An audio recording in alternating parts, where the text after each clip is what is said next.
It's a stream to two places, so it takes a little bit. And the button has been pushed. Say hi. What is up, everybody? Welcome back to mlptg, the Bannermanes, episode number 82, in which the party goes on yet another whirlwind adventure. But what are they gonna do today? That's for them to know and me to find out, isn't it? But as for what happened last time, Perry. All right, so we started off session continuing down the road to Holback.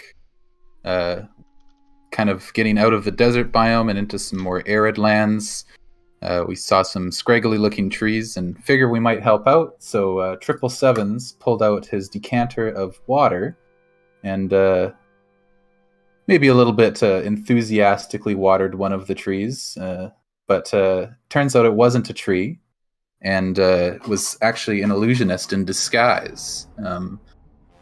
We had a little bit of a chat with him. Turns out he was on his way from Holback, had some trouble down the road. After talking to him, we continued farther down and put up a camp, and we saw another campfire that night. So the next day, we continued down and ran into some bandits. We were able to dispatch them without issue too much, but turns out one of them was in fact like a living mirror kind of person. And after reviving the other bandits, we were able to interrogate them, and it turns out that they are in fact the ones that were working for what's his name, the Godfather and he's doing his operation in Holbeck. He's dispersed these mirror people out with the groups to, I'm assuming, look after them. They didn't seem to know a whole lot about him, but from what they did tell us, it sounds like he's bad news.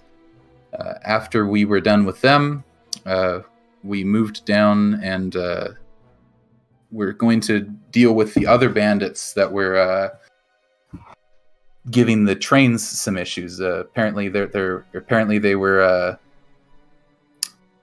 stopping these trains somehow. After we moved down, we discovered that they actually had set up something on the tracks that were able to de-energize a portion of the tracks so that they could stop the trains to rob them. We waited for a train to come along and stop, and actually, it turns out it was a bunch of gobbos that were stealing oil from the train for the fire boss, I think. They were Flame Boss gobbos, yes. Flame Boss, yes. So there was a little bit of a fight there.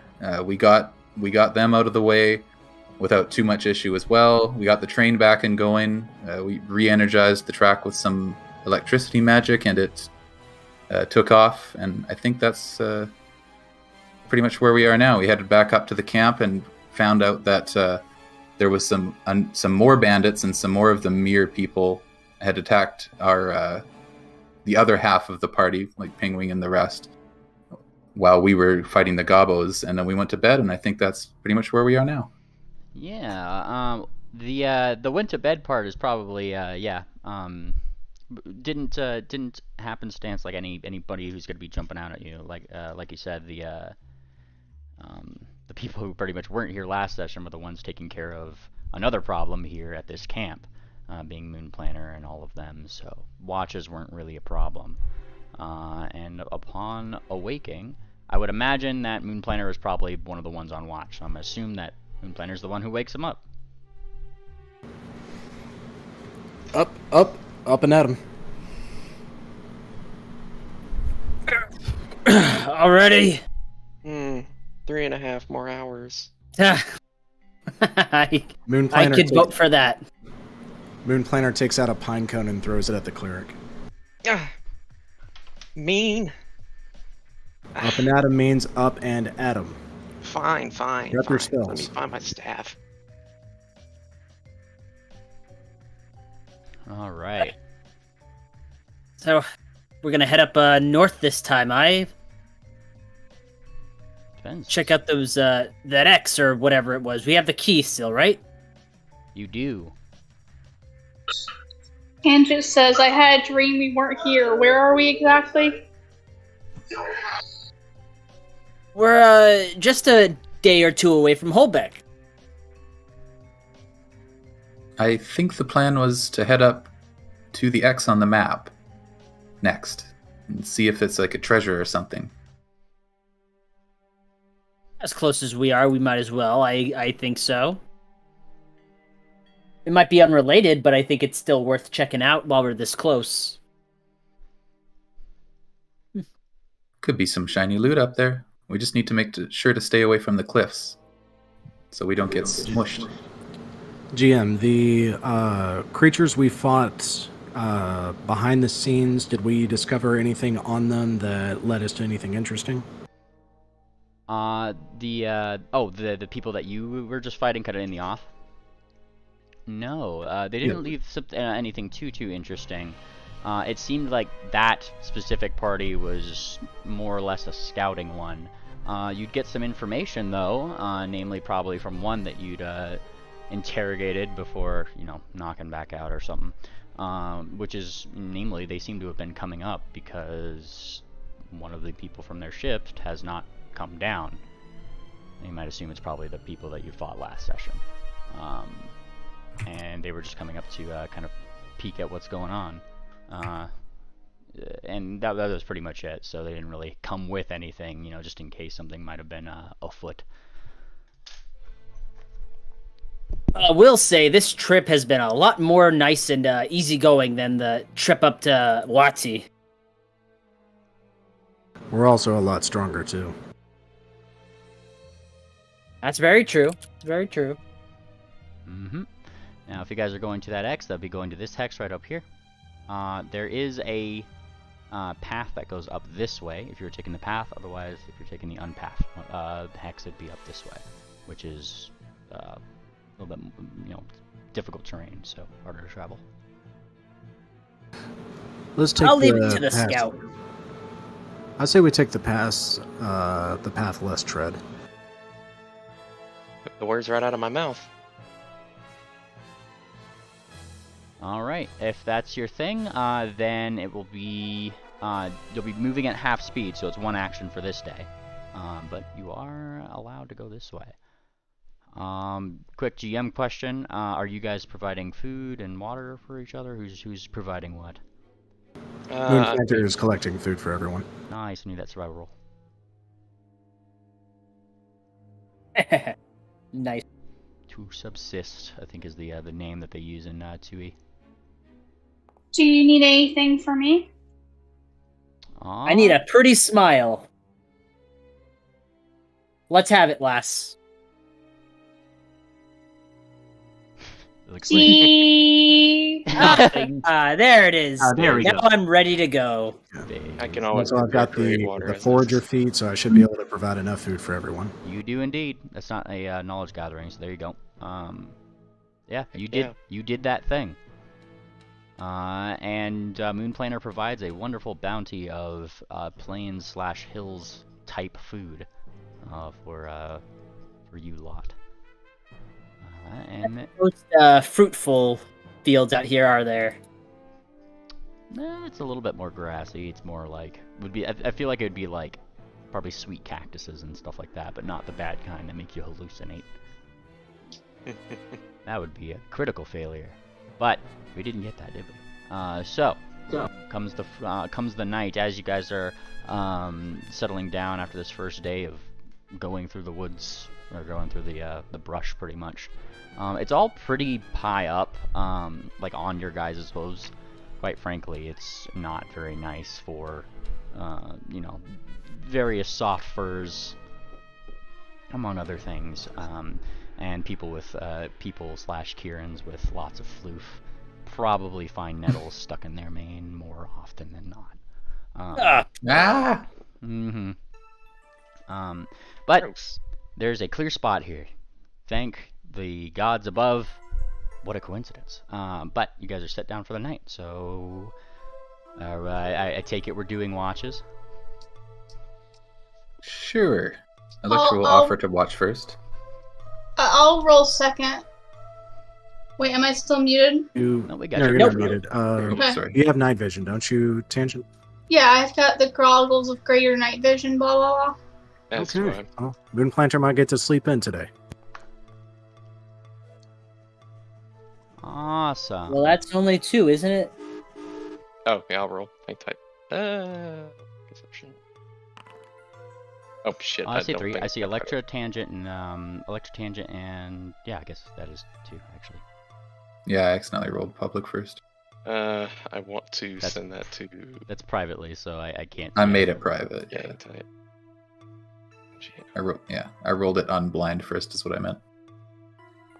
There you go. Yo, hang on. We got rest, right? I Base. should restore my health for that, right? Yes.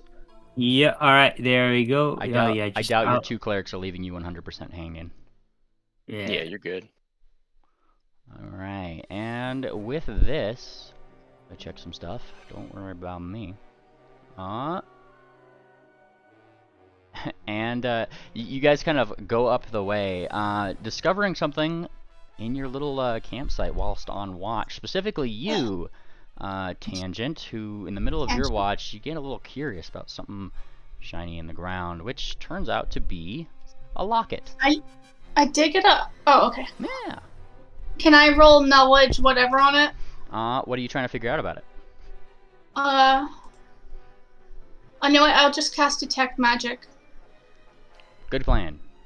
You cast Detect Magic, and you do actually detect some magic.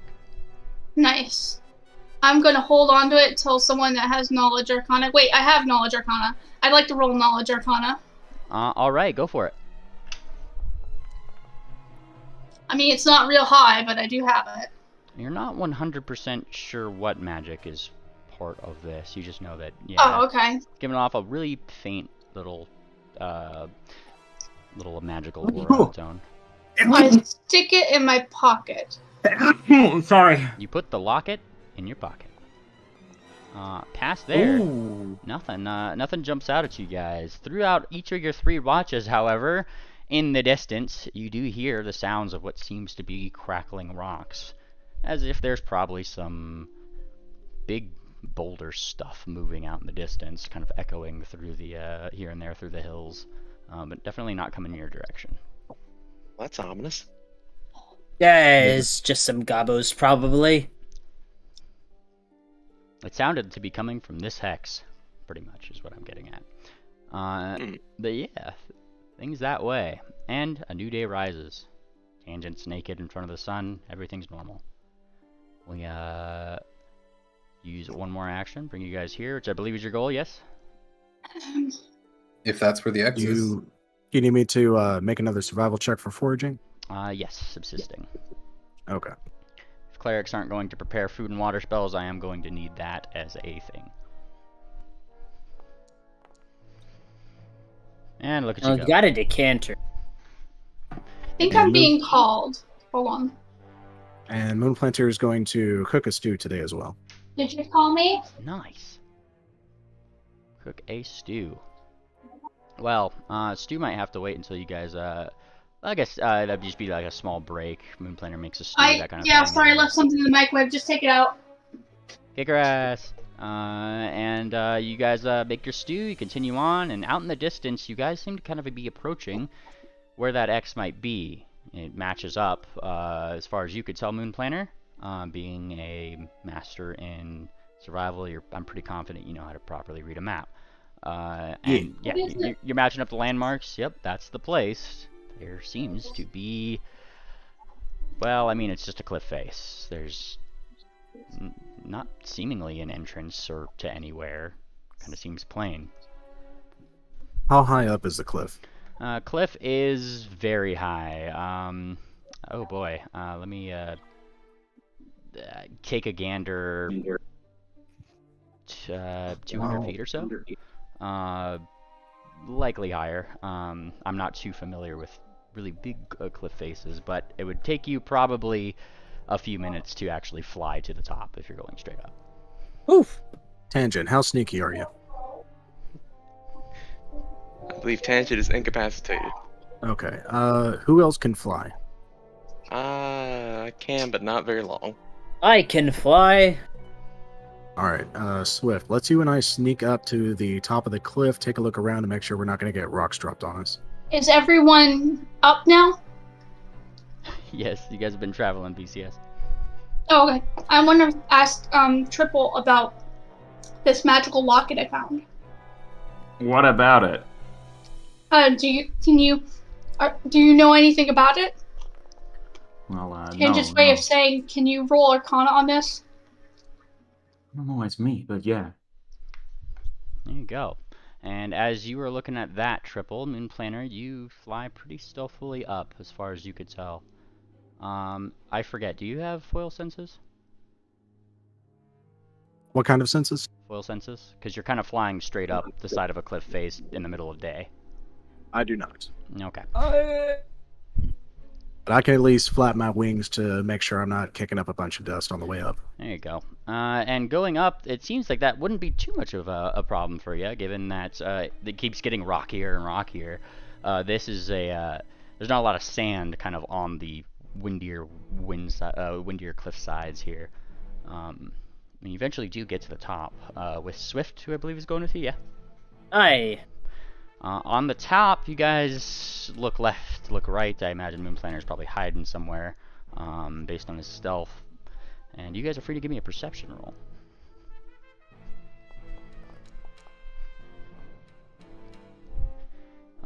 Looking around, doesn't seem to be any gobbos or anything that you can spy, you or Moon Planner. Nobody seems to be around. It's just the general dust. Most suspicious thing here is probably just a tumbleweed that's going by, but only because, you know, naturally suspicious with Triple in your party. That looks pretty clear to me, Moon Planter. Do we see any piles of rocks or traps while we're up here? Negative. Not here. There doesn't seem to be any traps that you guys spy up here. Give a perception roll, Moon Planner. Do I need to give you a second one? That was for, like, you know, seeing what you see up here, if there's any dangers. You guys mentioned that that's what you're looking up here for, so. All right. Well, at least one of us should stay up here as a lookout. Can we signal Triple?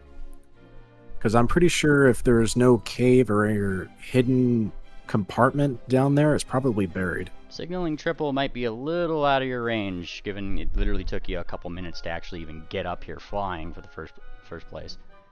It's hard to signal somebody from that far away, unless Triple, you have some way of seeing that from a distance. Oh, no way. I don't have anything to see that far. What about using the polished edge of my sword to reflect the sunlight to signal them? Hey, that's a good idea. I like that. You start kind of angling the light.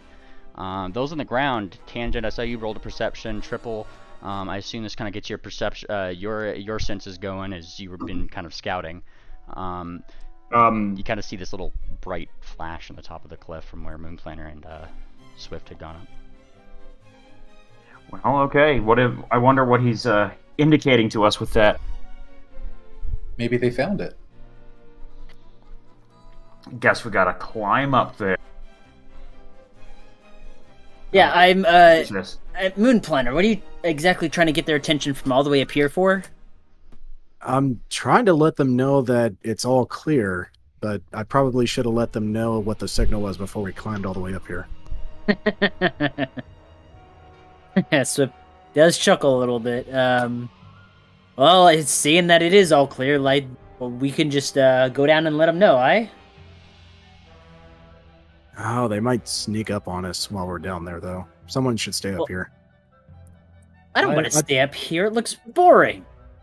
Well, I'll tell you what, Swift. You're the fastest flyer we've got. I'll stay up here, and I will do 2 sun flashes from my sword at you if things are bad, to get your attention. Well, that would be boring for you, too. Nonsense. I'm on lookout. Look out for danger. Anything could come our way. Triple. All right.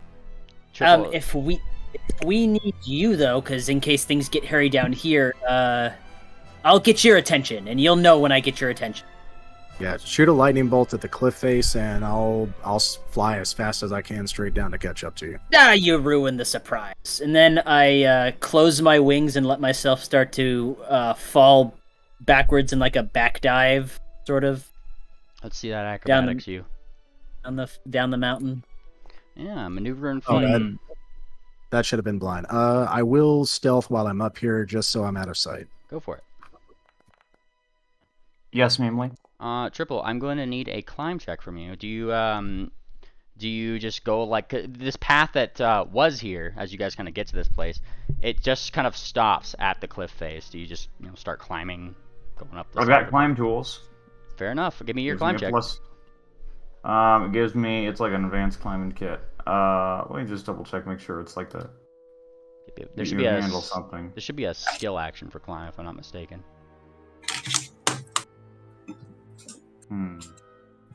Is it acrobatics or athletics? It is definitely going to be athletics. But yeah, so that was a very masterful spin. If there was a critical success tier, you would have gotten it. I would have got what? If there was a critical success tier, you would have gotten whatever that might have been. Oh yeah, so then everyone from below can just see Swift, like the shimmering gem pony looking bastard he is, just closes his wings and does like a backward swan dive, and then like just does a couple like barrel rolls like vertically, and he just kind of spins and twists down. So he zooms past Triple as he starts to climb, and then he'll land at the bottom. Looks all clear. Well, not necessarily past Triple as he climbs, given that Triple, as you started climbing, it seems like you weren't able to put in your pythons into into the rock in a meaningful way. Every time you tried, the rocks would fall away, and given some probably secret rolls, Triple, you have discovered something odd. The wall is no longer solid. You could kind of start seeing through it a little bit. You've discovered the cave entrance. You seem to have been an illusion. Oh, well, I'm going to tell them about this. There hey, you guys. go. Yeah? Look, I'm going to point at it. Hey, no, it's all clear up top, and that's just as Swift makes his big appearance. Based. Now, he said he's gonna stay up there and keep a lookout in case they come ambush us, but But we're all clear to start looking. Well, I think Triple's found something. Some Ah. cool rocks. What do I see in there, mainly? You start looking into what seems to be the mouth of this cave. It is very, very dark. Do you have dark vision? Yeah, I got goggles of night advanced, the super duper greater. You see what seems to be just like a trickle of water coming from some probably underground source, like dripping through the ceiling and then just kind of streaming into the cave further on. Past there, there's only a few like stalactites in the ground and a couple places to go, but you actually have to go in and explore it if past there to see much more, because everything just kind of goes in the way that a cave does, sharply wherever else in the cave it goes. Punch a stalactite and go back to my party and tell them about it. You what? Punch a stalactite. Oh, nice. And then go back to my party after that. Party, you guys just see as Swift comes down, you deliver your message, you land. Triple just walks through a wall. It's literally he no-clips through the wall pretty much. Like, that's what you guys see. Oh. Nice. Wow. And then a second later, he comes back with what seems to be a stalactite. Very cleanly punched off. Electra's going to try to disbelieve the wall. There you go. And Electra, you roll to disbelieve the wall and gasp. You do so. This wall is definitely a fake. No wonder you're such a great thief. I didn't know you could walk through walls. You as well, Swift. I'm trying to. That's a trick you gotta learn. You'll have to teach me someday. Good find. Let's see what's inside then. Maybe we should get Moonplanter first. He said he wanted to stay up top and be a lookout in case, he still thinks gobbos are gonna come ambush us from the top, but that's great. We should at least know. Hey, Well, they can't throw rocks on us if we're in the cave. Good to go, Ophie? What if I Next. use my spell Bullhorn and go, hey, Moon Planner? There you go. Go ahead. Yeah, that's a good call. Alright. Hey, Moon Planner! Get over here! This echoes up to you, Moon Planner. A few seconds go by. He looks down over the cliff and he uses his sword to flash sunlight once. Okay. I don't know what that means. Is that what you shot through the bullhorn? We didn't establish any of this, but I did clearly hear her say, "Get down here," right? Yeah. She used With the bullhorn, so you bullhorn. definitely heard. All right, Moonplanter will dive down and then parachute his wings to slow his descent and land on his hooves gently. You land on your Yes. hooves. We are debating exploring the invisible cave. Oh, you found an entrance. I don't Yes, think there's look at much the debate wall. about it. Oh, well, I guess there's no sense in me being up there. They can't throw rocks on us from inside the cave, can they? Well, I think we should get in sooner than later, because if there was any gobbos around, they definitely know we're here now. Yeah. Wait a minute. The gobbos could be inside the cave. Better make sure they don't have rocks. Only one way to do that. Electra takes a step into the cave. Awesome. I know you guys have a few characters with you, so who all are you taking into the cave with you? And who are you leaving out? Effectively, for those who have secondary characters, tell me who you're bringing in and leaving out. That's pretty much what I'm I'll getting bring at. Triple. Awesome. You're bringing I know, dude. I know. None. Todoroki. I'm bringing Fortuna. You're bringing Yay, Fortuna box. based Box. box. All right. Box. And I think that's good to go. I think I got And everybody. Fireheart. And Fireheart. You guys want Fireheart with you? I mean, Yeah, because she's been left out. sweet. Fireheart will be inside with you guys. Penguin will be outside. Probably a duck because she doesn't want to leave them. All right. So where is Fireheart? Which one of them is afraid of the cave? Uh, You don't have to answer that question. I already know. Both. Yeah. All right. Let me find Sacred Schemes. There we go. Fireheart. There she is. Look at her go. What a Kieran. All right. She's gonna go right there. Whee. Bam. Entering the cave, something terrible strikes your Make nose. sure y'all are full health. Yeah, something terrible hits your nose. Box text. Ouch, that hurt. The cave itself, upon entry, is dark, musty. Like I said, you guys can hear the sounds of water kind of falling in from the ceiling. A feat that somehow Swift was able to expertly dodge past. Damn his evasion. But his mane remains untouched. As for any other little things that you guys see, the glimmer of light is still present. Like I said, that wall was just an illusion. Illusions do not stop light, so you guys actually still see light filtering into the cave from those who disbelieve the wall, the translucent scene behind you. Those who didn't, light seems to be coming from a dark wall, a dark illusion of itself. Awesome, and that is pretty much what you guys see. What are you guys doing? Moonplanter sees a chest off in the distance already. He lets the party know.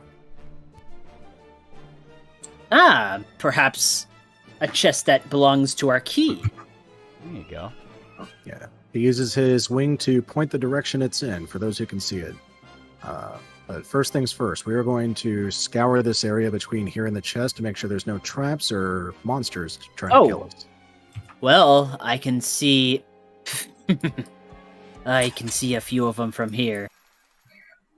Awesome. 777s, you start looking around, and with your check, and it looks like Moon Planner, you don't get the same information. So, but Triple, you spy something odd, something tribal here, right in the edge of the water. Tribal? Yeah, tribal. It's water. Very handcrafted by the looks of it. Something you can feel free to give me a society check if you'd like. Okay, we live. Can Oh, I? don't ignore that one. There you go. Can I as well? Based, yes, if Triple's showing you. Triple's the one who notices. Triple. There you are. What just see, lad. The two of you come to the conclusion, probably in your heads at the same time. This was Gobbo made. And certainly not any kind of Gobbo you guys have seen yet. I nudge you, or I nudge you, Triple, and then I just silently kind of point to your like northeast. Mhm. Do you have in like at the Gobbo that we can see over there? Yeah, that guy. Hmm. Going into snake. You know what? Going invisible. Awesome. And you start He's going. Away. gone. Yeah, let me see your. Let me see that check.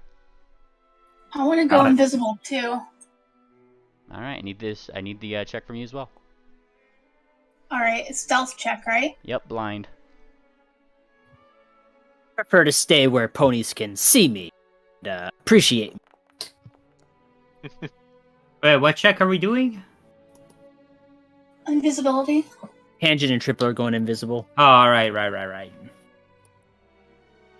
However, if you wanted to be tactical, I think we could go north and see if we can loop around from the top. And you guys start going invisible, sneaking around and doing the thing that you guys are doing. Nary a sound to your way. All right, start moving in, guys. It's your adventure. Ophi will cast True Seeing on herself. Triple, you spy over here what seems to be a couple sleeping gobbos. This is my favorite part. Oh, okay. Yeah, there's like 3 of them. Okay. Go back. Indicate this is the case. Okay, you indicate this is the case. Go back in. Keep scouting. Somebody's typing. Oh, In sorry. between sounds of deep typing, I will go over here and see these. What do I see here mainly? Tansha, you'll wake the gobbos up. What do you see right over here? You see what seem to be some gobbos who are squabbling over some kind of game that they're playing. They seem to have various cards, but they're holding them like they're trying to hold them like a normal pony would if playing a game of cards, right? But there's some that are just like flipped the wrong way, and they're just kind of like holding it up and shouting things. Do you speak Goblin? No. Well, I say shouting. They're kind of just like whisper shouting to each other. So you kind of hear just like, and then they slap one card down. One of them just says, and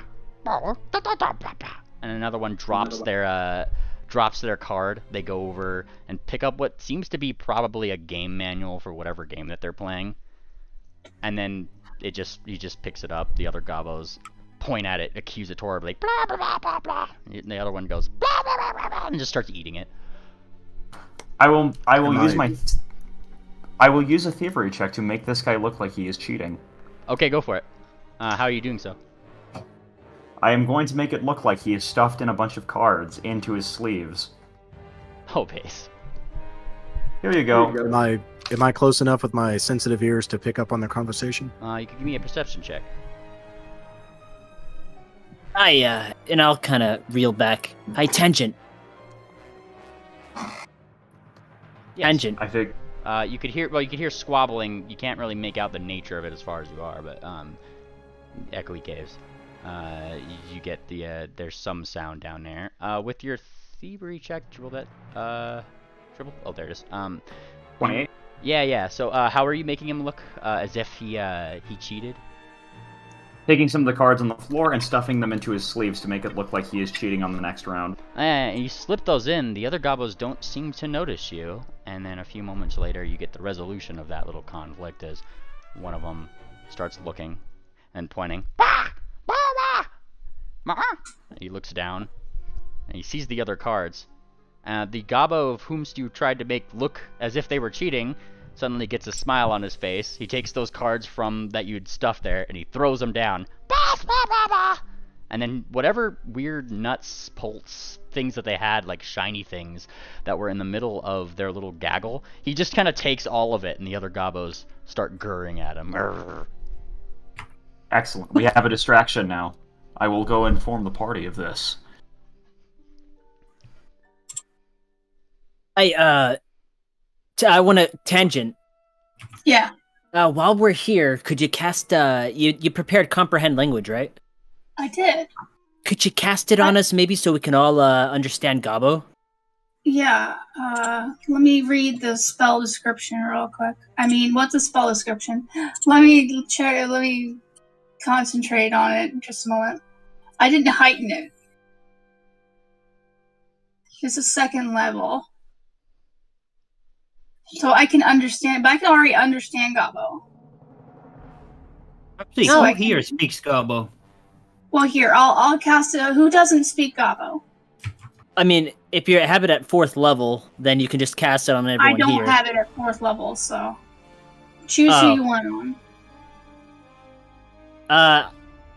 I guess I would take it, but if I thought you had it at Okay. 4th level.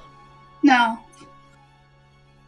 There is some light now, and I am wanting to use this opportunity really quickly to go and see what this chest is about. There's some Oh. light now. Who is casting a light? I had it on since the beginning. I just took a step up. Oh, that's Yeah. gonna draw attention. That's what, yeah. I was gonna put it out Can you- yeah, like please right do. away. Remove that effect for you if you can. And Triple, you're moving this way, yeah?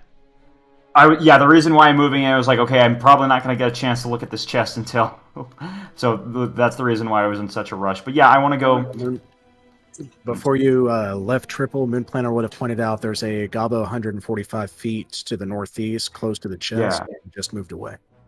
I saw that little guy. You know, let's go and do this perception hazard check. Alright, you start looking around for hazards.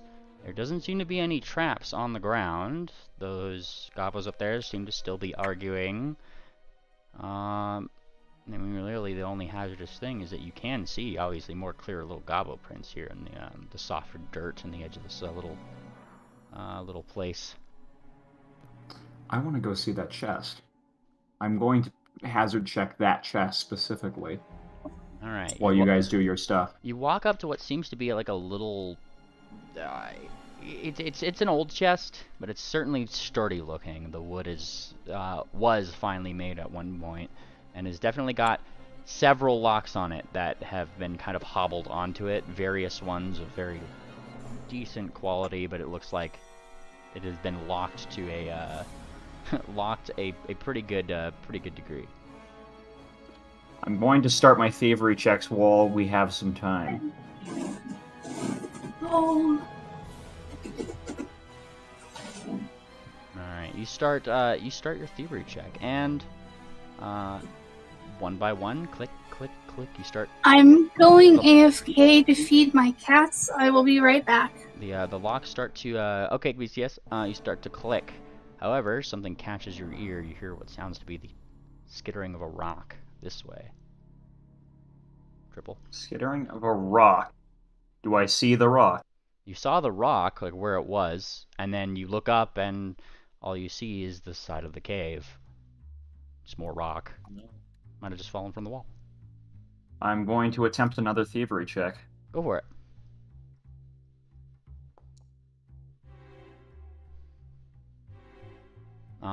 Click, click, click. A couple more fall off until only one remains.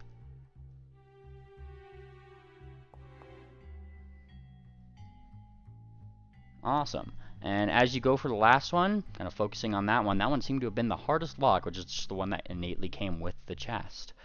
It opens, and you see a various number of strange artworks and things that probably look like they would belong in a museum. Just as there's another click, click, click, clattering of a rock right next to you, and then one on your head, and then you hear it. Sound of a war horn as a gobbo with rock-like skin lands on the ground next to you, Triple. and we roll initiative. Oh. Anon, make sure to heal yourself up. Yeah, I'm healed up. Are you? Yeah? Oh. All right, and you guys should be in initiative. It says... He's uninjured for me. Oh, interesting. Make my music low height. I'm not gonna reload my page because I don't want to have to do. I kind of Oh, God, I kind of just have shoot. your hype themes labeled triple hype 1, triple hype 2. I forget which one's what. Triple hype 1. Okay. I believe. I think. Hopefully. We will rotate through them if that is the case. If it's not the case, that is. All right. Yeah, I got you on triple hype. All right, got you with your first one. Oh shoot! Fantastic. And I'm looking at your guys' initiative. We still need Fireheart. Wow, triple. We need you. Okay. I did stealth in, so I believe the stealth is what I'm allowed to use.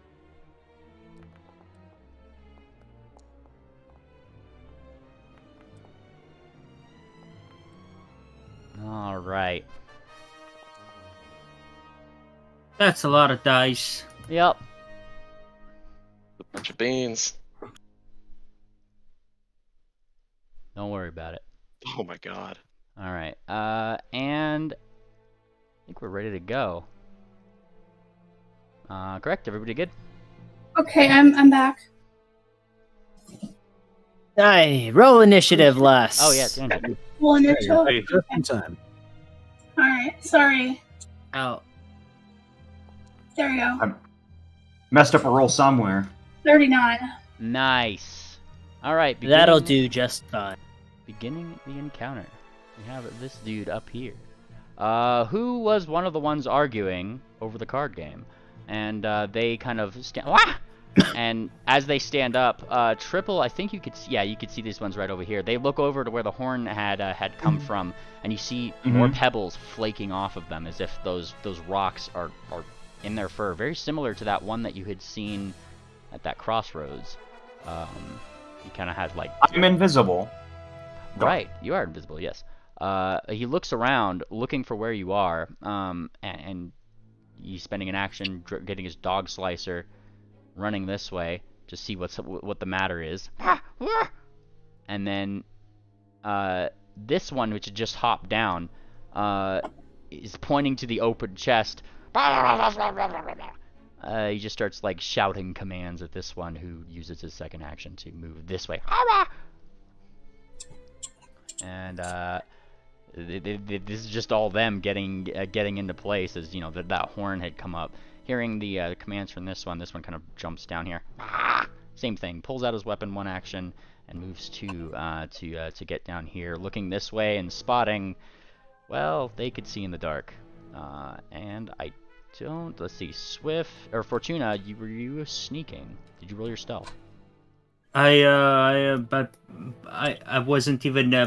I mean, I got caught. I'm just fucking sitting here at the end of this room. Sure. That's. Yeah, this one is definitely looking at a box, the most obvious box that ever were, and points. I mean, the lights are on. I'm sorry, I forgot to turn off the lights. Yeah, he points box. I mean, you probably know what that means in Gobbo. Tangent. Yes. Yes. Oh, it's my turn. It is your turn. Everything is dark. Yes. I thought I added the greater night vision, but I can't see shit. Anyway. I'll post it again. It's not on your token, BCS. If you don't see the effect next to your token, then it's not on. Just click that. Oh. There you go. It says you do not have permission to view this macro sheet.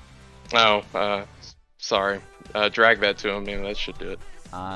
Tangent. You should be able to just, for future reference, roll your own goggles in the chat and just pull that onto yourself. There you go. There you go. Okay, thank you. Yep, got you. And it's your turn. Where are the goblins? I mean, you're hearing them to the east. East, okay. I start walking that way.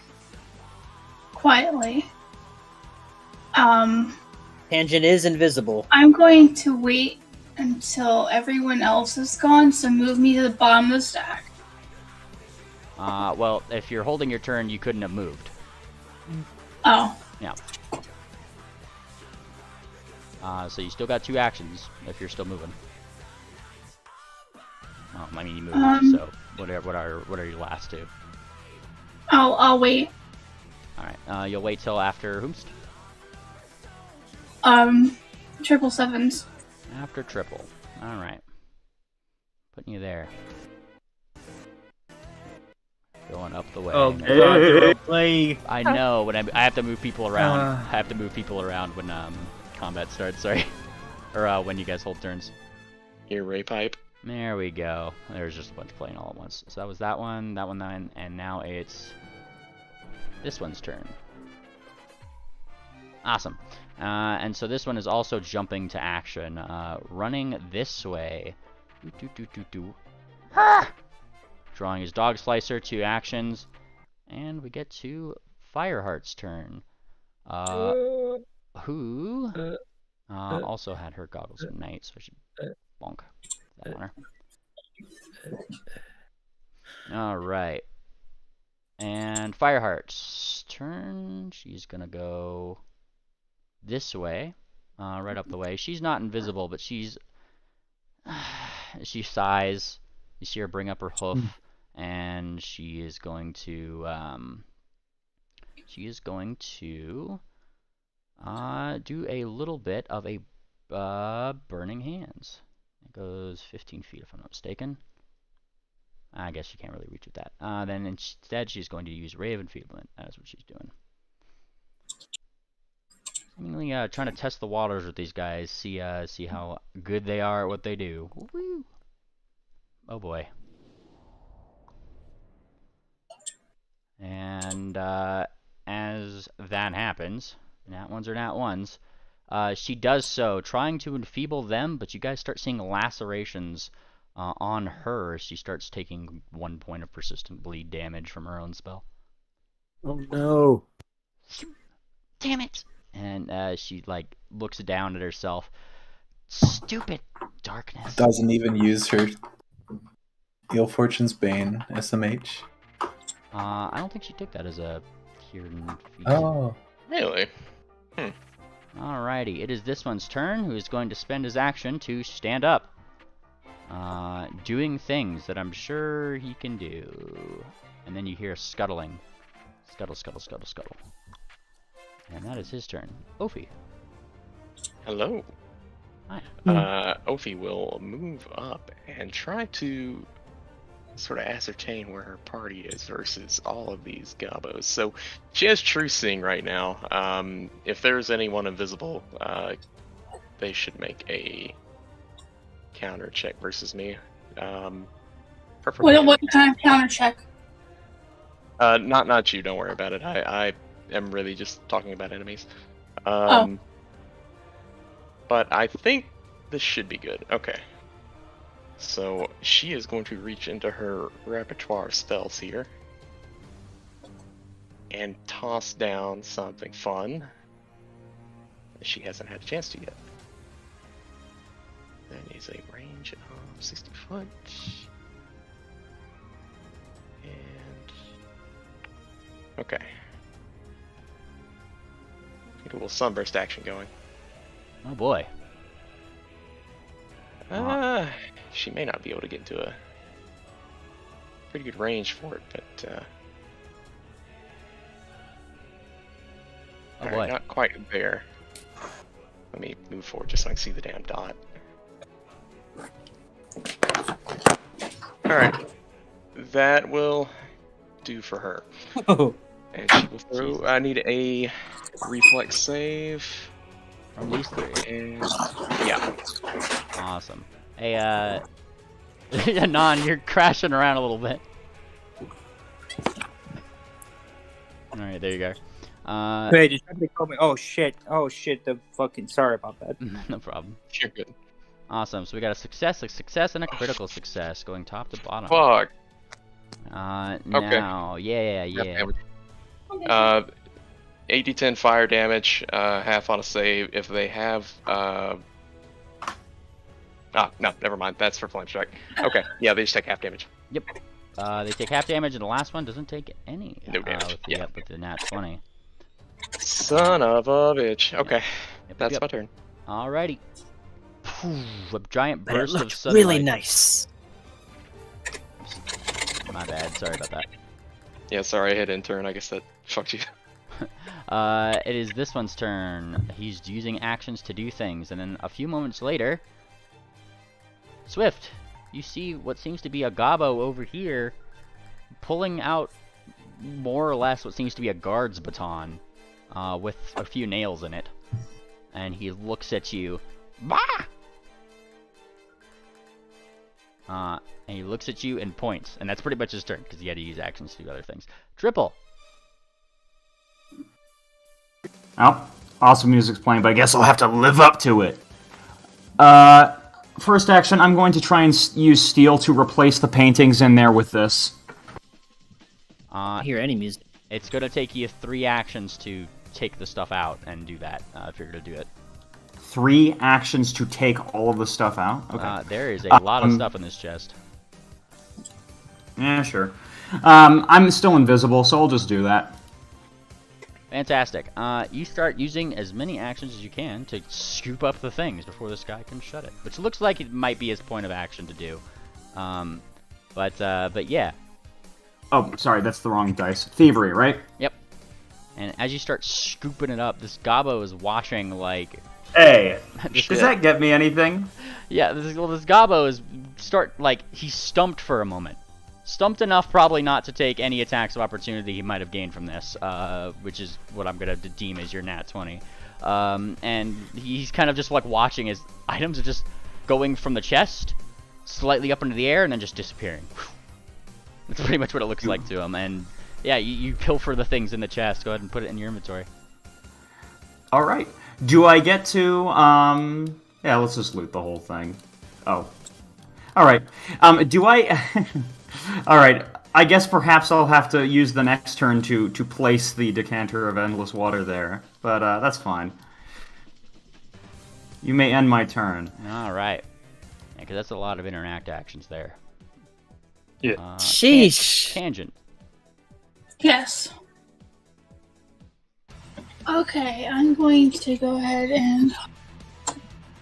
Well, firstly, let's see who's on the map.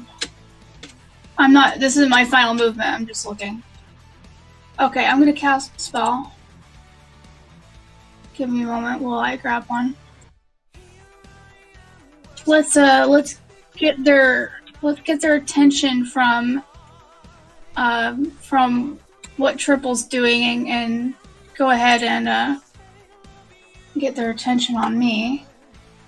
So they need to roll basic reflex. This is 5th level.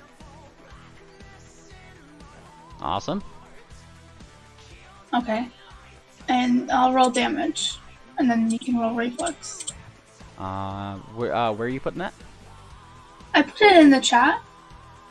Yeah, and I'm wondering what the area is, or who you're... Oh, yeah, okay, yeah, I forgot to... I was aiming it at this one, right here. Uninjured. Oh, that one, right there. Awesome. And they have to make a reflex save. As fire rains down upon them. They only take half the damage, but take damage nonetheless. Their rocky exterior apparently not stopping much of that damage in itself. Okay, and I think that ends my turn. Awesome.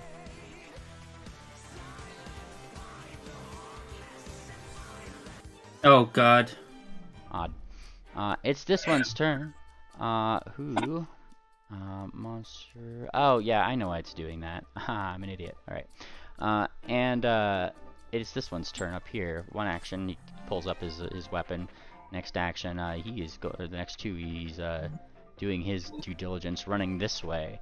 But it takes him 2 actions to get there, so we move to Moon Planner. Moon Planter. Let me see. That's 50 feet. That's 55 feet. Which means I still need to move twice. Up. Swift. I've got him. You were going to get hit with shared prey against this gobbo right here. Then Moonplaner is going to hunt prey himself, and I'm going to cast my focus spell as soon as I find it. There it is. Going to cast Gravity Weapon on my falchion. Awesome. Which one? Flurry? Yes, Flurry. Alright, so I'm dragging that effect to my profile. Hopefully it takes effect. But that's his turn. Awesome. That be your turn. And we move to... who's next here? Electra. Hi. Turn is muted. Uh-oh. Oh, hello. Electra casts dancing lights over top of her again because she can't see anything. Return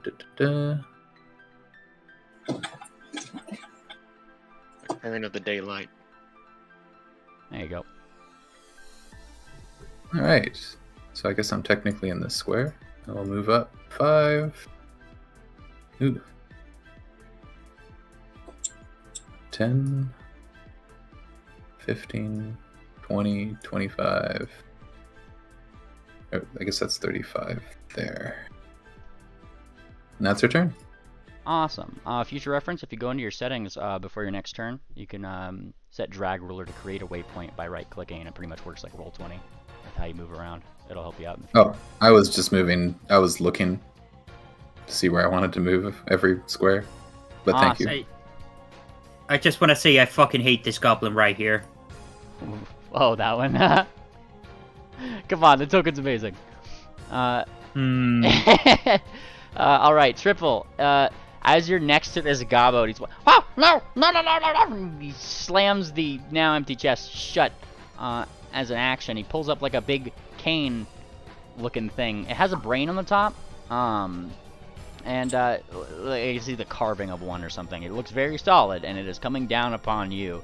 Hopefully, anyways. He's going to try to hit.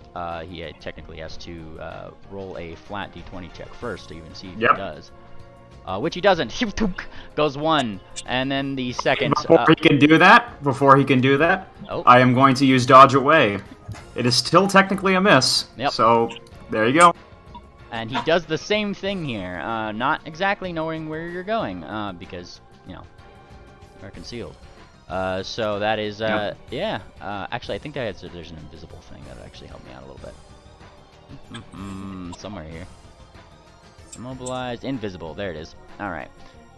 So he does that, and then guards. He shouts something into the cave. Those who could understand Gobbo pretty much say, "Sneaky thief! Sneaky thief!"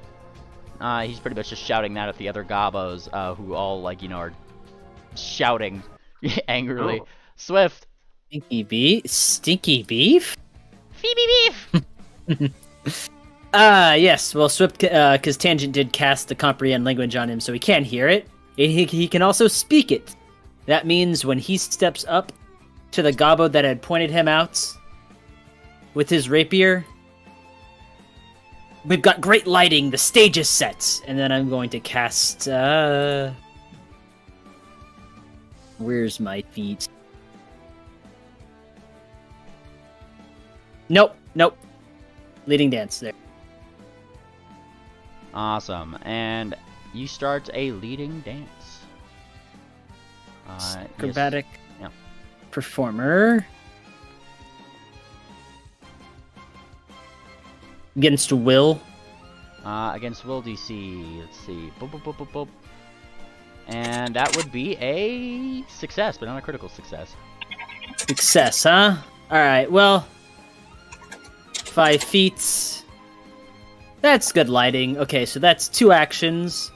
I'm going to use my third to get into dueling dance stance. As I square up. You square up to this gobbo, who yells for his friend. Bah! Bah! Bah! Bah! Who you even in Gobbo, understand as his friend's name is Ba, and so he's coming this way. Get all the friends you can get, lad. You're gonna need them. And this one runs over here. As he runs by, you see him with another type of weapon. He looks one look at you, Swift, who I assume you have your rapier out, yeah? Yeah. Which one? The Storm Flash. Storm Flash. As he runs by, he takes one look at your rapier. Bah! And something happens to his own weapon, and now it also becomes, like, it looks almost exactly the same as yours. Ooh. Gimme! Shifting rune. Yeah. And he's using his last action to go and try to strike at you.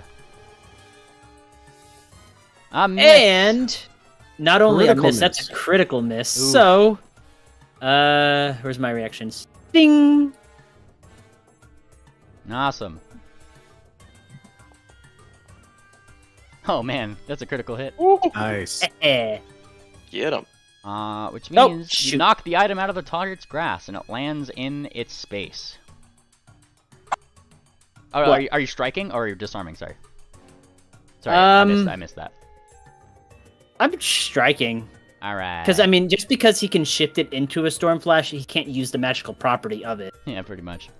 It's just a rapier, pretty much. So You stab. correction, you're gonna need better friends than this one. You say this to him in Gobbo, and he blinks. No! All friends mine! Gimme, gimme, gimme, gimme! He starts shouting gimme. Fortuna. All right, don't worry, Swift. I got you covered, buddy. Got you covered. Something. Okay. Yeah. Right. So just gonna put this guy right here.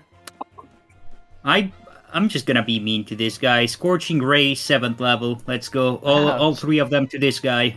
All right. Let's see it. Well, you have to choose a different target for each one. Remember. It was it? Yep. Oh yeah. Yeah. Oh yeah, it was. Well, Yep. never mind then. It's do it this to the one, other guy. this one, and this one. Hang on. I'm gonna point at them. Fuck. Hang on. This one, and the 2 next to Swift. Yeah. If you go ahead and target him, I think it'll do the thing for you. Can I target multiple at the Yep, same time? hold- Forget. Hold shift. Yep. All right, you're right.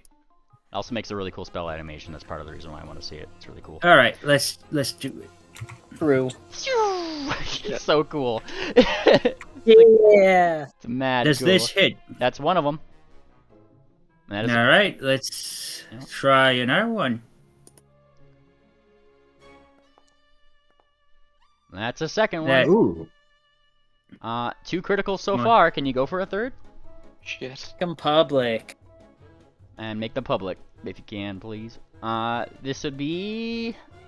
Oh, I put them private. What the fuck? I thought I was in public. You're fine. Roll your damage. Click that 46, because I think the damage button only gives you the... Oh man, yeah. So 40. So you've heightened this out the ass. Goddamn, heighten plus 5. So 10d6 plus 14d6 times 2 for the first 2. So roll 2 14d6s.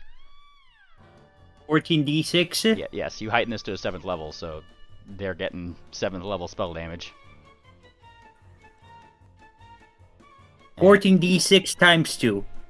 Yeah, 14d6 times 2, you're gonna do that twice. So the first 2 were criticals. The last one will be just a normal 14d6. Jesus Christ. Okay, let's do it again. Goddamn. God. God bless America. Ooh, goes that one. And you can just push the up arrow and it'll bring back your last roll, Anon. It'll just save you some time. And then the last one is 14d6. Nice. Yep, just a normal 14d6. Shots go out from Mike. Madame Fortuna as you deal all that damage. 3 different gobbos. My job here is done. Ooh. It's heating up back there. Ah, yes. Oh god.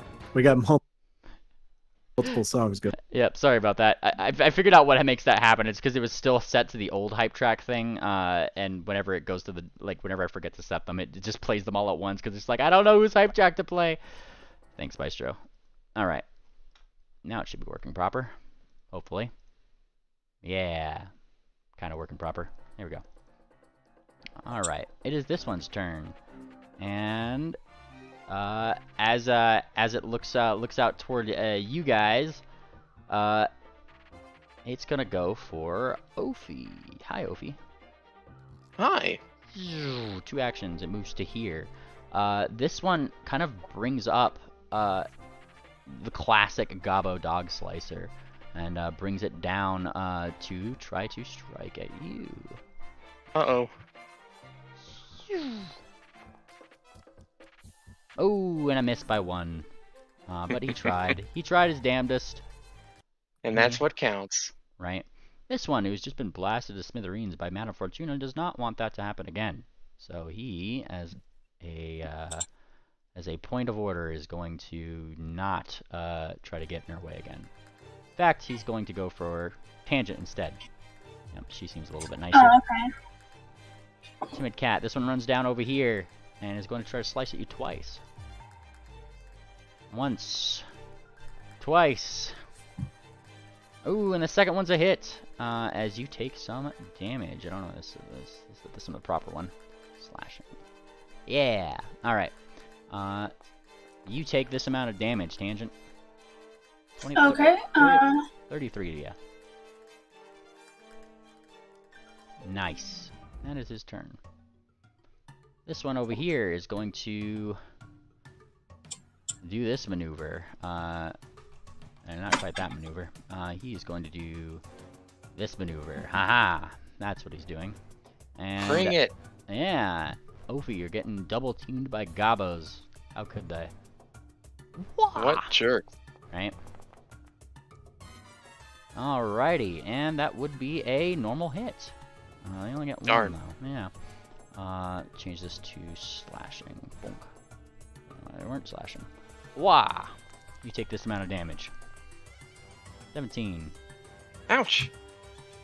Ah! Give back! Give back!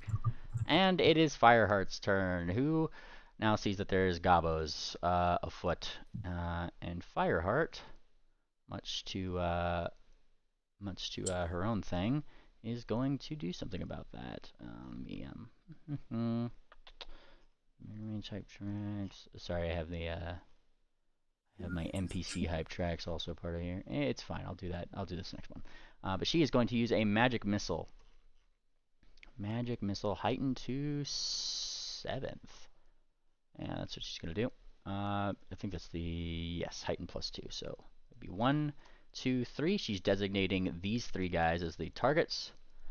Rolling the 7th level magic missile, which means that it would be 1, 2, 3, 4. 4 magic missiles per thing, so that would be 3 times 4, 12, d4 plus 12.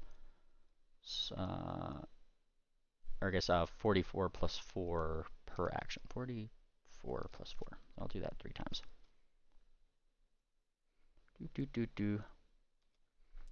Once, twice, thrice.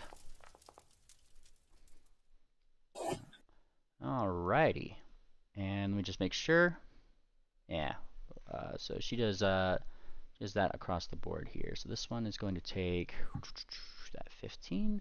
This one's going to take 14, and this one is going to take 11. Fantastic. And it's this one's up here's turn. Hype tracks resume. He is going to use 3 actions to move right down over here. Tangent. Actually, he's going to move right here. Finishes moving right there. Now you're flanked. Ah! He looks at you and sticks out his tongue, which seems to be rocky. Ophi. Okay. I'm tempted to do something right now that might be bad for somebody. I can filter out 4 people, but not 5. Actually, hang on. Ignore that. Move over.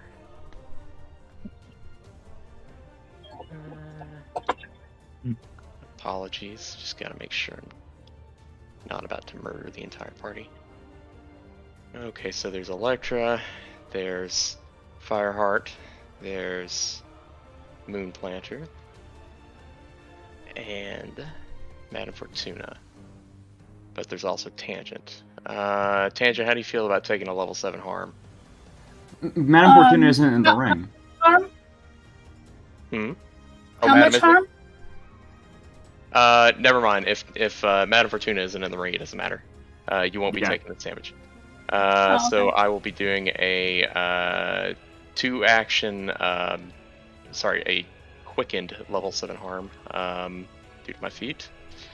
So let's throw that out. This should be the right damage.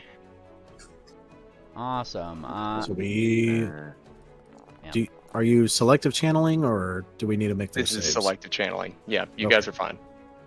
I have a 4 charisma mod, so I can exclude you guys. These top 3 all fail. These bottom 2, roll their thing. That was a bad roll. See what they roll. A success and a critical success. Fuck you. Anyway, they're on the other side of the rock. It makes sense. Yeah, that's fair enough. All right. There's one more. All right. And this one. With Thank you. This guy rolls fortitude. Yeah. Fortitude. Bonk. What's this guy do? A success. And all right. Ophi is going to use her last action to 1 second. back the hell up. Let me apply the damage. Okay, you're just backing up. Okay. Yep. Get the right thing. That'd be 35. Yeah. Okay. It's good. My turn. Awesome. It is this one's turn, who likes his police baton, honestly. So he is going to keep that, and he's focused on you, Swift. You're the one here.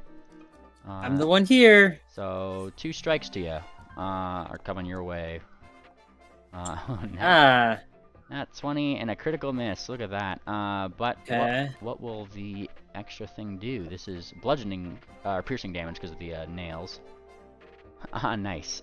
So he stabs you right in the side with the bat, and it sticks in a way that, oh boy, he severed something. What? Yeah. Per his nat 20, you become clumsy 3 and enfeebled 3 until you're healed. Holy shit. What? Yes. I hate this deck. I've never liked this deck ever. Hang on. I got you covered. Don't stress. Whatever. Alright, clumsy 1, 2, 3, enfeebled 1, 2, 3. If you want to do something else with your round, I can get him too. King enfeebled 3 and that's ridiculous. Alright, and let's see, this one was going to be, I'm just gonna leave it there. Just the crit damage, because he just hit you once. 44 points to you. He's using his third one to Hold on. He did get that crit failure again, though. Oh right, yeah, you have a thing for that. And because I have reflexive riposte, that means I can do another riposte reaction, which I shall do. All right. Smack him back. That bastard! And you. Nice. That's a critical hit on him. You get to do double damage back. Payback if I've ever seen it. He takes that damage and becomes flat-footed, just as he uses his third action to start running back, tripping over himself a little bit and landing next to Ophi right over here. What? Hi there. He's laughing his ass off and also crying a little bit because that fucking hurt. Just kind of like the disposition of this gobbo. And that is their third action, so that's all they can do. So, triple, you're invisible. Full speed, sneak over here. Target this guy. Alright. What the heck is this? This is a very fancy music for the very mundane turn. Oh, true. Oh. Sorry, Okay. I'm trying to figure out which one was the one. Don't worry. Okay, I'm going to strike this guy. What the heck is this? There we go. Look, now it's better. It just seemed music. All right, we're getting some. I'm gonna move over to him. I'm going to invisibly strike him. But what does that do? That critically strikes him. And he is very flat-footed, so... Yeah. He's going to stay flat-footed from that. With precise debilitations. Alright, now mind, this is a strike, yeah? Yes, so he becomes uninvisible now. There you go. Alright, and he stays flat-footed, you said, yeah? Yes. Nice. What kind of damage was this? This was, piercing. Okay, because that would actually have a thing. Alright, so he is flat-footed, and this is triple, when you'd probably figure out those rocks in their pelt do have a little bit of a benefit, as in he takes a little bit less damage than you might have expected. I'd actually like to make this a skirmish strike, if that's okay. Let's see it. To move here. Yeah, go for it. Skirmish strike. And as my last action, I happen to have this feat. I am in a natural terrain. I am going to disguise myself as a rock here. Let me find the feat. No, it's not Ancestry. It's Architect feat. Here you go, Camouflage. I am able to blend in natural terrain. You can sneak even when you're observed. Now, does this apply for hiding? You can sneak even when you're observed. So you just got observed because you undid the thing, but you're in natural terrain. So yes, you roll sneak. Okay, I will try to sneak again. I will try to disguise myself as a rock. And versus perception DC. Yeah, and like you stab him, he stumbles for a moment, and then he looks around, and then looks very confused because all he sees here is a stalagmite that he's never seen before. Rest of the party, you just kind of see Triple. You explain it. Like, how do you do that? Stalagmite disguise. Poof. That's my turn. Based. All right. Tangent. Yes. Your turn, gal. I'm going to punch this guy in the face with Spirit Force. 8? Yeah, Spirit Blast, sorry. Whatever. Which guy? Oh, that guy. The guy that I still have targeted. They'll have him roll basic fortitude, and I'll roll damage. He fails. He fails, hooray! Here comes the damage. You punch the gobbo right out of him, and by the gobbo I mean briefly he goes from green to pale, and then dies. How do you want to do this? His spirit goes soaring off into the ether, and he just crumbles into a pile of bones. Well, it doesn't do any physical damage to its thing. It says the blast does not harm. But you do punch his spirit way out into the ether. Those in the area, Electra, you probably see like a little poof just in the side of the wall. Likely, probably in the direction of the ghost hotel, I'm sure. All right, and yeah, that one is looks unharmed, just a lot less green, and he is very dead. He went to the Hotel California. Oh boy, yeah, you did. All right, you have one more action, Tangent. Okay, I cast shield on myself. Whoa. Wait, does that gobbo have grabby hands? Yeah, and he's shouting, "Gimme, gimme, gimme!" All the ones with the grabby hands are shouting, "Gimme, gimme, gimme!" It's the gimme gobbo. Yeah, one might call them gobbo gimmies. Okay, so here's my shield. Well, who would do that? I would. All right. Spell effect shield. There you go. There you go. Okay, and turn. Yeah. Yeah. All right. It's this one's turn. Who just got stabbed and he stood up. There's nothing around except for in that direction, Tangent, who just punched the spirit out of somebody. Yo! And he runs right past you, Triple. He doesn't even like acknowledge you. He just runs straight toward Tangent. Ah! I don't stop him. Yeah. He just completely thinks that Tangent did this by the looks of it, and brings up his dog slicer to go strike at her twice. We got flat-footed at least. All right, a miss Or, and a miss. Slice, slice. Ah! Boss, this one hurt. Huh? Bring the cane. You hear in Gobbo. All right, and Moonplanter, it's your turn. Moonplanter, he is going to move here and then to this square as part of his first action. So that's 35 feet. And then he's going to skirmish strike that one. Yeah. Okay. Click that. Where is skirmish strike? There it is. All right, so first strike.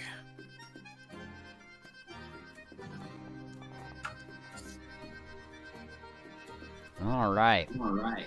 And that is a hit. That is a hit. All right. Let's see if it adds in the 4. It does not. Okay, so I cast a gravity weapon, which does an additional 4 points of force damage. So he takes a total of 31. And my skirmish strike is going to put me here. Moonplanter is going to target this one next, and he's going to yell at Swift. Swift, take the elixir out of the top of my bandolier. And he's going to strike. Awesome, and that's another hit. All right.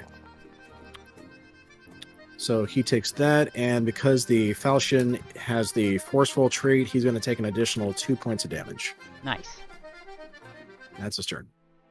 Does your gravity weapon only apply to the first weapon strike the round? Unfortunately, yes. That's probably what the checkbox in your actions is for, is to give you that extra 4, I'd imagine. Just a thing to note for next time. It's probably what's going to give you that extra +4 on the dice roll, so you don't have to roll it manually. Electra. Oh, okay. Let me, if you don't mind, I just want to test this real quick. Yeah, go for it. Did that do anything?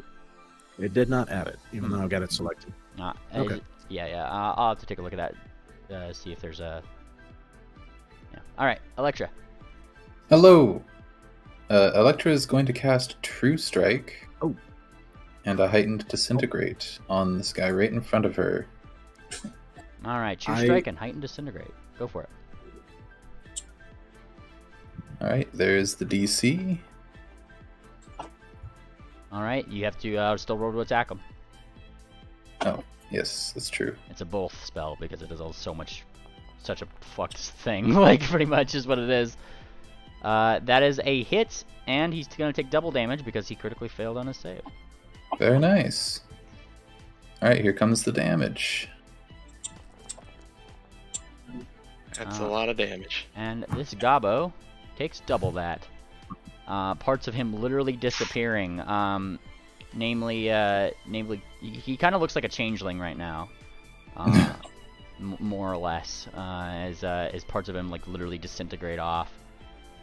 And so like one of the other Gobbos like looks over in probably terror, as he looks over, and comments. I think you can understand Gobbo, if I'm not mistaken. I cannot. Yeah. You looking like rock skin. And he blinks in astonishment. And that's what he does. Electra, I think you still got one more action left. I do not. Oh, okay. I cast 2 spells. Oh, right. I didn't want to interrupt Electra GM, but I have the wounding rune on my weapon, so both of these Gobbos take bleeding D6. Right. Bleeding D6. Remember that for next time, please. 1d6. I appreciate you not interrupting. Bleeding 1d6. 1d6. Fantastic. It is this one's turn. They told him to bring the cane. And he holds the cane up and starts charging. And he's using 3 actions to move right. Right move. Where's the third? I got them mixed up. There it goes. Like, he can't move that far. He just starts sprinting. And that's what he's doing for his 3 actions, getting across the battlefield. Swift! Okay. Swift watches Moonplanter's timely approach and the very conveniently placed bandolier and elixir sticking out. But beyond that, he sees the gimme gobbo, the gimme gobbo that had walked right past him and over towards Ophi. And between the two of them, I'll be fine. And then he decides to instead tumble through this gobbo here. Go for it. There's the actions. Tumble through. There we go. Yep, push that button. And it's a critical success. Damn. So he tumbles through, he slides right, he continues to slide right on over, and he tips his hat towards Ophi as he engages with this gobbo here. No, you fight me! I speak in gobbo as I take him into a leading dance. Okay. Not Not much convincing needed. leading dance. Right on cue. Okay, acrobatic performer against his will DC. You're beating 29. I'll just give you the DC. Oof. It'll be a normal failure. I'm gonna hero point it. Okay. Yes! Base. Nice. Ah! Nice. And now he gets to move 10. Like, Yes, we go 10 up, oh, nice. Oh, and we know what's coming next. yeah.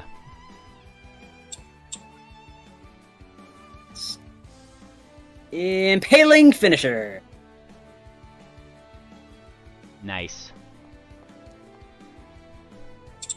And that would critically That hit probably hits. both of them, yes. Base. Yes, Nice. awesome. And Swift, I'm going to give you your panache back as 1 and 2 of them both go down. That latter one It was wobbling. in one. Wow. Fuck. My kill. And Alright. how would you like Good to do to this? know the stallion can dance. So yes, let's start. Yes, exactly. Let's start back from the beginning. Moon Planner came over and offered the bandoiler, but Swift saw a much better opportunity and a selfless act to meticulously dive over the one gobbo, slide over to Ophi, and intercept the gobbo that had just ran up to her. With a smile as he takes it and leads it perfectly into position, being the wonderful battle dancer. Well, he's not really a battle dancer, but he does it very spectacularly anyways, lining up both gobbos to put a lethal point through both of their chests. As you put it through both of their chests, these gobbos specifically, they stop for a second, their eyes kind of roll up into the back of their head just for a moment, and their complexion, their fur goes from just kind of like starts falling off their body, leaving behind what seems to be like a black, buggish, almost changeling-esque skin, and they fall to the ground. And as he is clumsy three, he does make the most minor of adjustments to keep his balance, but he does pose in the end all the same. Very Really nice. dumb. That one doesn't get his turn now. How mean. Fortuna. Hey guys, you wanna watch me do a thing? You wanna watch me do this whole fight without moving 1 inch? Do it. I'm not gonna move. I'm never gonna move from this position. Anyway, it's another time for another scorching ray. Let's go. Okay, so let me just this guy, and this little guy. Let's go. Alright, let's see it. Oh shit, those are still targeted. That's but fine. yeah. They're already dead. They're already dead. That was a critical hit on the first one. This one up here. I need 2 more. All right. Okay, no, hero point that one. Hero point that one. Okay.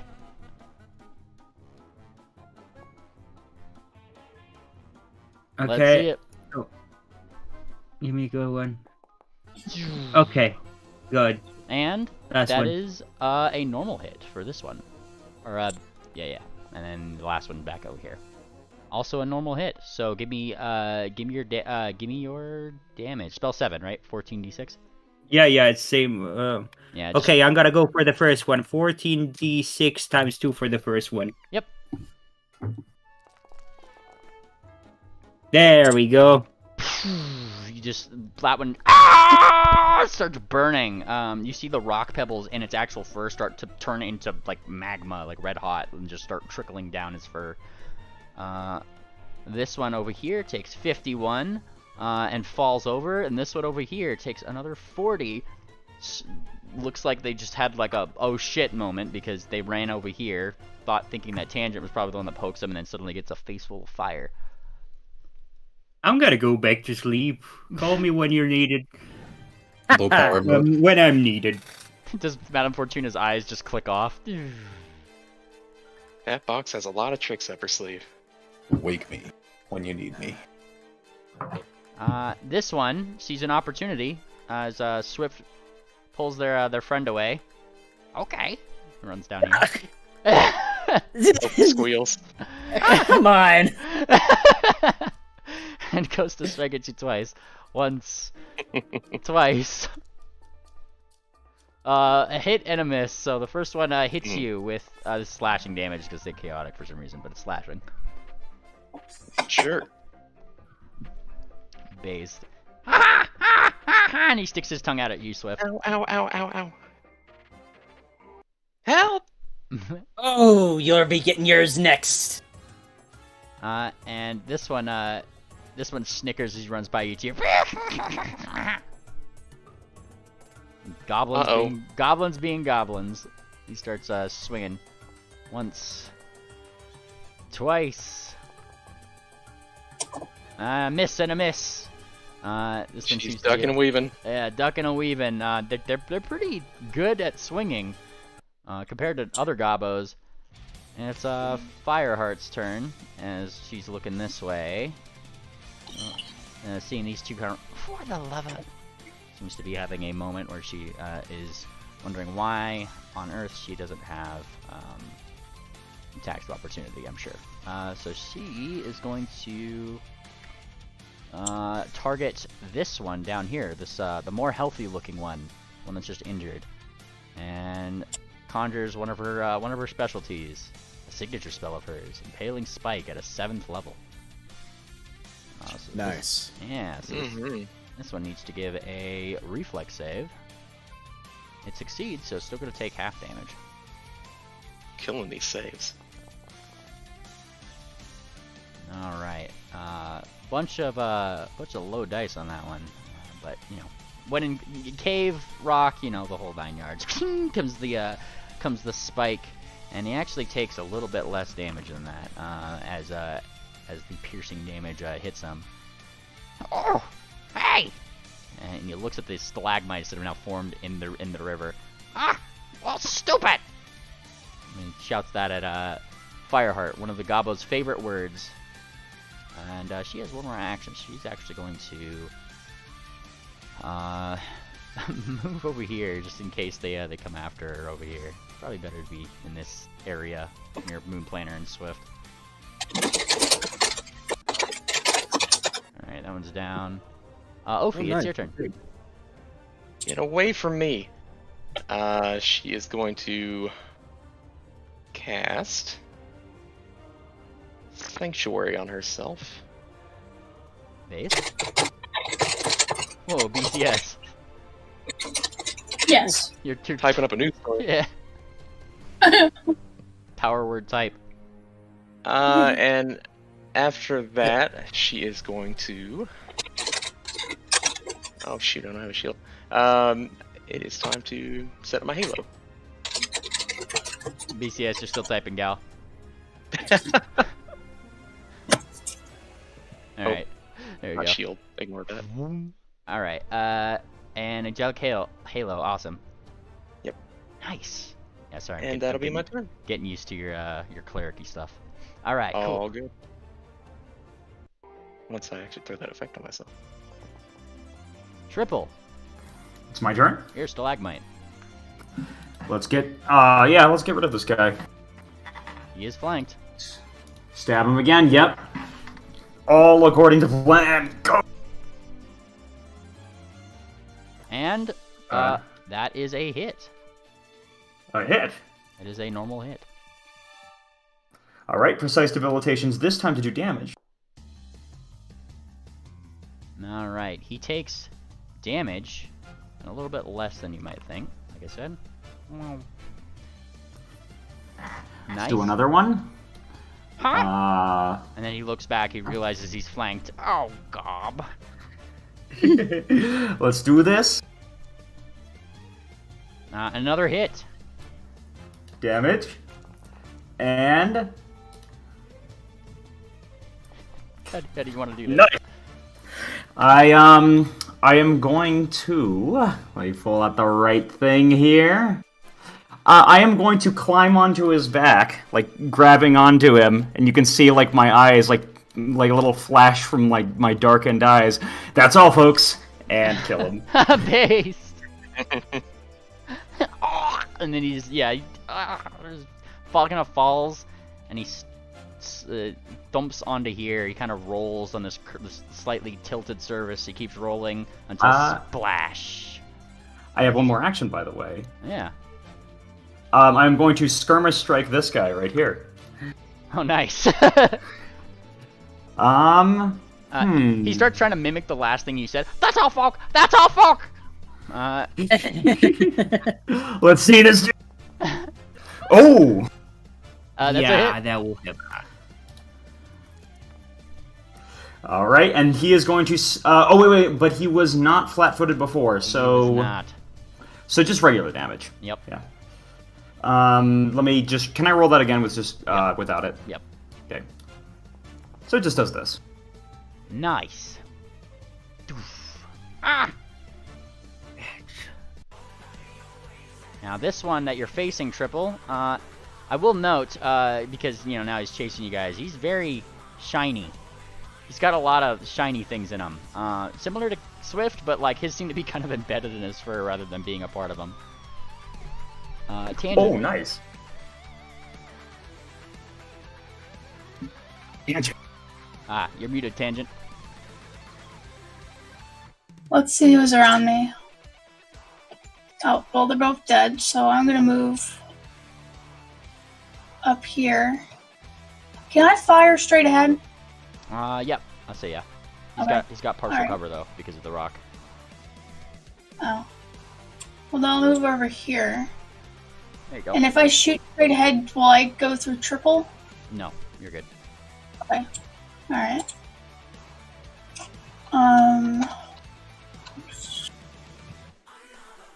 Okay, I'm gonna cast another Spirit Blast. You pull your paws back, ready to blast out his spirit. Can he resist it? Let's find out. Yes. Almost critically. Oh. Okay, well. But he still takes damage as you knock some of the gob out, clean out of him. He does like a little... That's all, folk. Says it again.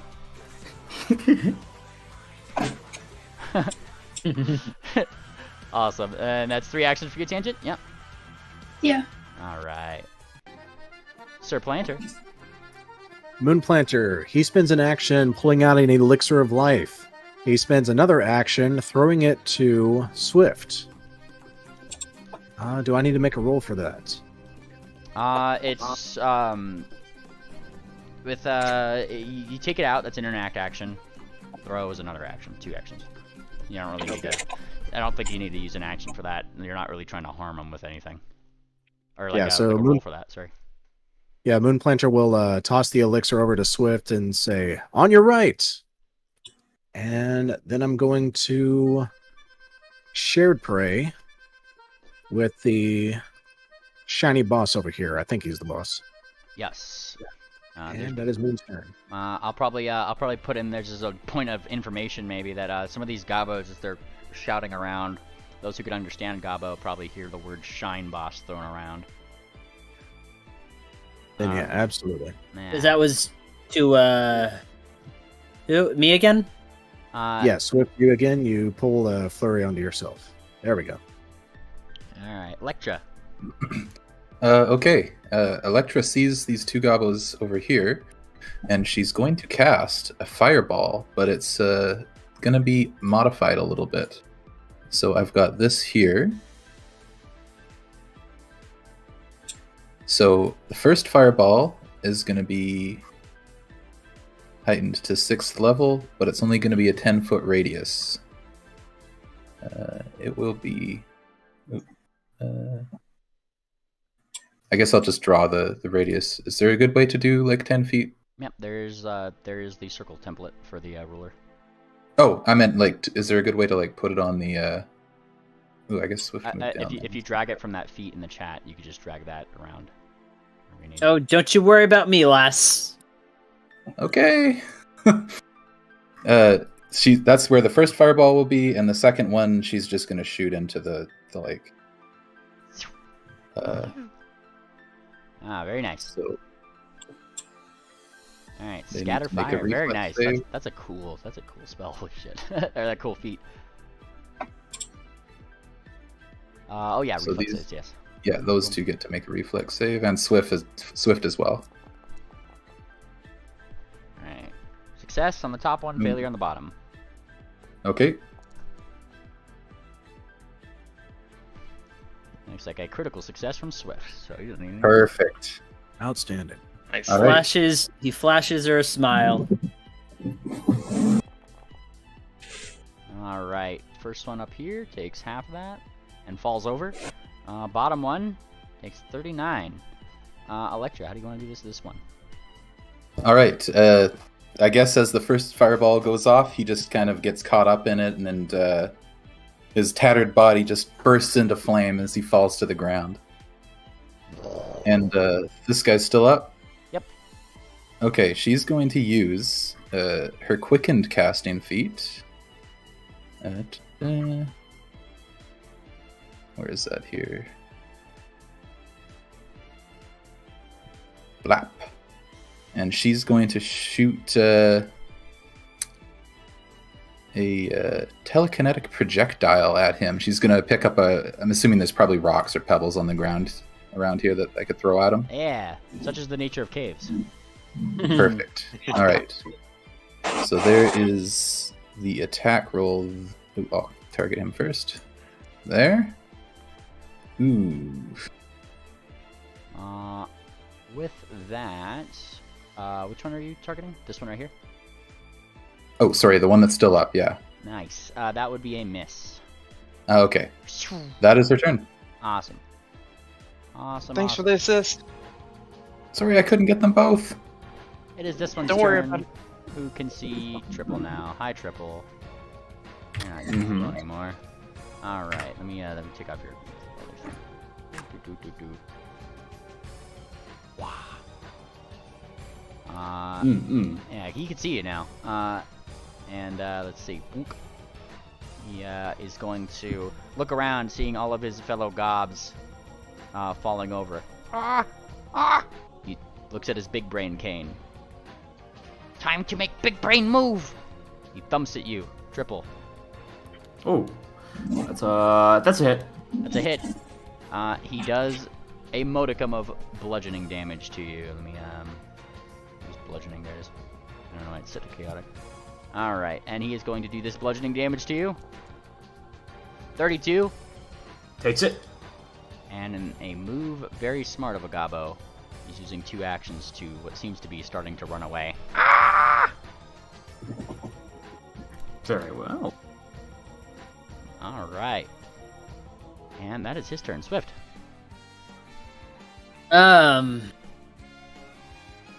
See here.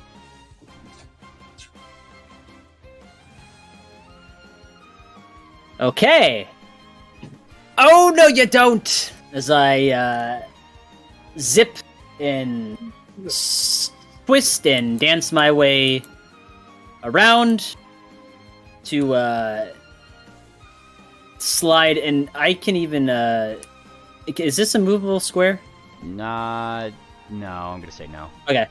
Then I'm going to do all that and eventually tumble through this one here. See it?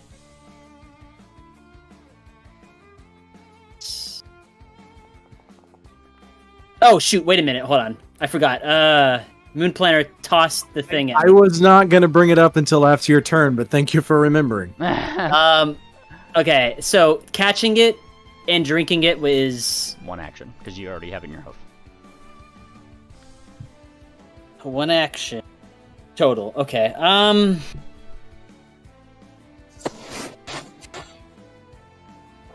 Damn it. Okay, sure. I will. Actually, you know what? No. It dunks Swift in the head, but then he continues anyways. Does that pass the tumble through? Yes, that does pass. All right. And then he looks action. That's all, folk. That's all, folk.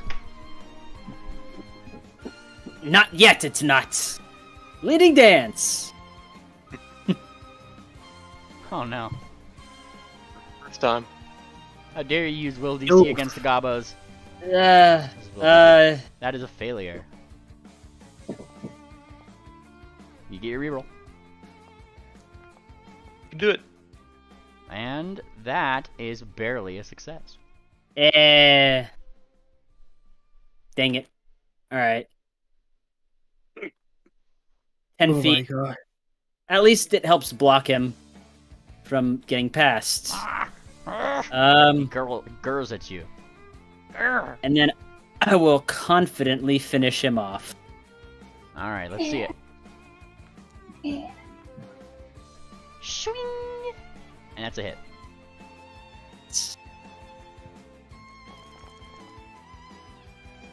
"31 points of damage to him. How mean."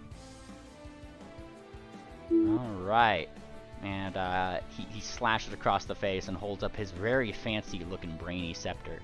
No! And he has his rapier still extended, is still in his dueling dance stance. Aye! Try it again! Awesome. But Fortuna, 'tis your turn. No, sir. Not getting out of this box. Yup. I'm staying still. Still staying still. I'm gonna target these two gobs, right? This one and this one. And, yeah. You know the drill. I do know the drill. At spell level 6. And 2 of them. Look at him dice. Top one, that would be a critical hit. Bottom one, that would be a normal hit.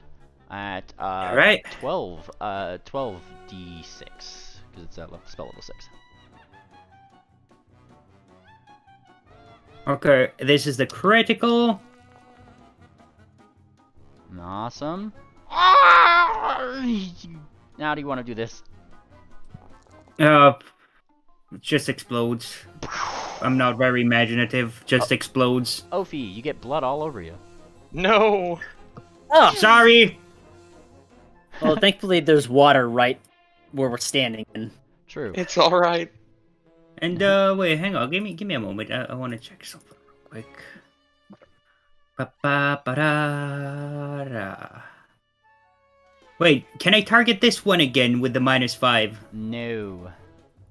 No? Nope, it has to be a different creature. Different creature. Yup. Alright. Then what's a -5 for? You don't use that -5 pretty much. You just use two actions to do the thing, and you, as Fortuna, get one more action to do it. Right. Whatever. Let's just gotta do the good old shield. You flip on the shield lever. There we go. Nice. Alright. Awesome. And this one is down. Fireheart's turn. And she's this last one over here, and she kind of like, she aims with her hooves, and then something flies toward his hooves, and let me roll to attack.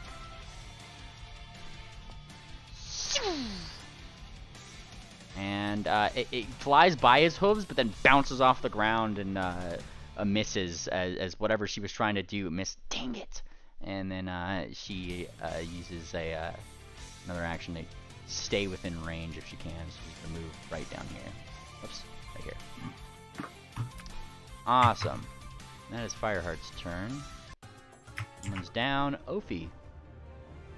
Oh, well, I'm covered in Goblin Viscera, but quick question. Goblins, they are invariably usually evil, correct? I mean, if the red eyes don't give it away, I don't know what does. Right. Yeah, but just for the sake of alignment with yeah, she'll flash a grin to the side at Madame Fortuna, and she'll say, "Don't worry about it." Kind of revel in it, to be honest with you. And Also, Mimli, you're racist. I have red eyes too. Oh no. Well, I mean, she will turn to the side and go ahead and Divine Lance this fella here. uh-oh, all the targeting. Yep. My friend had tuned into the thing and said, "My God, I heard Final Fantasy 14 music. I'm already There interested." you go. And once again, this one flies past the gobbo and right past Swift and impacts the cave behind him. Oh, damn it! Sorry. Like a strong one, lass. And she will. Okay, that ends Sanctuary on her. She was just going ahead and shield. Nice. And that'll end the turn. The shield comes up. Hey, Triple. Okay. This is an action. Guess I'm gonna just have to use...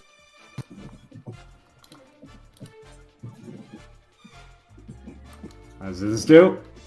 Awesome, and that is a hit. Unarmed? You know what? Actually, mind if I do it right here so I'm flanking? Nah, I'm gonna say yes this time, but remember that for next time. Too late then. There we go. And let's do precise debilitation. So good. I accidentally took 12 extra. But okay. Yeah, I think I'm gonna use precise debilitation so that he takes this. Gotcha! And he takes that. Boom. Taking an extra 6. No! No. Yeah, let's just do one more. This is a unarmed attack, so what happens to me? Alright, let's see. Unarmed attack, yeah? Unarmed. Mhm. You throw yourself slightly off balance and become slowed 2 until the end of your next turn. Alright, I'm gonna put that on. Alright. I am slowed now. Yeah, you just start like, you try to punch so hard that he ducks and then just whoosh! It just got a whoa, you spin around for a second. Yeah, I mean, at this I'm point, it actually doesn't spinning even up. matter. Yep. Awesome. Tangent. Yeah, I'm moving here. So I'm line of sight, and I'm going to cast Deity Strike, which I haven't had a chance to cast up to this point.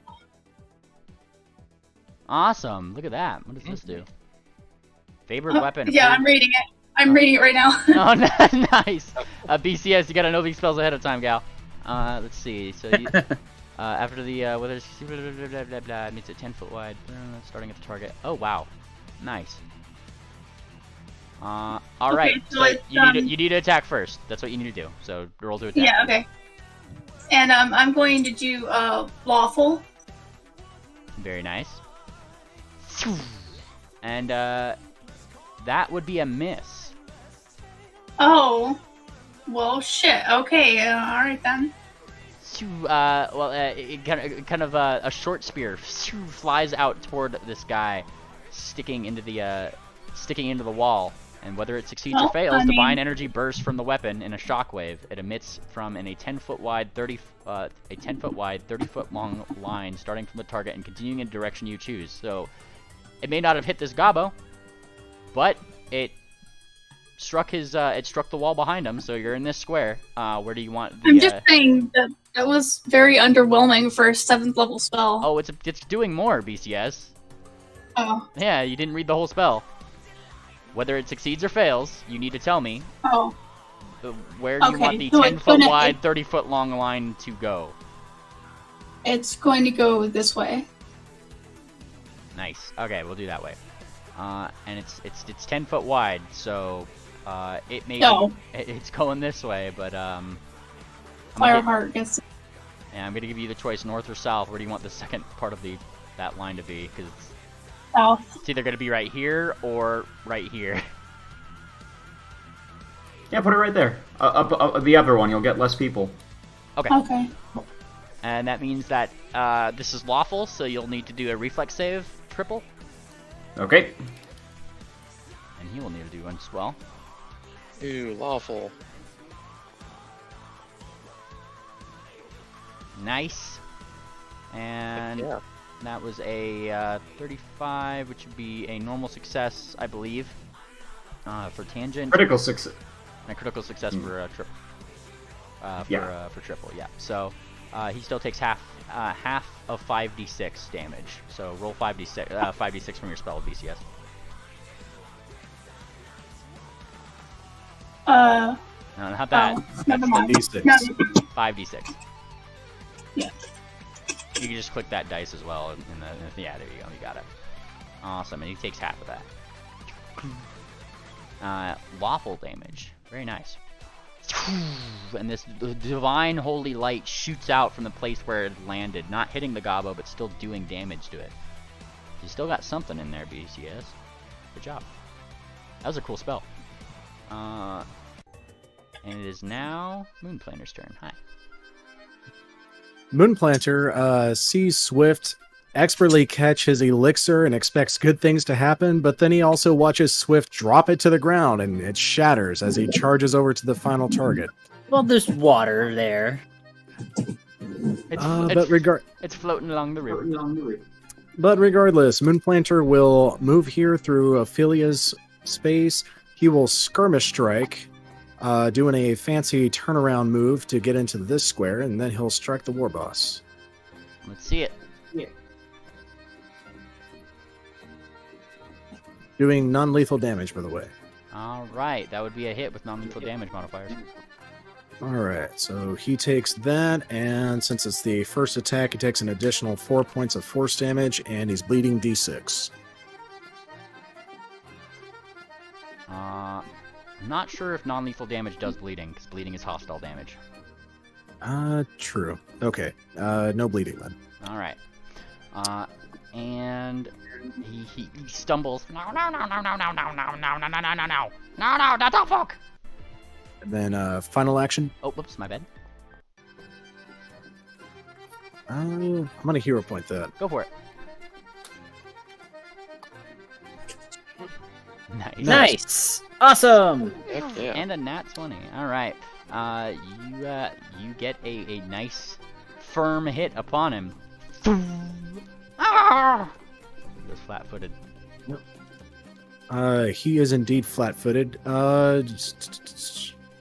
And because the falchion is forceful, he takes an additional 2 points of damage on the second attack, which is also doubled, so he takes an additional 4 points of damage. Whoops. Heals 4. Not 8, just 4. There we go. Thank you. Awesome. And that's his turn. fantastic. Electra. I guess we don't want to kill this guy. Electra moves up, but I don't want him to get away either. So she's gonna cast a web farther down, so he can't run out. Nice. Where? Here's the radius, right here. Oh, you dastardly dog. And that will be her turn. Awesome. It's his turn now. There's a big web over there. He's gonna try to go diagonal into a Matter Fortuna space. And he has to technically roll to tumble through that, so this will be acrobatics, Yeah, right? that will Well, hold on. Is where diagonal like here or?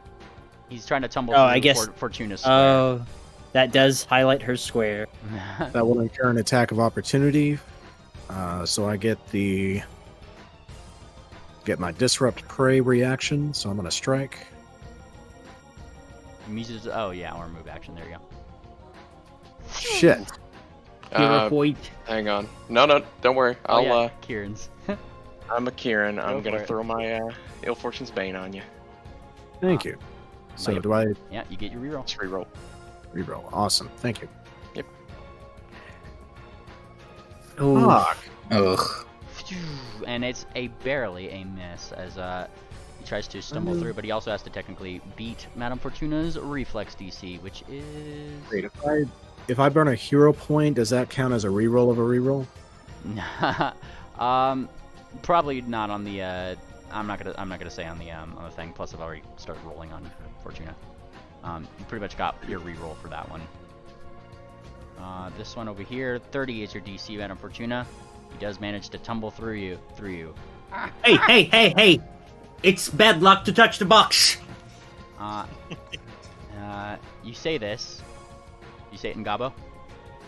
Yes, I do. He looks for a moment like he has half a mind to hit your box, but then looks at his cane. Big brain cane. He's got to make big brain decisions. So, you know, that's what people do. And, jump! He tries to jump this way. like go into the web. Where's your reflex thing? There he is. 33, right? Correct. Nice. He fails. It's a failure due in web. Normal failure. Welcome to my parlor. 10-foot status penalty to its speeds until its next turn. So he gets one more action, and he has a movement speed of this, which means that he can move another 15 feet. He's pushing. That's pretty much where, that's where he ends his turn. Pretty much. Big brain, small feet. All right. Well. Wait, hold. How was he able to move? It was a normal He failure, failed? not a critical failure. 10-foot status penalty to its speed till the start of its next turn. Each time a creature in the web begins to use a move action or enters the web during a move action, it must attempt an athletics or reflex save against your spell DC to avoid taking the circumstance penalty to its speeds or becoming immobilized. Look at the success tiers. Which he did. Failure. Yeah, but he would make Did he- another. He would make Did another. he roll for the check, though. initial entering of it, Yeah, that was what that was. But he and then makes a moving second. the second time? Enters the web during... during a... Anytime it begins a move action. You're right. Alright, there we go. I shall roll that again. Can he do it? Cannot. Nope. All right. So it's still just the slow, right? Yeah, that he only went in... Yeah, slowed and then slowed here. 2-2. Okay. Yeah. All right. Well, Swift's turn, and he's not gonna get away that easily. I'm going to... Three It's actions. all webby.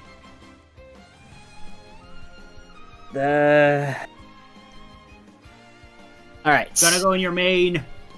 I believe in you. It says you can make an acrobatics check, right? It is an athletics or Okay. reflex. Or Wait, reflex. can you save, fly? that's- Can you reflex fly on top saves. of it? She said she filled the cave so we could stop her from exiting. I'm just assuming All it was right. like, web. Oh, Oh, it's thick. Yeah. I'm gonna point at the shine boss, and I'm gonna bon mot him by insulting the shine, the way he shines. Oh no. He looks like a scratchy, dimly lit Christmas or traveler's tree or Odyssey tree. Damn it. Based, okay. All right, bon mot. Right. And you say this in Gobbo, I take it? Yeah, Yeah. I'm gonna bon mot. All right, hero point Yeah, go for it. because I need this. Hey, Oh, there you nice. go. You say this, and he looks around, and you've never seen a Gobbo cry before until today. Okay, so that He is very much crying. No! I don't trouble a tree! and then damn it! All right, I am going to use mobile finisher here. A risky maneuver? Okay. Alright, you stride then strike. And if you're going into this area, still need that reflex save. I'm just seeing what the cat's trying It's to tell me. reflex. Yes. 33 is the number to beat. Nice. Yeah. A critical success. You are unaffected With as you skip ease. through the web, finding your target, and you are able to strike. Yeah, the mobile finisher. Bah. And that is a miss. So close. Very close. Damn it. Last action. Can I? PCS. Mute your mic when you're moving things around last. Oh, sorry. If I were to leading dance with him, would he also have to roll, like the thing again? He's not the one making the move action. Okay. And the creature I'm going. uses their move action. Yeah. I'm going to. I'm gonna try to trip him. Oh, nice. My last action. Mean.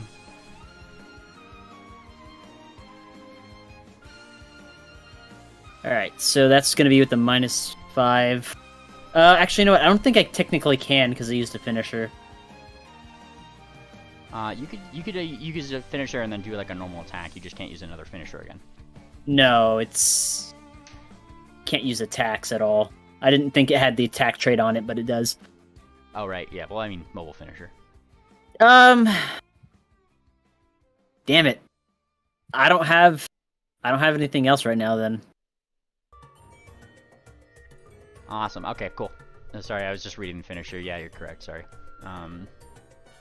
But he's looking at you. But your Bon Mott seemed to have gotten to him just enough. Swift, I'll give you this. He's looking at you with tears streaming from his eyes. That's all, folk. And he looks like he's gonna start fighting. Hey, okay. Oh no. Fortuna. Okay. I got him distracted.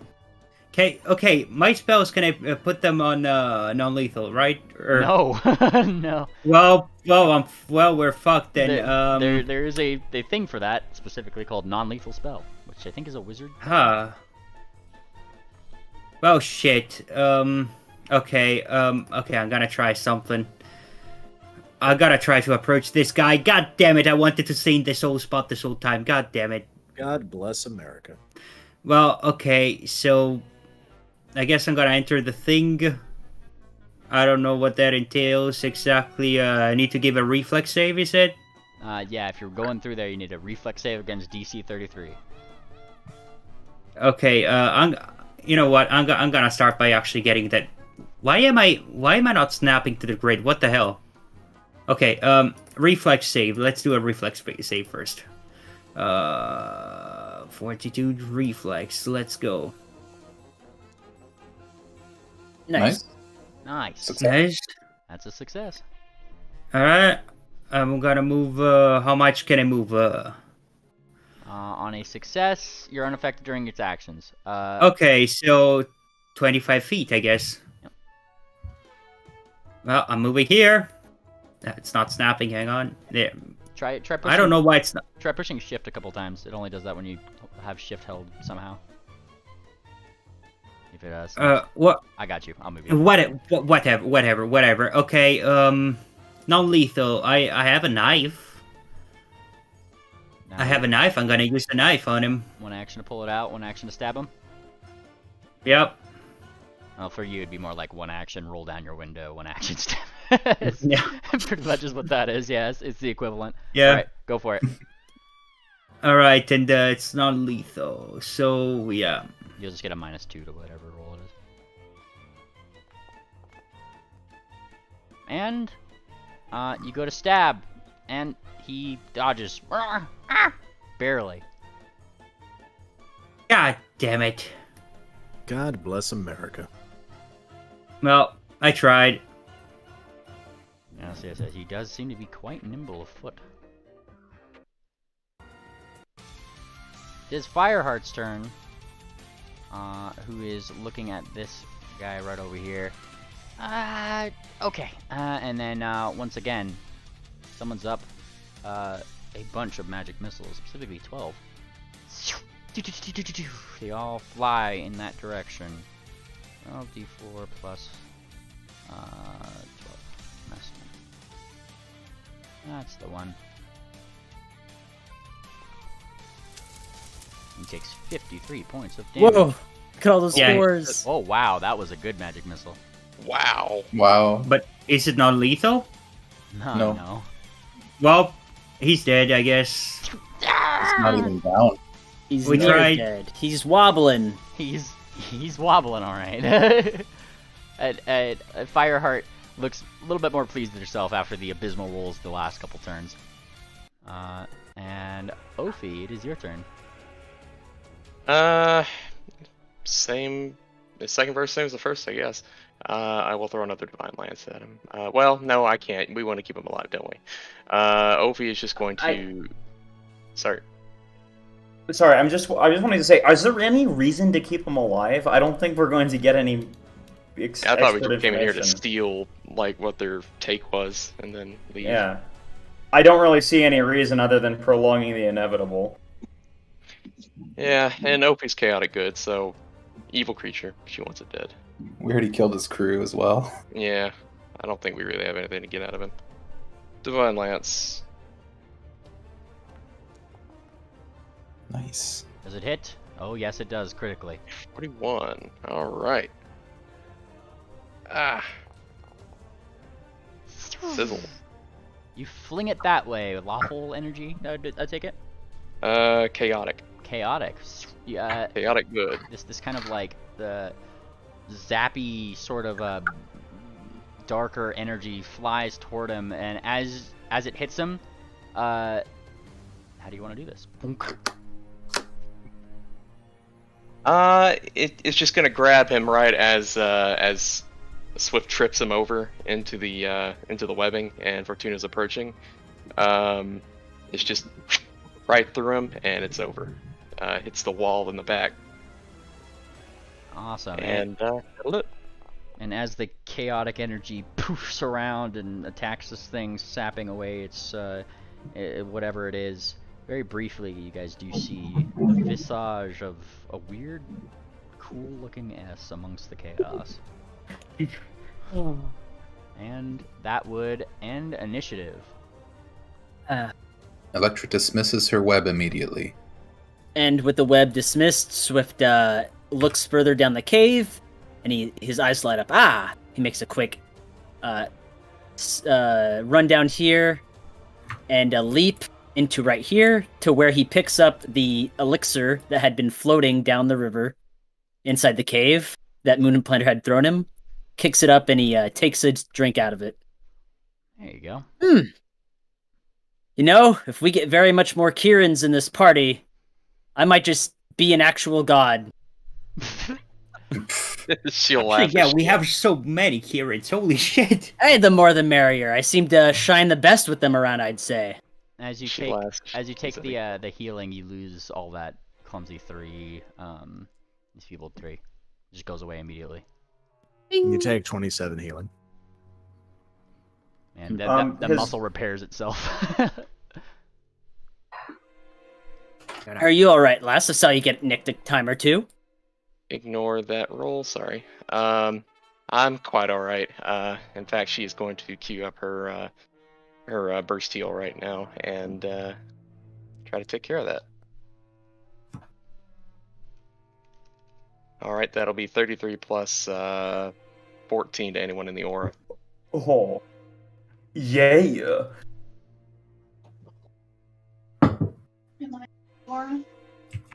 Hey, Triple is going to be frantically looking through these, looking through all of these special things for a name. These are paintings and stuff. It's a long shot. Yeah.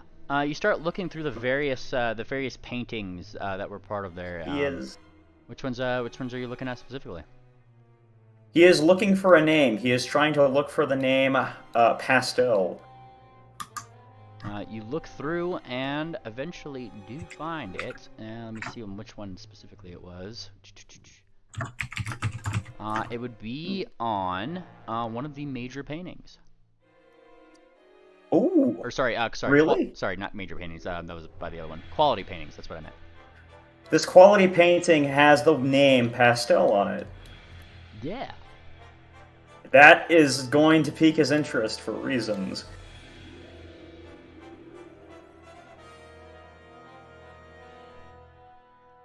Awesome. And you So kinda- these goblins were stealing museum paintings? Looks like it. looking at these gobbos, one thing is weird about them, which is as they kind of like lay there dying or whatever, in the same fashion as the one that Swift had killed, they all start like losing their fur very slowly, and beneath they just start kind of looking like weird changeling buggish husks, pretty much is what they start slowly turning into. Is that normal?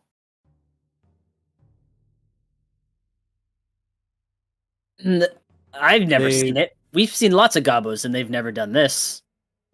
Do they have any equipment or loot on them?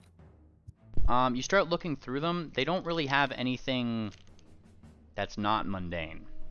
A lot of these One of them had a shifting weapon. well, you go pick up that weapon, and I mean, now it's not on their person, it's just a stick. I'm gonna go to Madame Fortuna and show her the locket. Well, look, I said triple, but I meant to say tangent. Sorry. No Tangent worries. found a locket. I'll take Gobble Lore if any of you guys have Interesting skill. that. Can Madame Fortuna roll Arcana on this? Arcana in common. Let's see. Yeah, Tanger's been looking at this locket for about a day and a half now. All right, Yeah, all I right. kind Let's. of I'm gonna get a blind on it.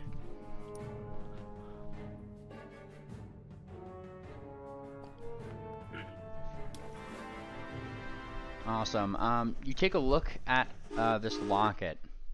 How are you determining what it is? Are you opening it? What are you doing with the locket to determine the magic that's in it? I'm gonna shake it. You shake the locket, and you hear the faintest thing inside, as if like somebody's like yelling in surprise.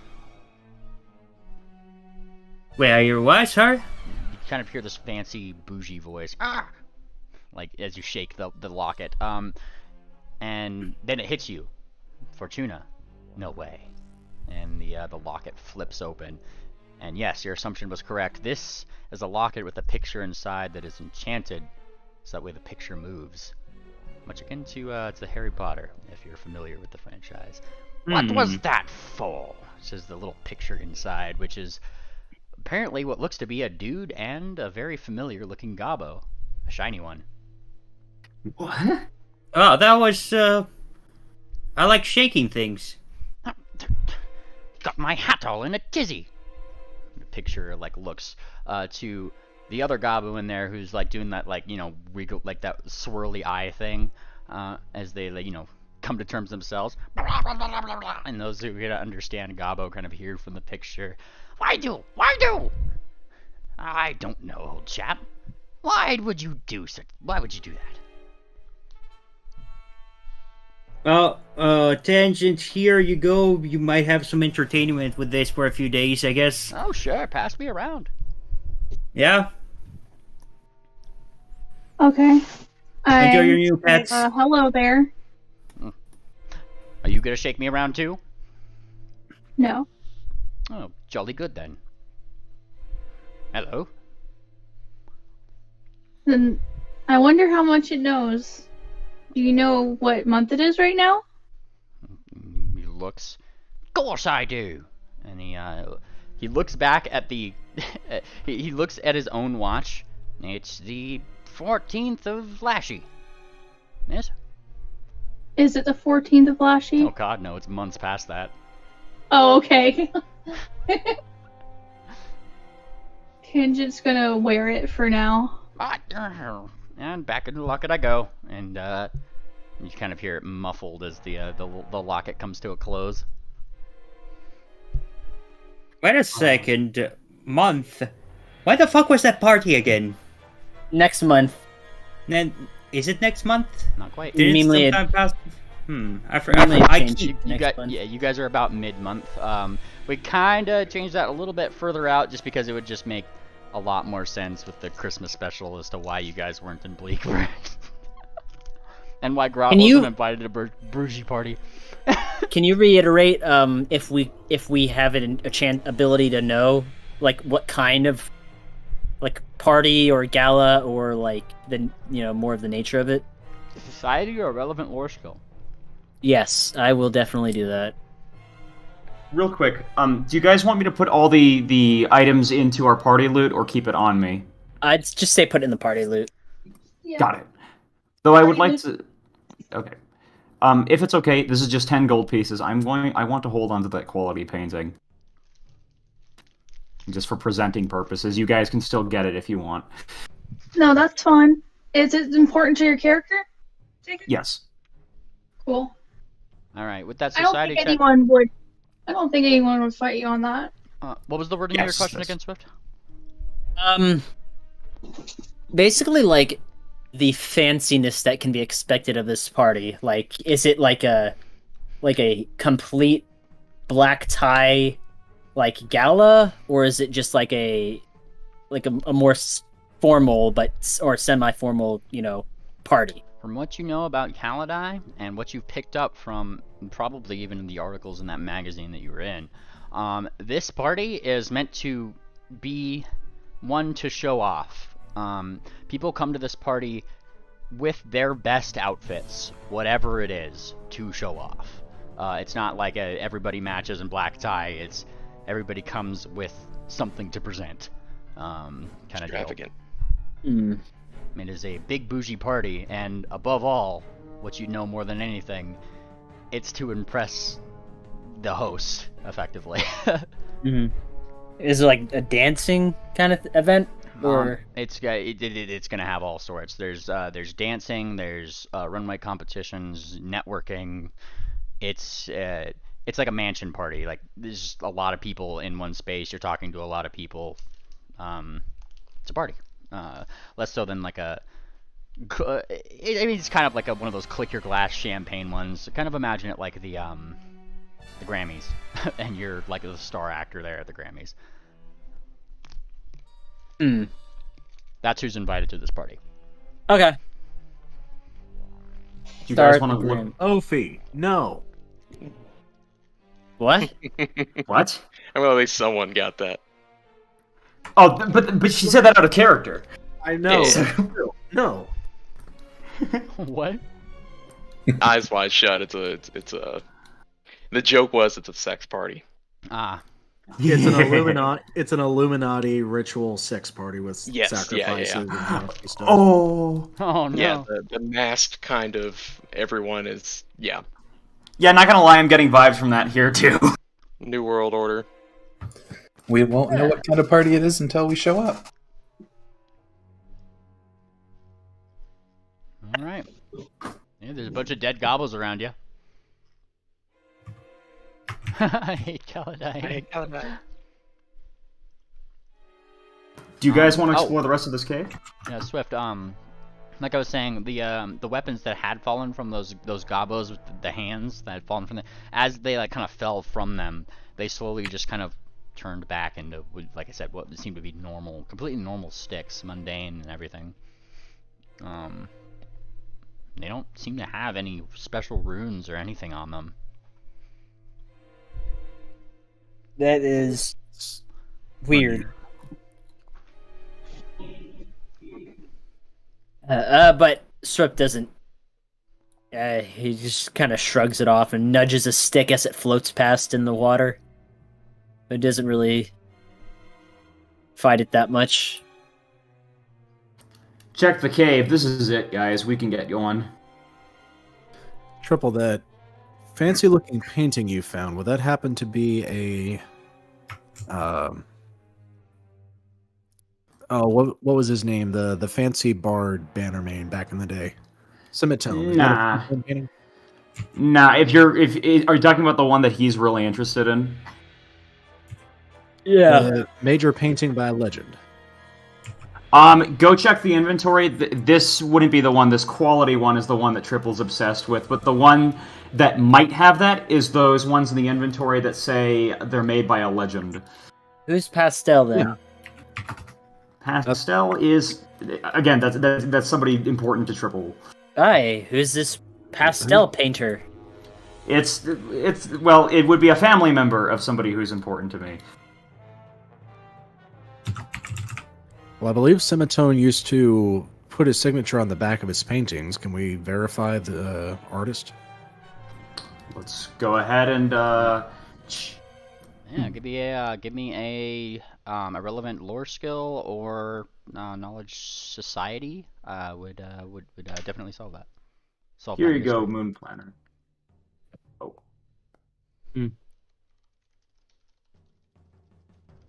Probably should. There's like a lot of stuff here. Awesome. And Moon Planner, yeah, you're pretty familiar with where Semitone usually signs his stuff. It looks legit. On the back there is a very fancy trademark signature of a certain Semitone. Ooh, if we could get this verified, we may have found another one of Semitone's paintings. Yeah, we're finding so many treasures, it's hard to keep track of them. It seems like we're just picking up things from the museum all over the place now. How many did he make anyway? I have no idea, but I imagine he spent many years creating arts.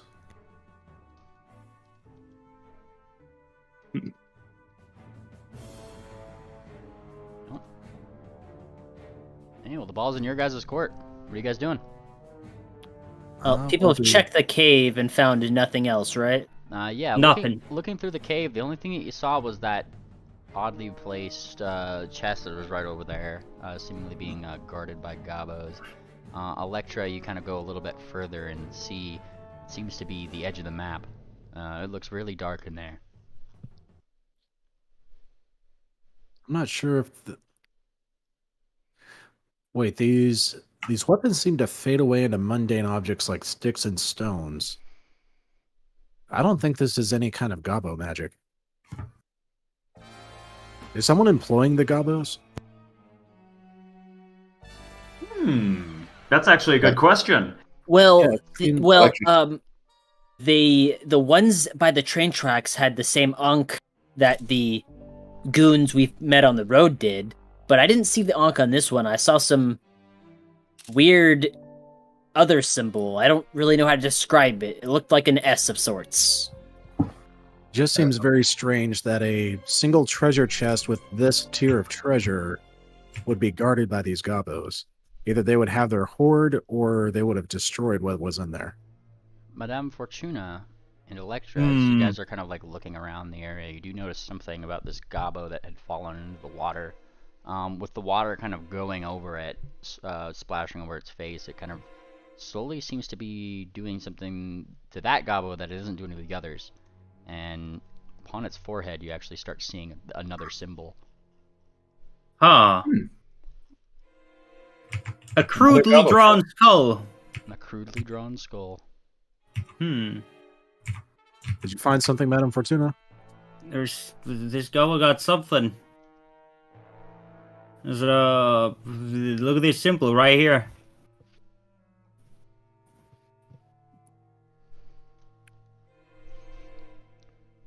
And yeah, you're looking at the symbol. It's just kind of like dully glowing red on their forehead.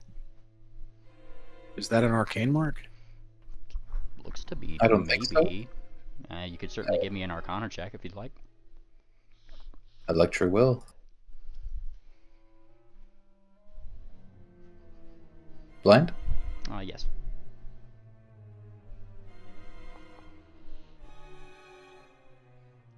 It does seem to be some kind of arcane mark. The more you kind of squint and look at it, you're increasingly more kind of keen that whatever this mark does, the source of all those rocks that were falling from it, seems to be originating from here. It's very reminiscent of a certain spell. Moon Planner. Yeah. Take a look at these. I got two of these. Oh, I'm gonna have to pull them back on. These two paintings by a legend. Yeah, you just saw them there, basically. These could be the ones by Semitone, because, like, legend sounds like that. Yeah, I checked one of them. It was definitely done by Semitone. Look for his signature on the back of the painting. Okay. Yeah. And you look, they both seem to have a signature of their own, and I could actually they're both coincidentally enough like landscape paintings of their own, specifically of some various environments. One seems to be somewhat of a forest, and one of them seems to be in somewhat of a like an overshot of what looks to be a very techy looking city. Moon Planner. I feel like this is completely valid for you. You're a master, and you are the only one I think that can actually make this roll. You're free to give me a knowledge nature, or survival, or a survival check or a nature check to try to. I guess just survival would be master. Survival check to determine where those might be from, or painted of. Here's both of them. Awesome. That's one, and then I'll take the other.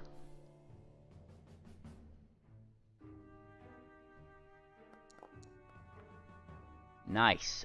You can actually keenly recognize where the two of these are from.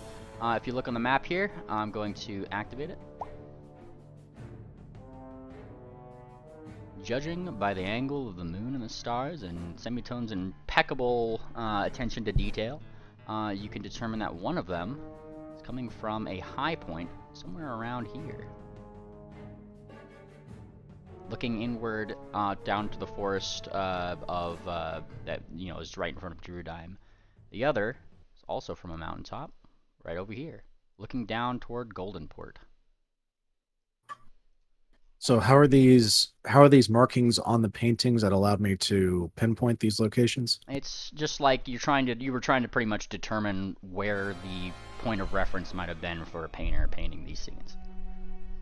Okay, so these were like from the painter or from the painting itself. Yes. And them's something that you could only roll if you were a master in survival, which I know you are, so I was giving you that roll. Druidheim and what?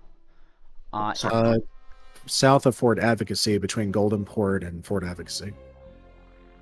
Right here and right over here. I could actually put one of them fancy little map indicators on there. How about that? Point of interest. I'll put down that one. But yeah, that's where them's are. Bring you guys back here.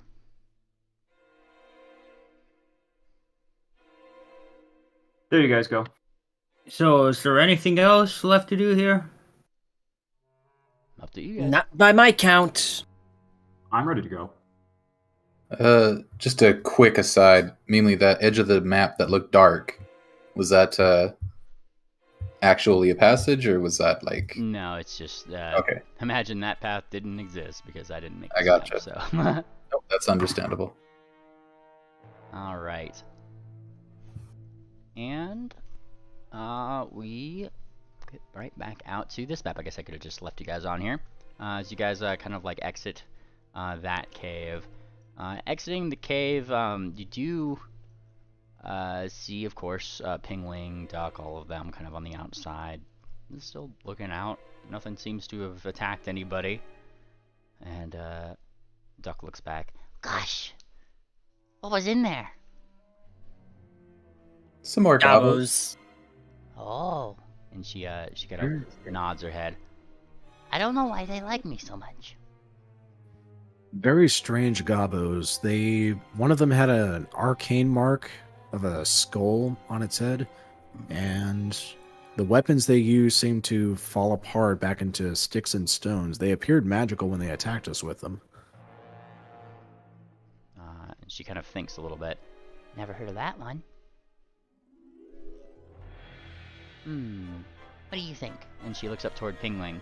Sentient says, that sounds like the druid Shillelagh. I'm not too sure myself. I'm not exactly a gobbo, says Pingling, who doesn't have a relevant lore skill to determine this. Fortunately, they don't really teach you about gobbos, so academia lore isn't really too much of a Muted? Relevant skill.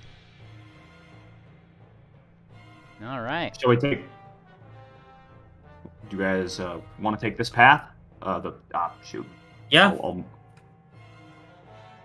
Says it Hi, sounds like Shillelagh. You're not wrong, actually, because doesn't Moon Planner just put the stuff on a stick and turn it into a shillelagh? Oh yeah. True. But it doesn't work on stones, only sticks. And it turns it into a club, not shifting There's weapon. another spell for that too. Magic That is stone. true. It did shift into the rapier. There's another spell for the stone thing, and it's druid too. I wonder if they're druids. Maybe we'll find more of them later and get to fill in some clues. I'm thinking someone or something is employing the local gobbos here to protect the treasures or guard over them. Because we've all seen, or most of us have seen gobbo hordes before. They're not all located in a single chest, and they're not of this caliber. If the gobbos had gotten this painting, they likely would have destroyed it outright.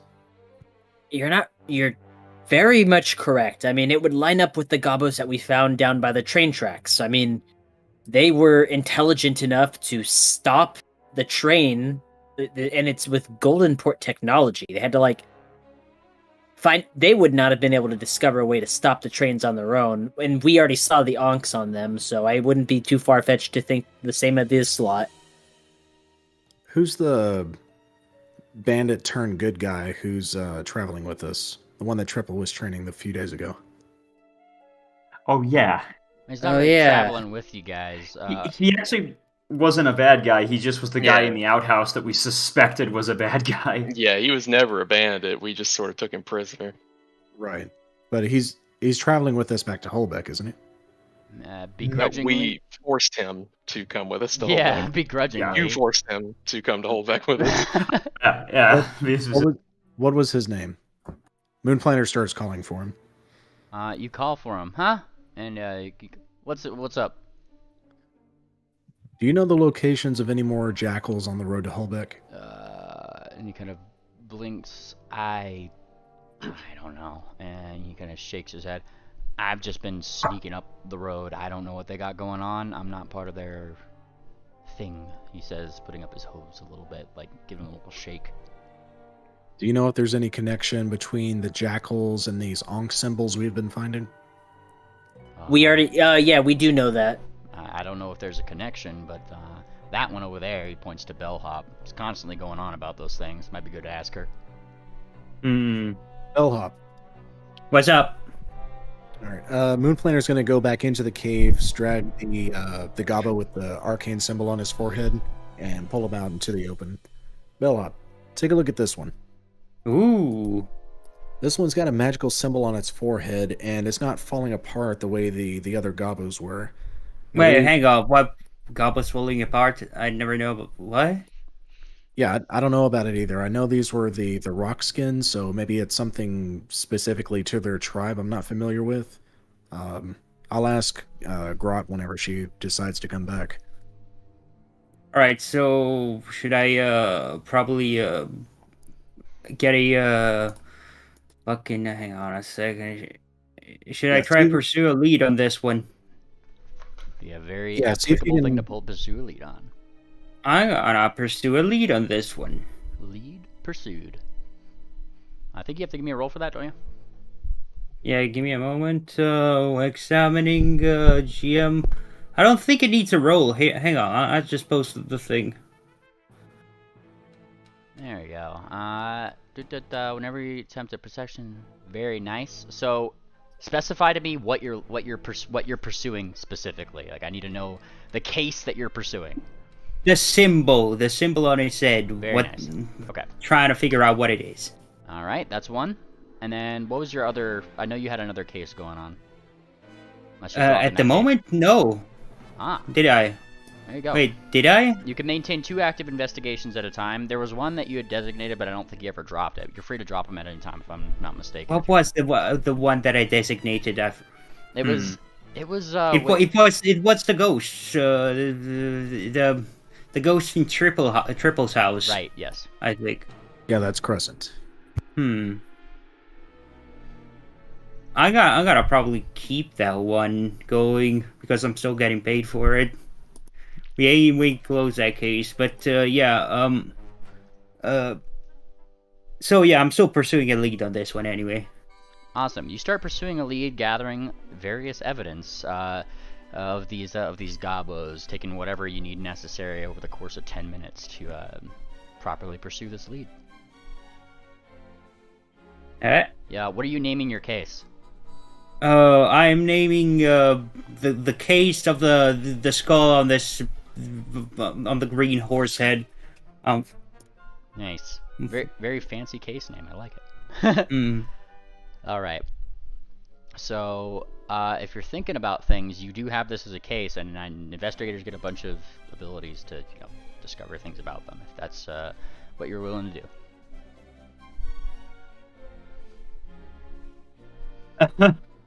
All right. Wait. Do I need to get a check for this? What check do I gotta do for this one?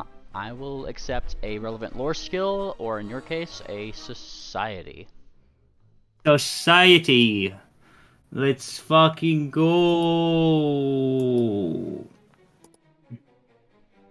That wasn't blind. What the fuck? I selected blind. Let me retry. Sometimes it glitches out. There we go. With this, you're trying to think of where you might have seen this, that kind of thing. Thinking about all the worldly things that you know about societies in the world.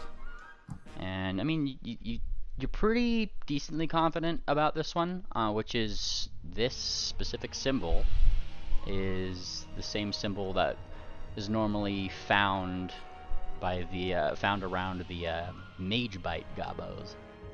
Mage bite. Wait, how do you spell that? Mage, M-A-G-E, bite. Oh, mage bite. Well, at least we know where it came from. Mage bites.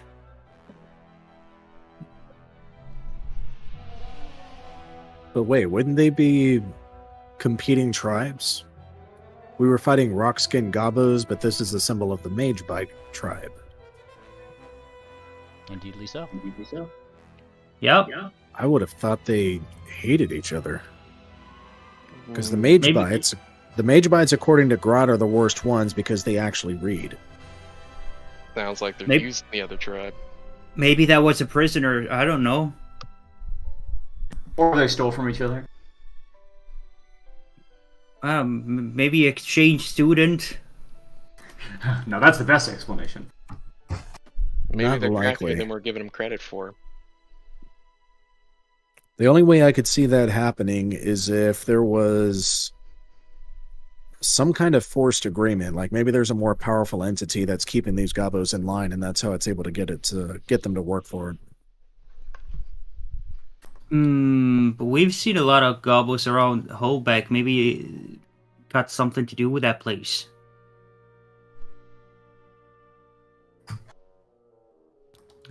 Is there anything else we gotta do? The only thing left to do, I think, is you guys determining what path you're taking from here. If we don't know the locations of any more jackals, we could just head due west, or we could go back to the road to see if we can get another ambush. I'd be surprised to find another, but I think we just head due west and go into town. I'm all for that. It'll take 8 actions to go that way. It'll take, you pretty much go 1 action up to the point where you get to the path. So you'll take an extra day to get to that path, unless you guys are going down here or going around. So options available to you. I think I'd like to head straight to Holbeck, but I'll defer to the rest of you. That's my vote. All right, I'm gonna go straight. Unless there's any fastest route possible. Awesome. So I move here. Fantastic. As you guys start moving back toward your original camping space, you find that clear spot where you'd found the locket. A day and a half before.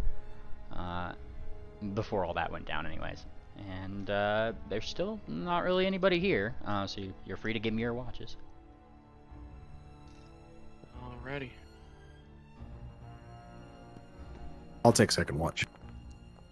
I'll go third.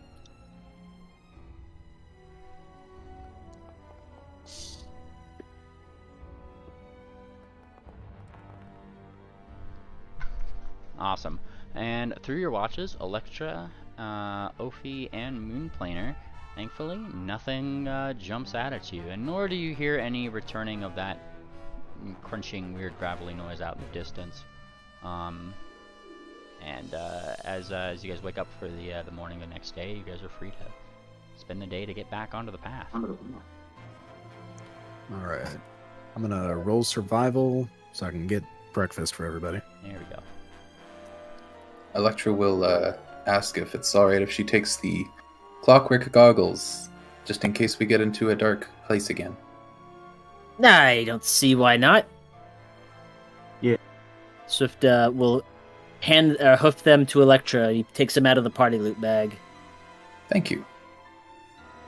Awesome. And by the time you guys get back onto the road, it seems to be smooth sailing from here, but it is late evening once again. And Electra, you might have the chance to use those goggles in earnest now. I need you guys' watches. She's not going to use them on the watch because I think they have a finite amount of time. Gotcha. Moon takes second watch. All right. I'll take third again, unless Oh. we're already full. You can sleep in less. I will take the snooze. Fantastic. And keeping an eye up and down the road, Electra, Swift, and Moonplaner, you guys don't see anybody coming down the way or going back up the way. Pingwing and Pingwing, Duck, Fireheart, all them. A couple of them actually did kind of stay up along with you guys just to keep out an extra eye, given that they were also holding those same suspicions. Somebody might be coming up this way, though. By the time morning comes and Moonplaner's watch comes to an end, that didn't seem to be the case.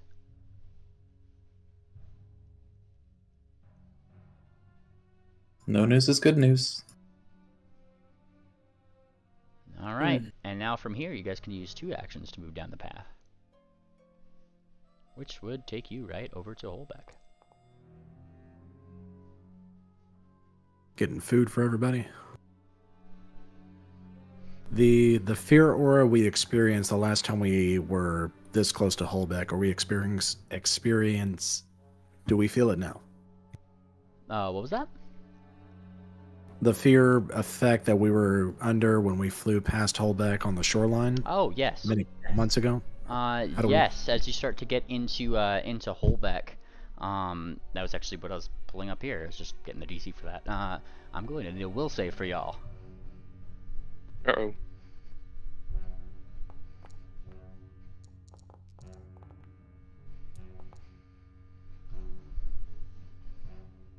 Awesome. And let me check the DCs for things. Give me 1 second. I just gotta pull up some old docs here. Those are some old documents. Awesome. And let's see, moving up the way. Moonplaner, you failed, so you are frightened 1. Or sorry, frightened 2. Ophi, you critically succeeded because of your resolve. Electra, yeah. you normally succeeded, so you're only frightened 1. Swift, you... That was a normal failure, so that would be frightened 2 for you. Triple. That was a critical failure, so you are frightened 3. How often do we roll this? Because I might just burn a hero point. I'm pretty much going to be having you guys roll this at the start of every day, and this is the blanket effect for that day. Okay. Do not bother using your hero point. I am going to prepare remove fear at a high level. So I do have a Nice. question as well. Electra casts mage armor on herself every morning when she gets up. Would a 40 have changed the result with the +1 from mage armor? No. Okay. And let's see. Madame Fortuna, you succeeded critically because of Walls of Will. Bellhop, you failed. So you are frightened 2. Jesus, fuck, get out of here. Yeah, some weird foreboding feeling as you guys get closer and closer to the town starts to kind of like blanket over you, and almost tangentially to that, the night seems to almost fall faster. Or maybe it's just perception because, you know, heart's racing. Something is getting that that tiny ant of adrenaline, like on edge in the back of your guys' mind as you guys start to get into town. By the time you get to the hex that Holbeck would be in, you kind of like look over. And you see the town there with all of its red buildings, or red-topped buildings. Out of all of our players here, Anon, you might be the most familiar with the style. It's pretty reminiscent of Florence. Oh. Right. Very artistic, very very showy, lots of white buildings as you guys kind of get into there. Though there did seem to be torches there, patrols roaming through the cities. Real quick before we go too far forward, the remove fear, is that automatic, or do you need to make a check against that? You'll need to counteract it, so you'll need to roll that counteract check. And your DC is 32. On a success, that would be counteract if it is 7 or less. So this would not be a level 7 effect. Yeah, so that would actually fail. Wait, but isn't this a spell level 6? I'm just reading counteract here. I think that the being 6th level just makes it affect 10 people. Yep. Oh. So this is definitely not a 7th level effect. I'll give you that from the spells. That actually does fail. Well, damn. Oh, the effect, the thing that made it. Oh, jeez. Yeah, we're against something the DC very is strong. DC's over 40, so. Well, I said you succeeded, Electra, with your. My bad. Yeah, you're just you're frightened 1. Critically succeeded is you don't get frightened. Yeah.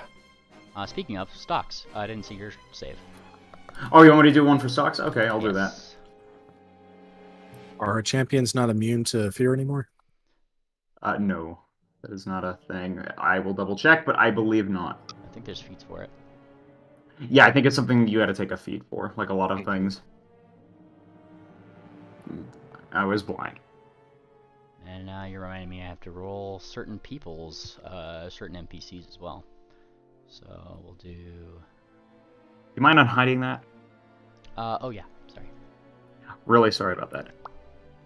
You succeed with Divine Will. That would be a critical success. So you are good, Socks. Oh. Critical success takes 9. So I got to do this one for these two. You're reminding me. There's that one and that one. And Pingwings. Pingwing.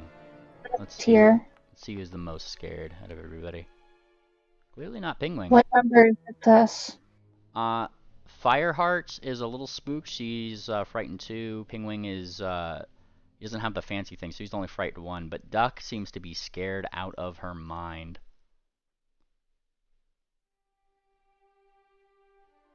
And she's kind of like clinging to anybody who is close to her at any given time. I don't think we should go in there. This is too spooky. This is what we have to do as Bannermanes, Duck. We have to face our fears no matter how shaken we are. This is a tough challenge for the lass. You need to be very careful here. Pingwing, you're going to have to keep a very close eye on her here. No, don't worry, I am. And he looks serious, and he's looking out toward those torches that you see kind of roaming through the city. Like I said, these guys seem to be on patrol. And there's definitely people walking around that don't look like they have those guard outfits. Matter of fact, a couple of them that you could see on the edge of town. I would imagine Triple being your scout. Triple could you could totally report that the people who are patrolling around this place have the same sort of loadout and look about them as the previous goons that you had fought. Actually, like what? They're not the same people, but they're part of the same group. No, I'm sorry. It just dawned on me. Yeah, okay. So yeah, this is filled up with these guys. This is gonna be difficult. They're filled up with these guys, and they don't seem to be like hurting anybody. They're just kind of like walking up and down the streets, looking left and right, and you see a couple more of them, and a couple more of those weird hooded, probably mirror guys. What if we just hit our badges? Do you guys think that would work? Considering the fact Swift got ID'd, I don't think so. At least Somebody has some plywood? Even still, I don't think they're just letting anybody through here. Yeah, I don't think it's quite like the kobolds, where they just assume everyone's a prisoner. I think they're going to be really suspicious. What if I disguised as somebody? I have a disguise kit. you could probably get past them and scout around, but we've got to get everyone in. Yeah. Well, I could snag you guys some uniforms, perhaps. But the one problem is going to be anyone who's like famous. So pretty much all of us. Did the jackal? Penguin looks to the people who are in the magazine. Did the jackals wear a uniform? The ones that you saw were definitely well equipped and were pretty like they're pretty uniform in the way that they had a lot of cross strapping going on in their whole thing. Whatever armors that they had definitely seemed to be custom made for them, and that's what the people on patrol seem to be also wearing. Is like the various things that would just point to, hey, these guys are probably from they're not friendly people. We pocketed their armor, didn't we? I believe so. I don't keep track of your guys' inventory. I believe Swift picked up their weapons after that fight. So why don't we just see if we can put on their armor and sneak past them? Only one problem with that is that you only have, I believe, 3 sets. I go invisible. I can cast invisibility sphere. If you guys let me scout in there, I could get you more, but potentially it would be best to do it tomorrow, as in tomorrow in-game day, because I want to attempt that roll again. That would give me time to prepare a invisibility sphere so I can cast it so it lasts an hour. Yeah. I'll prepare remove fear twice to give us 2 chances on that. I could steal you guys some uniforms and then use this disguise kit to dress it up a little bit and make you look different. If we do sneak in today, Stockade, do you have a contact inside a hullback that could house us so we don't have to try to hide as hard? Switching over to him real quick. Mimli, do I? Well, typically, like, you know, if you had sending, you probably send it to your main stitch, but the people who cast sending here aren't familiar with them, which is the only problem.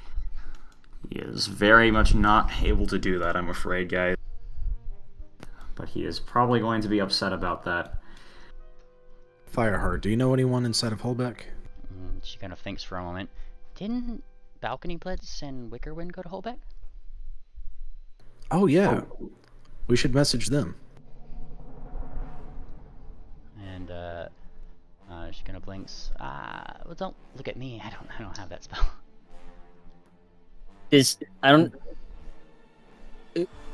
Who has sending? Well, I mean, I do, but I need to prepare it. Same here. I guess we're camping out then. Awesome. And you guys still do have your 2 exploration activities. So, what would you like to do today while you guys camp out? Well, no, this was the second activity. Well, you guys moved 2 hexes to get to this place. This is where you're at the end of the day. And then you guys you guys are like, this is like nighttime. If you guys are camping out, I need your watches first, and then the next day you get your 2 exploration activities. Right. You were making it sound like we had those 2 activities before we made our watches and sleep and stuff. No, it's just, yeah, I'll need your watches if you're going to be camping out here, and you guys are keeping watch. Alright. If you're a prepared spellcaster, make sure you prepare the things that you need. You gonna take a watch, Moon Planner? I'll take second. Your classic second. I'll take one too. And you go ahead and Mimley. Awesome. And Swift Moon Planner. You guys probably get the majority of interesting things that happens that night, given that, like, with the torchlight of the guards being going through the city, you do see like a little bit more the scope of things. There is a decent amount of them that do routinely switch out between their stuff. Between the two of you, you guys can actually work out that a lot of them seem to be coming in and out of one building in particular, which, from like this high point where you guys are camping above and looking down, by the time you get to Triples, your watch, you can probably recognize as some sort of greenhouse. Greenhouse? A greenhouse? Like the house is green, or you mean like actually with plants and stuff in it? Like, I mean, it's got that like glass top covering, right? It's a greenhouse.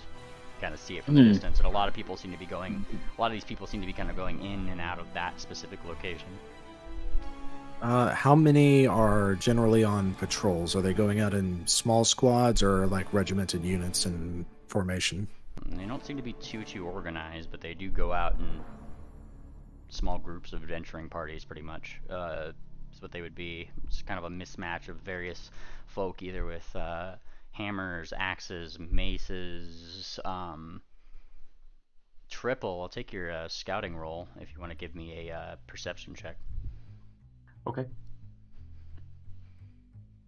This will be using one of your adventuring activities to scout, though. Okay. Like, you mean the next day? Yeah. Like, nothing jumped out at you guys to the night. We're starting the next day now. Well, I want to take a quick opportunity while then Swift and Moon Planner were kind of doing their watch and kind of talking together between their two ships. Just mention that, like, yeah, it's interesting. It seems the path to get here was a lot easier than Wati, but I don't know. It looks a mite bit more dangerous than kobolds. But there's more to consider than that, you know. And I kind of look at Moon Planter. Even though we've got this, and he gestures to the city ahead of us, there is that party next month. That should be on your mind too, lad. Well, frankly, we should stay focused on what's ahead of us. Of course. We're gonna rock through this, but I only mention it to you because you should be thinking on a way to make your proposal to your offer to Fireheart special. If it's gonna be quite the gala like this, you might want to prepare maybe a special bouquet of flowers. And he puts a in the weight middle on of the night, right? What do you mean proposal? No. Jeez. Offer. Date. Like a date proposal. You want to ask her. You don't want to. It's not going to be another +1. This time, you're asking her as your date. It's a different tone than just a +1. Do you understand? Right. Okay. And if it's a party like Kaladai, you want to make sure that it's a Kaladai affair from the get-go. You don't just want to walk up and ask her, "Hey, Fireheart, will you be my date?" You might want to grow a special bouquet of flowers yourself that might mean a bit more. Or maybe if we find some special treasures or some special jewelry on our adventure, you could offer that to her so she can help pop a little bit more at the party. And Moon Planter scratches his chin a little bit. Well, I don't know if she's too fond of flowers, but I know she really loves Moon Planter. Dragon artifacts. Hang on, I'm thinking here. Something dragon related. I'll keep an eye out. That's why I tell you, lad, we're more than a month out, but you got to keep an eye out for it going forward. Maybe there's some special kind of dragon flower or something you could come find, and if we meet up with that one deer again, maybe he can help you grow it a little bit faster. But hear me, lad. Any mayor will love a bouquet of flowers with a date proposal. All right. Okay. I'm gonna reveal this really quick. If you were a failure on the save here, go ahead and mark yourself as frightened 2 for your success, frightened 1, critical success, you're not frightened, and I don't think anybody critically failed, so we're good there. You got me marked as a critical success, GM. Did you roll for us, or did we roll that? I can't remember. No, I rolled that because I'm just gonna roll for us. I have a group. This is the new day. I'm assuming mine is a crit success. Now, well, instead. look at the like if you got special abilities that make it a crit success, then Yeah. Should be frightened 1 or 2, 2, right? if you're a failure, then yes, 2. All right, 2. Madame Fortuna is critical instead, right? So it's nothing. Mm-hmm. All right. Make sure I actually have sending here. GM, while everybody's doing that, I'm gonna roll knowledge nature. Is there a dragon-related flower that might be suitable with the proposal that Swift and I are discussing? Like some sort of corsage. What are you thinking? A You know how flower there's- that could be used to make a corsage, like Yeah, a species. You know how there's something like dragon fruit, passion fruit, something of that nature. You know, the blossom that grows on the tree, might be considered a dragon flower. Something of that nature. You do know of a specific type of blossom, but it only appears in places like scale tip and very rarely. That'd be a pretty good candidate for that kind of flower that you're looking for. Swift would have also mentioned corsage in that conversation as well as a good suggestion too. In the area, hell no. This is like a pretty arid environment. There's not a lot of just flowers hanging around. All right. Ooh. Nope, not on that one. You pretty much need to roll a 20 for this. The first one was a 16, but let me check something real fast. I'm gonna focus point back. No, that wouldn't be a saving throw. All right, I'm gonna blow my other remove fear. May as well. I prepared it. All right. Damn it. Oof. Oh well. You can always hero point. Yeah, you can always hero point that. Yeah, Well, I'll go on and blow my only hero point. Why not? You get a new one every game. better keep her safe. Oh, wait, 1d4. I have a different. Yeah, let me do that real quick. Or well, that was the reroll. So Yep. You Doesn't use it though. nah, didn't do you it. get your hero point back. Yeah. All right. Oh, okay. So yeah, between the scouting, you guys have one more adventuring activity today before afternoon hits again. Can I? What did the scouting elf get? It kind of got that they seem to be coming in and out of some building that. Oh, the greenhouse? The greenhouse, yeah. That and the uniform thing between all y'all with perceptions. Triple kind of reported the greenhouse thing. When you want sending cast on, you just let me know. I would like to, if it's possible, guys. I would. I'd like to go get us some more uniforms. If you guys think that's a smart idea. You can try it. My only hesitation is if they find you in there and you're alone, that won't be good. That's the risk. It's quite the risk, in fact. To which Ophi will cast Life Connection on you, and that will pretty much enable me to know whenever you're in trouble. I just don't know of any other things you guys might want to do. But that's that's the only thing I can come up with. Well, I've prepared so I can cast Invisibility Sphere that lasts for an hour. So if we do want to scout in, we can all go. We'll go in together. I suppose perhaps what you guys could do at the very least is be in like a safe location really close to wherever I go in, because we can't all sneak in together unless you all want to make stealth checks.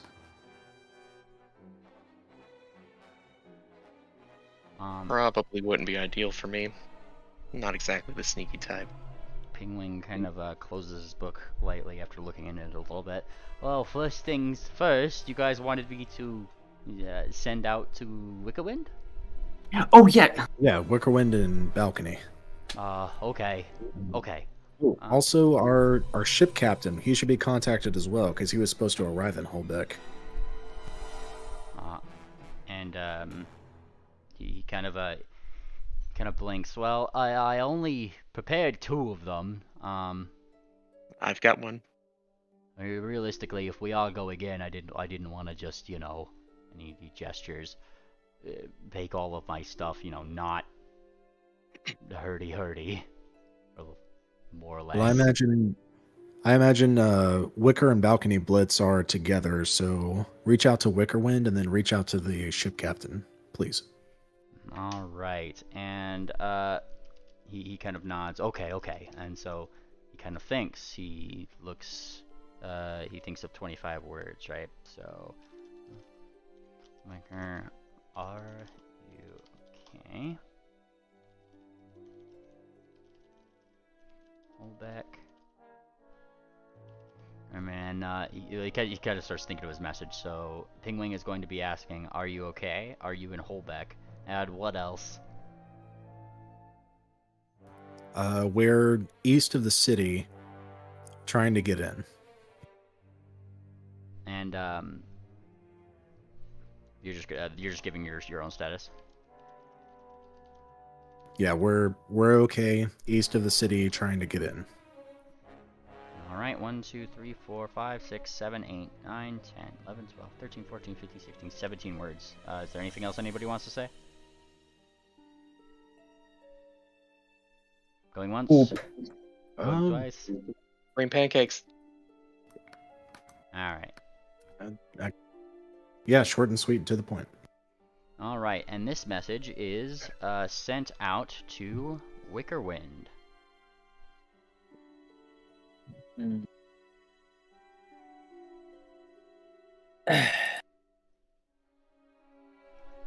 Okay, and can you type it out?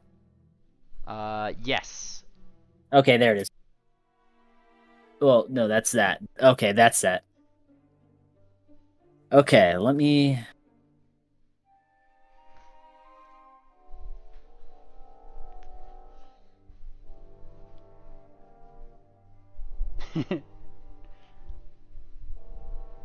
Right.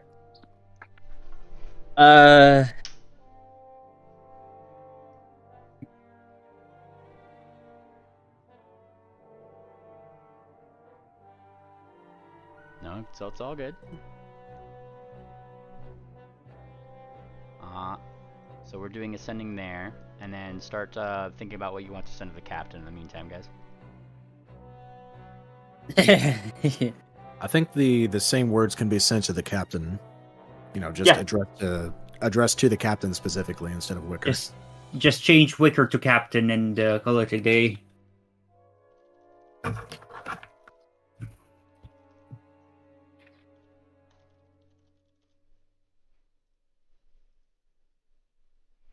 Alright, and let me send you shorter languages.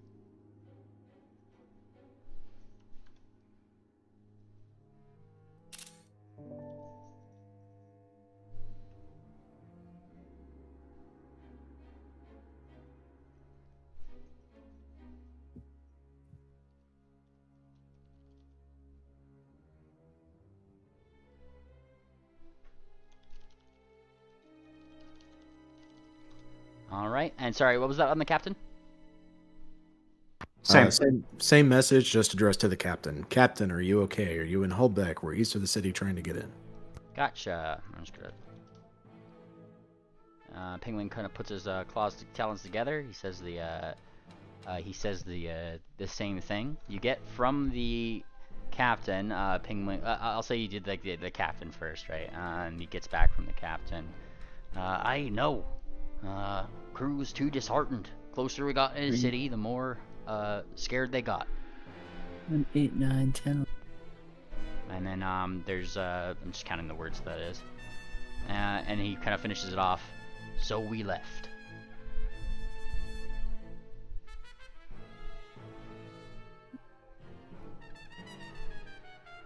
Only so much you could say within a sentence. Okay.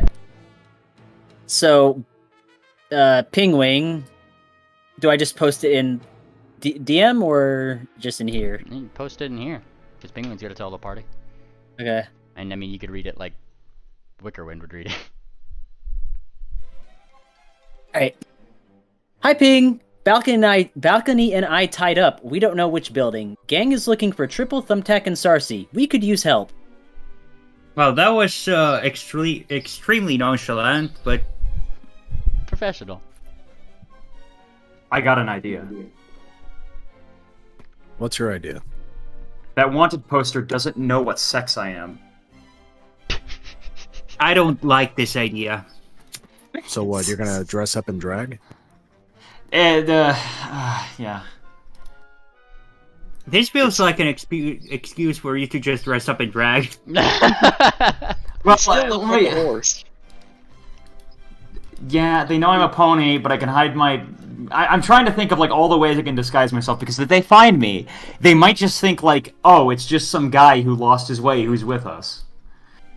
I guess, but if that poster doesn't tell which sex you are, it means that either way, you know, oh well, Triple is a girl, then yeah, that's Triple, or Triple is a guy, yeah, that's Triple. The reason why I'm doing this is because I technically was in that magazine, but they haven't been able to put together the pieces that the guy in the magazine is the same guy on the poster yet.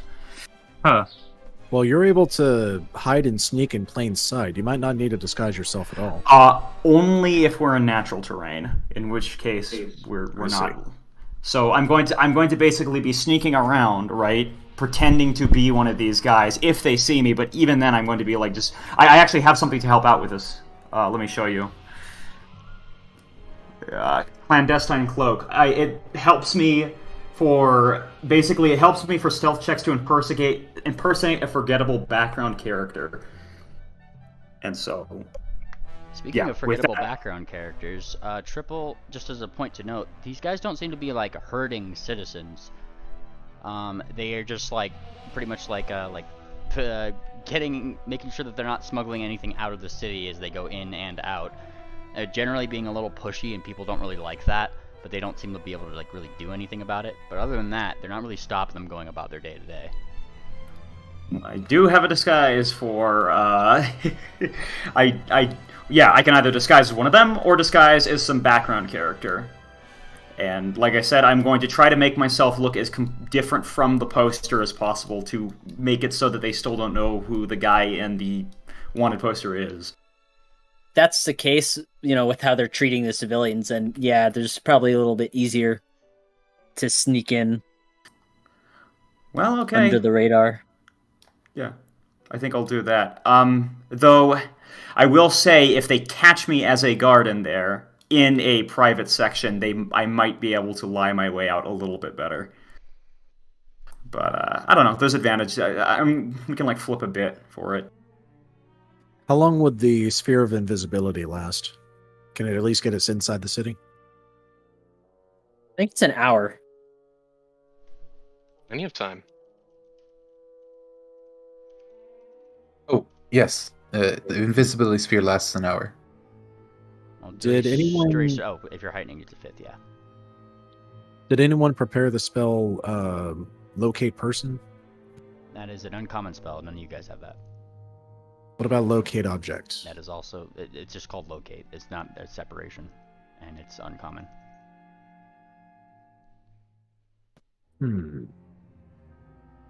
We could really use Sarsaparilla right now. Yeah. I agree. All right. Okay. I have a suggestion. Let's use the invisibility sphere to get within the city past the guards, and then I can form a posse with everyone here, see if we can speak to the local population to find out where the deer are located, and see if we can narrow down to which building they're in. And then once they're identified, we'll spring them loose and then work towards focusing on the jackals. We know that the jackals are headquartered in the History Museum, so that's likely going to be the most heavily guarded area we should avoid it. Yep. If you guys want to do that and spend your second action to gather information, I'll just need some rolls. I am. Yeah, that's right. We need society. I am trained in society, though. Swift is master in it. If you're gathering information from a city, it's either diplomacy or in this case Oh. deception. I can use deception. Yeah. If possible, yeah, I'd like to use a clandestine cloak and the disguise kit to disguise. That should give me a... Oh wait, these are item bonuses, so never mind. Yeah, what do I use for disguising? Disguising is just be deception. Okay. Yep, and that's part of this, is like, that's why I'm having you roll deception to gather information, because that is going to be part of your disguise. Public or private? It's going to be private, still knowledge gathering. Okay. Awesome. Now, as you guys are gathering information, who's all going in? Is it just Triple? We have a sphere. Yeah, if we use our sphere of invisibility, we should be able to sneak in and just like avoid the large groups of people so we don't bump into anyone. Fantastic. As you guys kind of start going around town, picking up information, what was the questions that we're asking Planner, just so I can confirm? We are trying to find the deer, Balcony Blitz, Wicker Wind, where they're currently being held so we can spring them loose. And with my posse archetype feed, everybody gets a +1 to gather information. Nice. Triple, being probably the forward man asking them's questions with the clandestine cloak. The other various background characters, you might think of them as they kind of give you a few tidbits of information. I don't know. You know, if we had ruminants here, says one, you know, they'd best be taking my mail.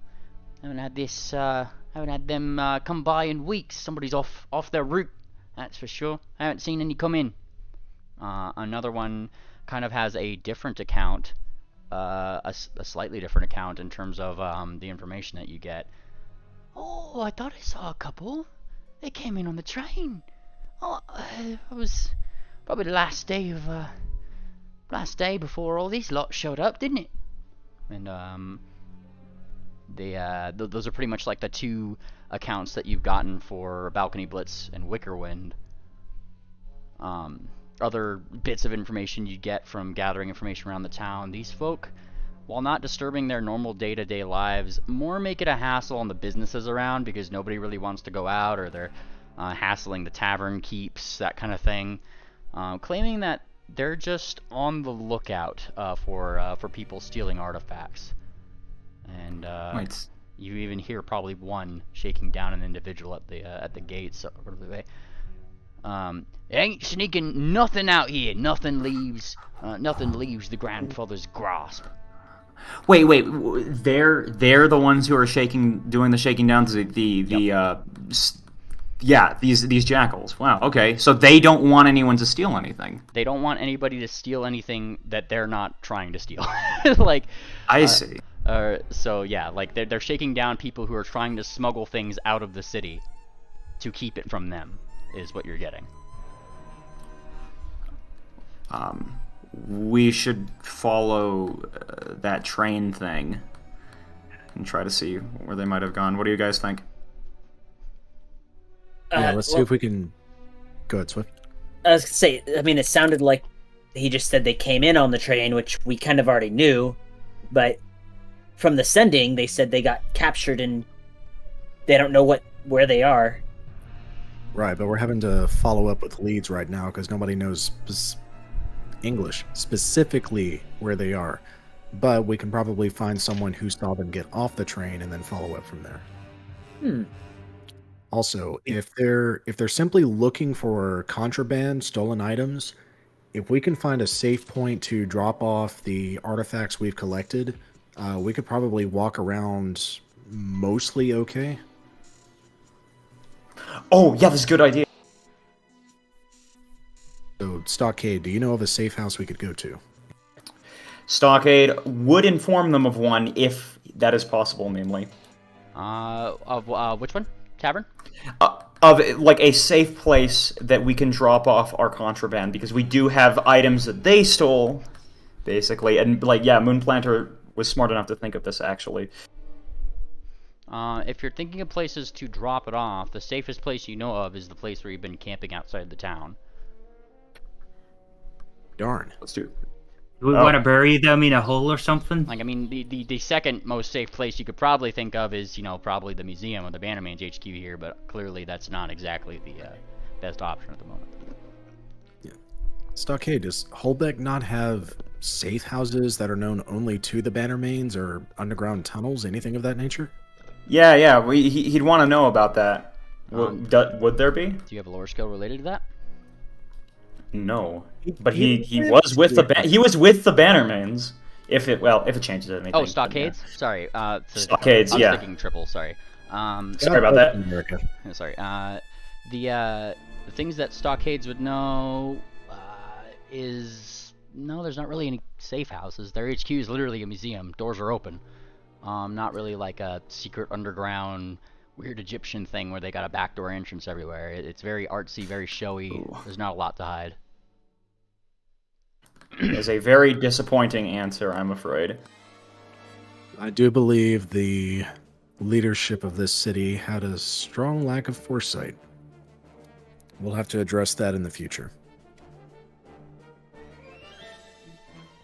In the meantime, obviously we need to keep these items protected and out of the eyes and ears of the jackals. But I recommend we head to the train station and see if we can follow up with any leads there.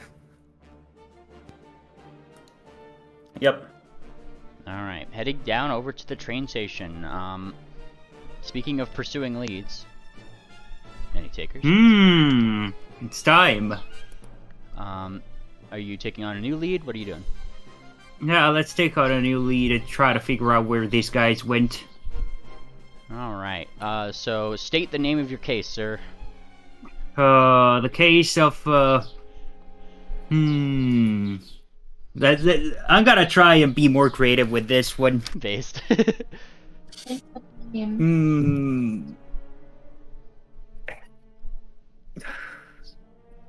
Missing deer. Fuck it. I don't know. The disappearing deer?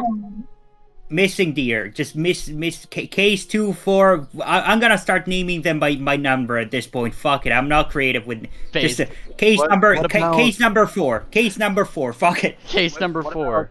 Missing deer. What about case number 4? The case of the tardy male.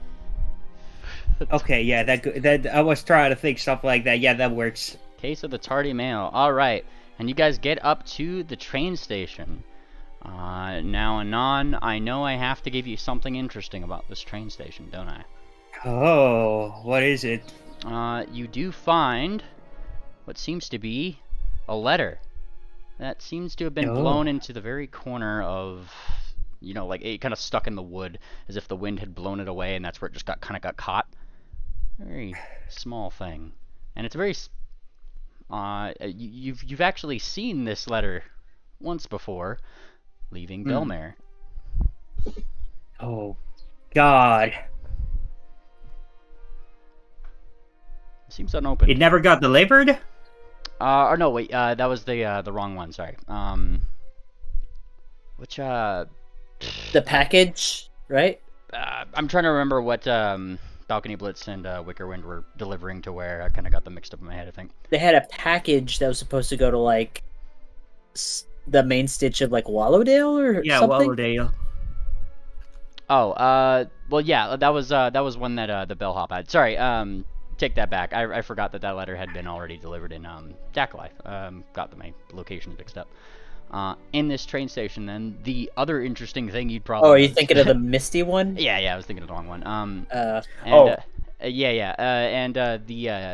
The interesting thing you'd notice in this train station, rather, would be probably the you find a similar looking talisman to something that your friend Wickerwind has probably whipped up in the past, just kind of like tossed along the ground as if it was like made but not used.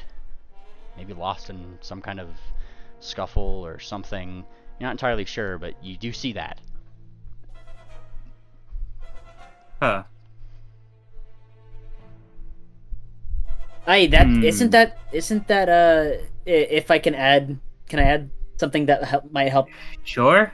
be a recognition is that Wickerwind would always include like a little almost like a signature, like a little snowflake somewhere on his trinkets and doodads. Like a little snowflake. So this was definitely Wickerwind's. Mm-hmm. Now, there doesn't seem to be a ticketeer here. This was just you kind of spotted this on the ground going up to the actual train station, the cobbled ground, pretty much. The train station itself, the building, is definitely being guarded by a fair amount of people who are just kind of like looking left, looking right, generally going about their thing. They seem to be waiting for another train to come in, and quite frankly, they look like a little bored, as if one had probably not come the way that they wanted to. That being said, they still some of them are eating apples. They're kind of talking between themselves. When's the next one scheduled? The other one kind of spits out like a sunflower seed, probably. I don't know. Couple days from now, maybe. And the other one kind of responds, didn't those, what are they called, gobbos? Yeah, they're sending them up our way. You think they missed one? Nah, they're really good with that stuff. And they kind of shake it. Better than us. General conversation you get between them.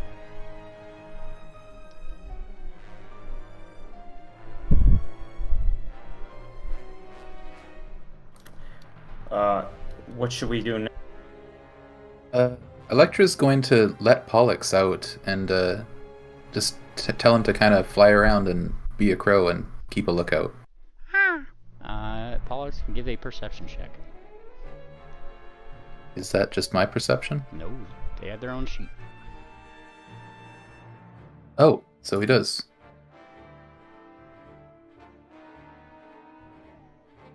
I know. Perception. Oh. I know their Raven's looking. Good boy. Here we go. Alright, and Pollux would confirm the general same thing, which is a lot of their base of operation, where they keep going in and out, isn't the Bannermanes HQ, which is the museum. That's all but just kind of vacated at this point. There's probably some people that kind of peek in every now and again, but past there, like it's that greenhouse, wherein they're pretty well guarded. There's a bunch of like fancy artistic shrubberies, that kind of thing, and that's kind of what Pollux would get from an aerial view. Not much you could get rumors-wise down on the ground. Very nice. Do we know if the jackals view the Bannermanes as enemies, meaning they would either capture or attack us on the spot? I'll need an underworld lore from whoever might have it. I'm just going to say really quickly that the jackals from earlier said, "You're Bannermanes, that's a problem." Yeah. I think they would definitely attack us. Especially in this circumstance. Any more specifics? I'm gonna need a underworld lore for. I have an idea. What if we found an easily manipulated jackal, bribe him to go into the greenhouse and confirm whether Wicker and Balcony Blitz are in there? To make it worth their while, they might keep their mouths shut. But we do risk them just talking, which would be for them the smartest idea. If we find one by themselves, we could always capture them and then intimidate them. Force them to work Everyone for has us. a price. You guys could also send me in as a jackal to switch my disguise. I'm very uneasy about sending you off by yourself. If you were to get caught, then you'd be up a creek without a paddle. I know, but the only reason why I say that is because if we fail with the jackal, all of us are in trouble. If I fail, I'm in trouble. Well, if we manage to pick off a lone jackal, we can interrogate him or bribe him or charm him, some way of getting him on our side to work for us. And if he does become a problem, we could easily knock him out or keep him tied up somewhere. I'll tell you this, if we don't hurry up, we'll be trying to convince someone who's asleep. We're burning daylight. Tangent, what do you think? I think we should sneak in. Well, I can make the rolls if you guys wanted me to do that. That's what I think. I think Triple should try to scope out the museum and see what the situation is before we head on. I'll keep an eye on you. I can use one of my charges of invisibility. That'll make it easier for the enter, at least. I can just scout it out. I can just scout it out, actually, and just, go in, right? Use assurance, and then use an invisibility charge. All right, but if you end up getting caught, you bolt. No heroics, understood? Oh, absolutely. No, you don't have to worry with me. Meanwhile, I am changing my disguise to a jackal member.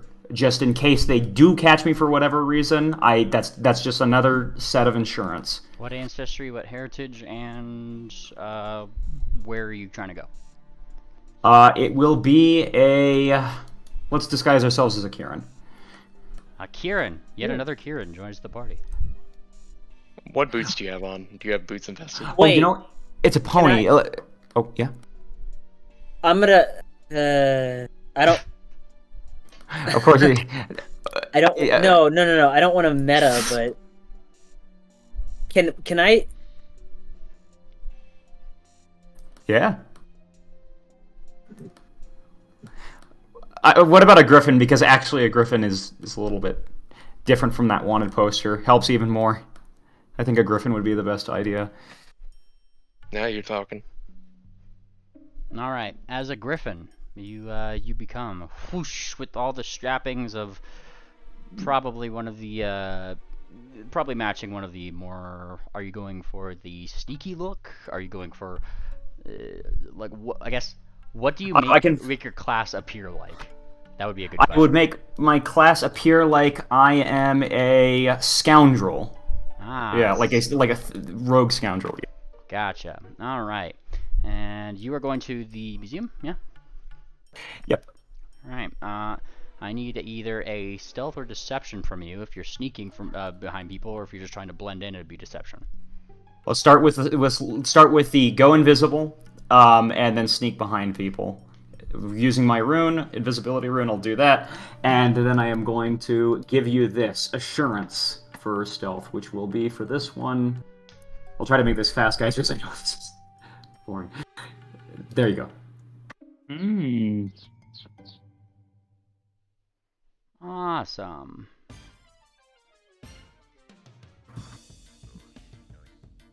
Sweet. And assurance 30. Okay, sorry. This is very silly. Oh, what is this music? Remember when I said at the beginning of session, sorting may be off. This is still score music from One Piece. Yeah, I know. I was running low key. I'm gonna just play this one. Yeah, this one's a little too high key. There we go. That's the one I want.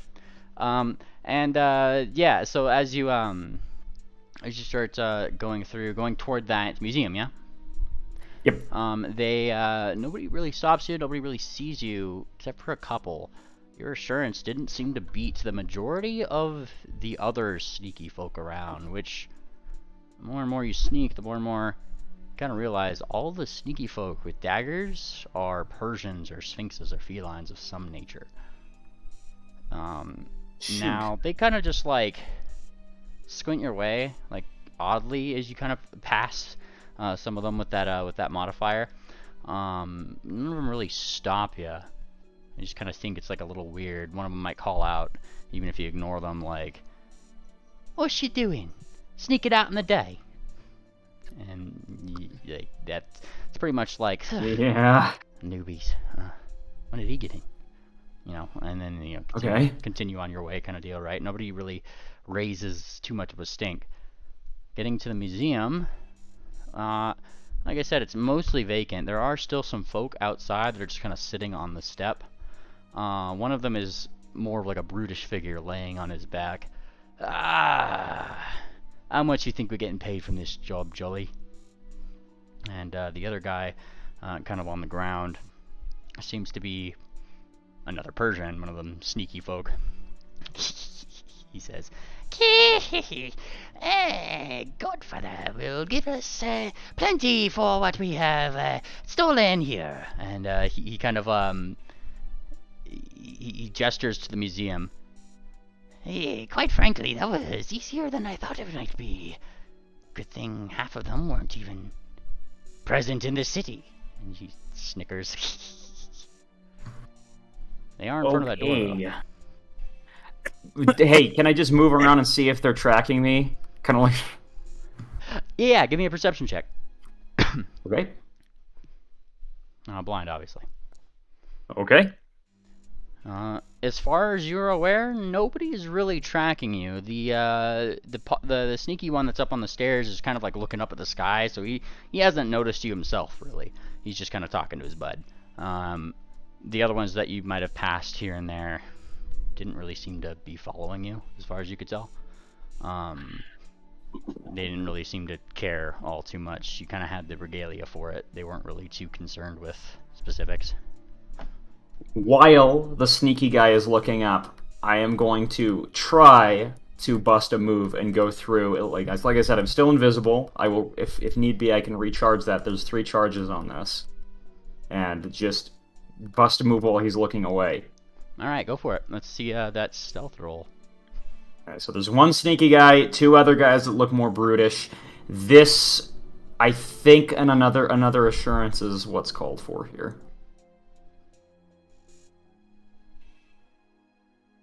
Alright, and with that assurance, you do manage to kind of sneak on by unnoticed from the 2 more brutish ones. That sneaky one kind of like, his ears perk a little bit. You're still invisible, but he looks around, having heard something. Did you hear that? And his friend, oh, I just hear the sounds of jingling in the head, says the big guy. Maybe. And then he leans back, as if amused by his friend's thing. Shifting around though, Triple, you do notice that all of them there on the steps kind of seem to be wearing some kind of necklace. It looks almost like there's like a little black pearl at the end of it that hangs around their neck. They don't look nearly as scared as you do, or feel, or however you're outwardly expressing that. They just seem content as ever. Look for these necklaces. I'm wondering. I'm going to see if I can find anybody who's asleep around this facility. That is good to know. But you do manage to actually get to the museum itself. The windows by the front doors were thankfully open. Apparently thieves don't really like to leave buildings in too much of a locked state that they've robbed from. And looking in, it's kind of like, realistically, it's like how the Grinch stole Christmas when all the Who's woke up and all their gifts are gone. There's various cabinetries that are open, smashed, or taken from. Like, all the things that would normally be on display in this museum have been taken. I got something that you guys might like. How about this? I am going to try to note a good entrance for you guys to come in, or just if, at the very least, if I need to make an escape or come in here faster. I'm basically trying to find like a weak point in the whole security. Well, there's nobody really in here keeping guard. That would be the major weak point, is realistically, looking around, sneaking around this museum, nobody's in here. They don't really seem to care about this building anymore now that it's been ransacked. So this is a good weak point for all of us to get through. This, just to let you guys know. One more thing I'm going to check is I'm trying to find anybody who is asleep who's like, I don't know, preoccupied in the bathroom, who is like just anything where they are distracted. Gotcha. You do eventually find probably the most distracted one. Being like, are you just looking around the area, looking around other buildings? Yeah, anywhere with like without sneaky guys, basically. We just need to find a couple. Well, it'd be hard. You'd be hard put to find those sneaky guys not looking around. But the most distracted folk that you could find are in the tavern. And given how drunk they are, that would pretty much where that illusion would come from. Okay, I got this. This is going to be helpful for everybody. I'm going to go in, not invisible this time, just as another one of them. Right? Mm-hmm. This tavern, I'm still disguised as one of them. Yeah. And, you know, the fact that I'm a griffin might actually help here, because I am going to try and carouse with them a little bit. Pretend that I'm drinking. Yeah, and as you kind of start doing that, I'll need a deception check from you. You got it.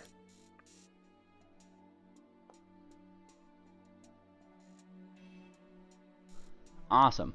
And you kind of walk in, looking like you're just another patron, and literally nobody else really pays attention to you, of course, except for the barkeep, who looks a little exhausted. He's got some cups piling up. Or sorry, she. Reading her she right. She is got some cups piling up, and and she looks. You're not going to start another bar fight, are you? Just give me a drink.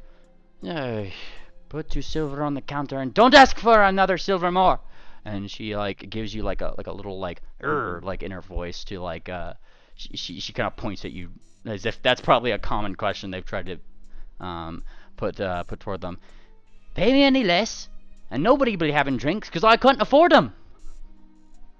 I'm going to pay her with 3. Yeah, somebody knows some manners around here. And she takes them, and she kind of pulls it back. Just an ale, dear. Just an ale. All right. And what I'm going to be doing is I'm going to be trying to look like I'm drinking and bump as I'm like I was saying, carousing with people. I want to bump into one of them doing, you know, the thing basically to start getting necklaces. Yeah, and you start bumping into people as you know, probably trying. Actually, give me your thievery check. Because you're blending into the crowd pretty well. Like some of them had started some drunken songs between each other. Perfect. About how much of a rousing success things are, and it is just too easy for you to slip into there, start singing whatever the fuck swift-sounding song they're singing, and you just kind of nab with that roll 3 different weird black pearled necklaces. Nice. Okay. Now here's the question. I'm going to. Is there any possible way that I can push the envelope and go for more necklaces? Yeah. Just be another thievery check. Let's go. Based. Oh. Nice. And namely, like you kind of you find some person who is with another group of about 5-6 people. And he kind of he's telling a weepy story. He's specifically kind of like more of like a sad drunk type and putting on the face and everything. Like you listen to his story, and it's kind of over in a corner. And at the end of the day, everybody gives a big group hug. And as drunk as everybody is they just kind of like group hugged, and then just started kind of passing out onto the table. A perfect opportunity for you to get 6 more necklaces on a crit. 9 in total. All right, I'm coming back to you guys with a really big bounty, obviously hiding these. Awesome. Now, party, where are you guys? Wherever we got dropped off at, I suppose. Was it the train station? Last I heard, you guys were at the train station. Unless you guys went back to your, pretty much your out-of-town camp. No, I think we stayed in the abandoned train station. Mm-hmm. Yeah. Gotcha. Then if that's where you're, well, it's not really abandoned. Like I said, the train station is well guarded. because trains are coming in and out of there. You guys kind of found that thing on the outside of the train station leading up, like the cobble leading up to the train station. I guess it depends on how long we've been invisible, if that's about to wear off. Yeah, it only lasts 1 hour. Fantastic. Where would you guys head after that hour? I would suggest if we're about to run out of time that we go on ahead and press forward to the museum. To at least. You guys haven't been meet told by the Triple museum quite yet. That's why I'm asking. Where are you guys meeting Triple? What about a temple? Like, temples are usually good about giving things like sanctuary. There's got to be at least one place we could go. Like Stockade, your god's temple. Exactly. Yes, that temple is in town. We can scout. You guys can scout it out. Sure. Electra will send always- Pollux ahead to scout. Fantastic. And you go to scout some temples, and there is the biggest one here. Just verifying, because we didn't actually put your deity on your sheet here. Stockade's Sun Queen, correct? Yes. Yes. So yeah, in a pony society, it's where you're gonna find it, and there's a big building dedicated to the Sun Queen, right there, though. Same deals as before, as they just kind of have some folks posted around, just kind of milling. They don't seem to be disrespecting the temple, but they also don't seem to really be. They just seem to be, as far as you guys can tell, not really letting people in, and even some of them you could see inside are doing some prayers. Is there enough invisibility to get us past the guards? With a stealth check. I'm putting it forward that there is always the option for me to sending to Triple and see what his situation is. Yes. Well, we do need to find a place to lay low until the invisibility. If you guys send to me, well, okay, this is kind of metagamey. Well, no, it actually isn't. Your plan is my plan. That's what I'm saying. I'm going to message you. Where should we go? Or what's your situation? And you'll tell us whatever. I will be able to tell you guys about that museum, which we have established is very empty. Exactly. Which, all right. Yep, like I said, I'm going to send a Triple and say, hey, well, 25 words. What's your status? ? Anywhere we can go? ? Typing my response back. Bless sending. There's no way around counting 25 words. Should make a module for that. That's what I sent back. Got something great. Meet me in the museum. It's empty. This way, fellas. Got something? Yeah, Triple says to meet him in the museum. He's got something good for us. I believe the only person who knows exactly where the museum is Stocks. You would be able to well, then ignore that first thing I said. Yeah. So Stocks, sir, I take it you're kind of taking the lead in the invisibility sphere? Yes. He'll quietly lead you guys there. Sweet. And as you are led there, Triple, where did you have open for them to be able to get in? Well, I had to get out of there. Probably left the window open. And you also said that they did a very... They weren't really fastidious with getting their stuff closed. Yeah, there's some back windows they can definitely sneak in, and after not too long, that's what happened. There's not really anybody guarding, like I said, outside the couple in front. We were just looking at the sky, so invisibility sphere is more than enough to kind of go to the back and hop through a window. And all right. I take it that'd be about an hour. How coincident. Gives you necklace plush. Yeah, so you guys are now in what seems to be a very abandoned, ransacked looking museum. It's all one big room, and there's 2 stories.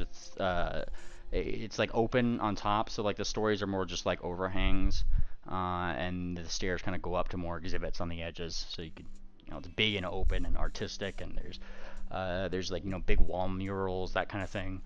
And some of the descriptions left by the artifacts and items that were there still remain. Various things, things from Semitone, things from like Wildfire. All the original Bannermanes are really high tier historical Bannermanes moments, all just gone out of this place.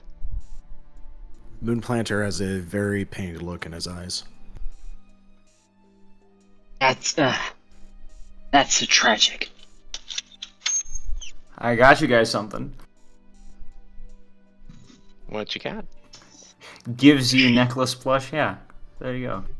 Oh, You guys are given some weird black pearl necklace, which now in the dark you can see another little thing in them.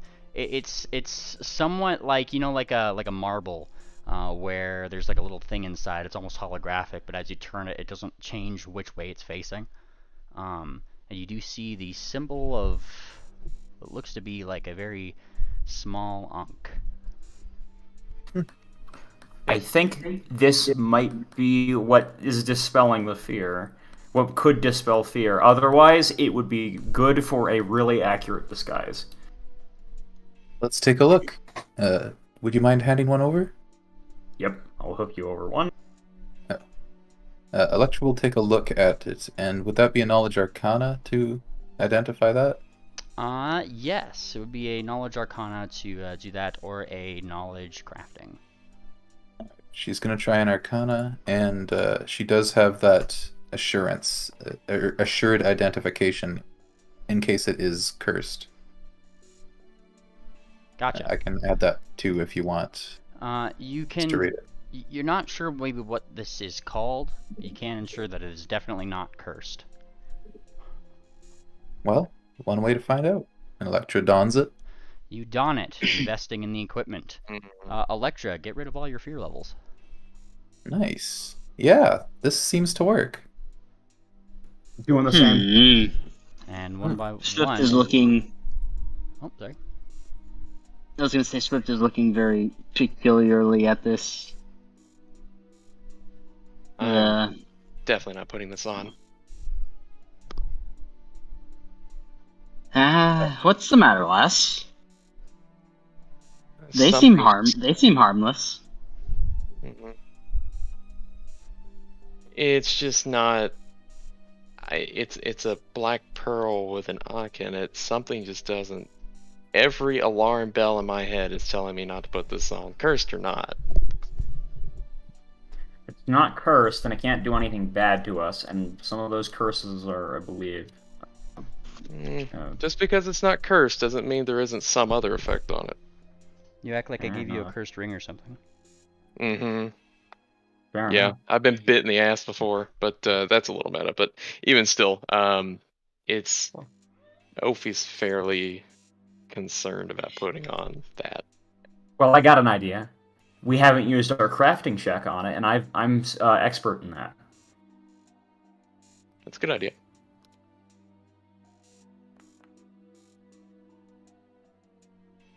Awesome, Triple.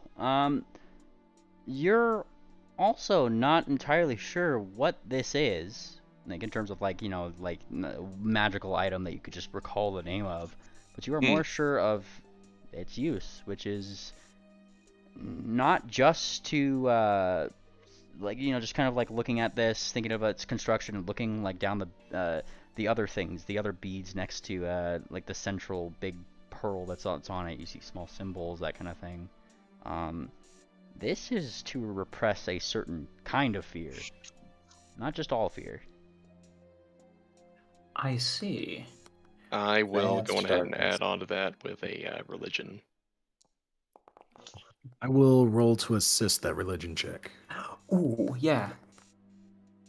Ankh is a very Nice. Plus spiritual 2. symbol.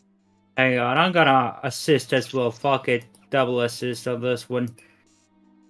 Religion. Mm-hmm. And That was a shit roll. That's still a +1. should this be an item that I equip in my equipment here? It would be what I'd have to make for you. But yes, I can if you just put a necklace in there if you want to for now, you Okay. can do that. And you kind of are looking at this, and with the assistance in religion, Ophi, like, yeah, the Ankh is more of a religious symbol, though like, you're still not entirely sure what this baby is named. You have, you know, agreed with you could definitely agree with Triple that of its function, which, yeah, is to repress a certain kind of fear. But even with the assistance, it's fails to grasp what this might be named or any more specific details than that. What do I we know roll- about the lore of the area? Sorry, go ahead. Could I roll a crafting check to see what it might be specifically designed for? You can, but Triple and Ophi have both got that information if they're sharing it. Yeah, we are sharing Excellent. that. Well, we I don't think know. We don't know what type of fear specifically. That's what I'm trying to narrow in on. Would a crafting roll reveal that? That's what Triple had rolled. Yeah, you're free to try. I won't stop you from trying. Come on, Nat 20. And you're kind of thinking you can't think of anything else more specific with that result. Okay. I'd say, And Pingling will take one of the necklaces if you're given it. absolutely. I think the thing we want to make sure is this going to mind control us? Is what we're, because we know they're not a curse, but maybe, I don't know if it's like fear to do bad things. I'm not sure.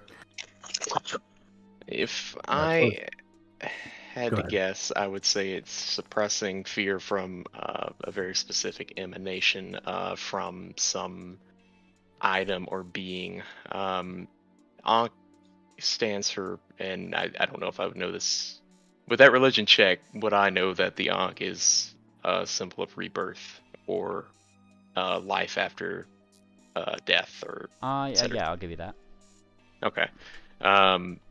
That gives me real necromancy vibes. Well, the thing is if that's the case, but we're not giving up our location or we're not getting mind controlled, then it's really only a good thing for us, I think. I won't stop any of you from putting it on. I just will not put it on myself. That's fair. Is there any chance that these necklaces are able to be tracked? That's another fear I have. I That's don't know for really- sure. Well, that's what we're asking Penguin, I guess. Pingling kind of puts it on, and he's looking at it himself, putting together the thing, and as he does, he loses his fear level, and he rolled a thing, which I could reveal to you guys right now. He rolled pretty good. Wow. Sheesh. And he can, he actually gives you a little bit more on specifics. By the looks of these, it seems to be the squints. Oh, these runes are in, I think they're done in Osiriani. He kind of points to some of the runes. Ancient Sphinx language. I can read that. Oh? Yeah. Electra has that in her languages. And yeah. Well, look at yours then. She looks. You look. And you kind of have to do that thing where you tilt it in the light a little bit different to be able to see those symbols and start to put them together. And what you can read says the courageous will be painted. Electra will relay that to the rest. Painted. I'm not sure what it means. What is it? The courageous will be painful? Painted. Painted. Maybe like all the paintings that have been around here of all the painted in history. Well, for my sake, I don't have any of like the divine will, so I will begrudgingly keep it on myself. Stark probably doesn't need it. But yeah, Triple will.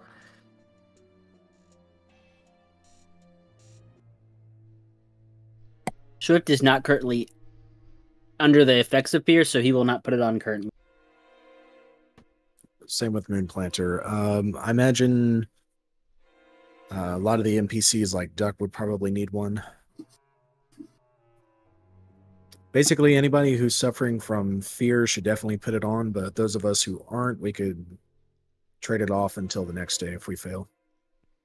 If you guys would like, you can send me back out again, because I'm still in disguise, and that has no time limit. Man, we still need to find those deer. Mainly, I am wanting to try and do that this time as a disguise as not a commoner. This might give us better results for finding them. Alright, by this point it's going to be later in the afternoon, so pretty much at sunset. Perfect. Darkness actually helps me sneak. So, yeah. I am going to do deception or...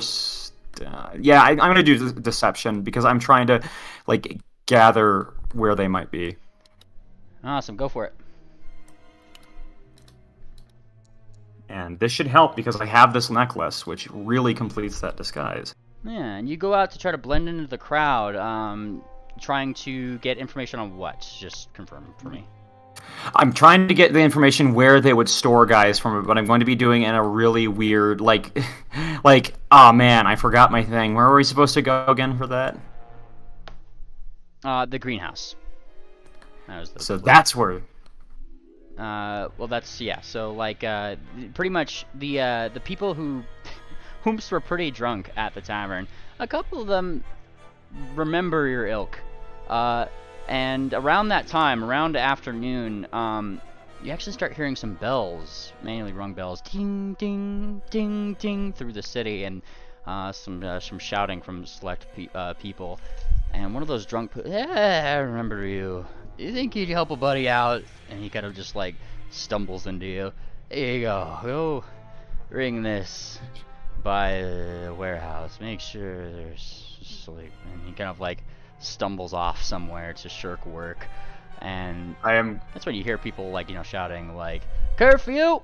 Curfew! Off to bed, all you lot! And a lot of the commoners are kind of like going, they're ringing bells pretty much just to get their attention. You got it, friend. I'm gonna be like really happy with them. Quick question. I know I'm not there, but the civilians, when we were walking through the town earlier, were they wearing necklaces too? Civilians were not. Okay. And they looked a lot more spooked, given that, like, the DC that you guys are rolling at some of you guys failed, is a pretty damn high DC for even your level. These are commoners. They're level 0 characters, and they are definitely... They're all critically failing. Yeah, they're not having a good time. And so, yeah, their bells start ringing. These people are going to start shuffling off. And apparently this drunk guy with your deception check had you just convinced enough to, you know, take on his route, which is apparently over by that greenhouse. Let's go. Awesome. Do you start ringing your bell? Oh, yeah. Yep. I've observed their patterns. I'm going to follow along as uniformly as possible. Awesome. And uniformly following along, dinging the bell, and telling people to go to bed.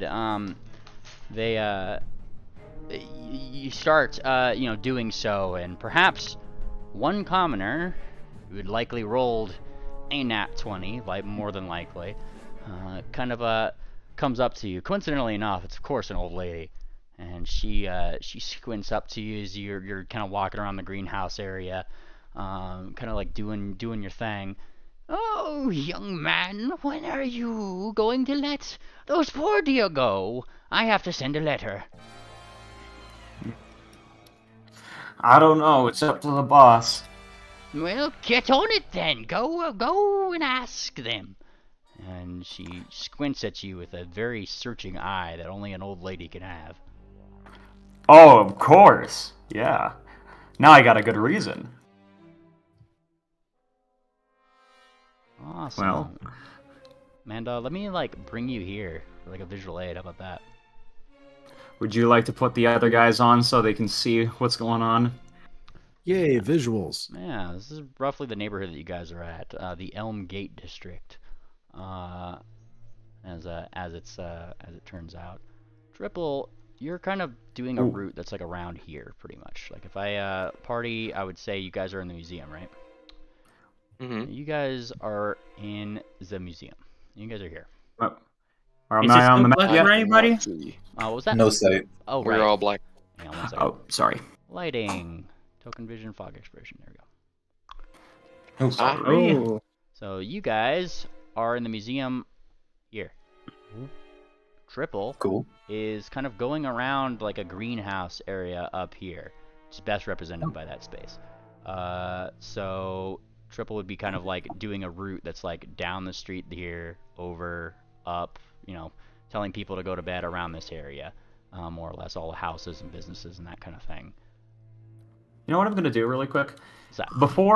While I have the chance, I'm going to make myself, while I'm going towards it, just casually make myself look more like a ruffian instead of a scoundrel, because a ruffian griffin is a little bit more believable if it's that racially locked. Yeah. With your various time and just being through the city, I'll give you some information on that. All the sneaks around, they specifically are given the rank Sneak Paw. Hence, they're kind of like, that's why they're giving you like some looks like he doesn't have pose, and then look back behind like, yeah, he does. Like they were kind of sussing. Yeah. But yeah, if you're making yourself look more ruffian, you're certainly welcome to. So yeah, as you're kind of going around here, give me a perception check. Mind if you could. Got it?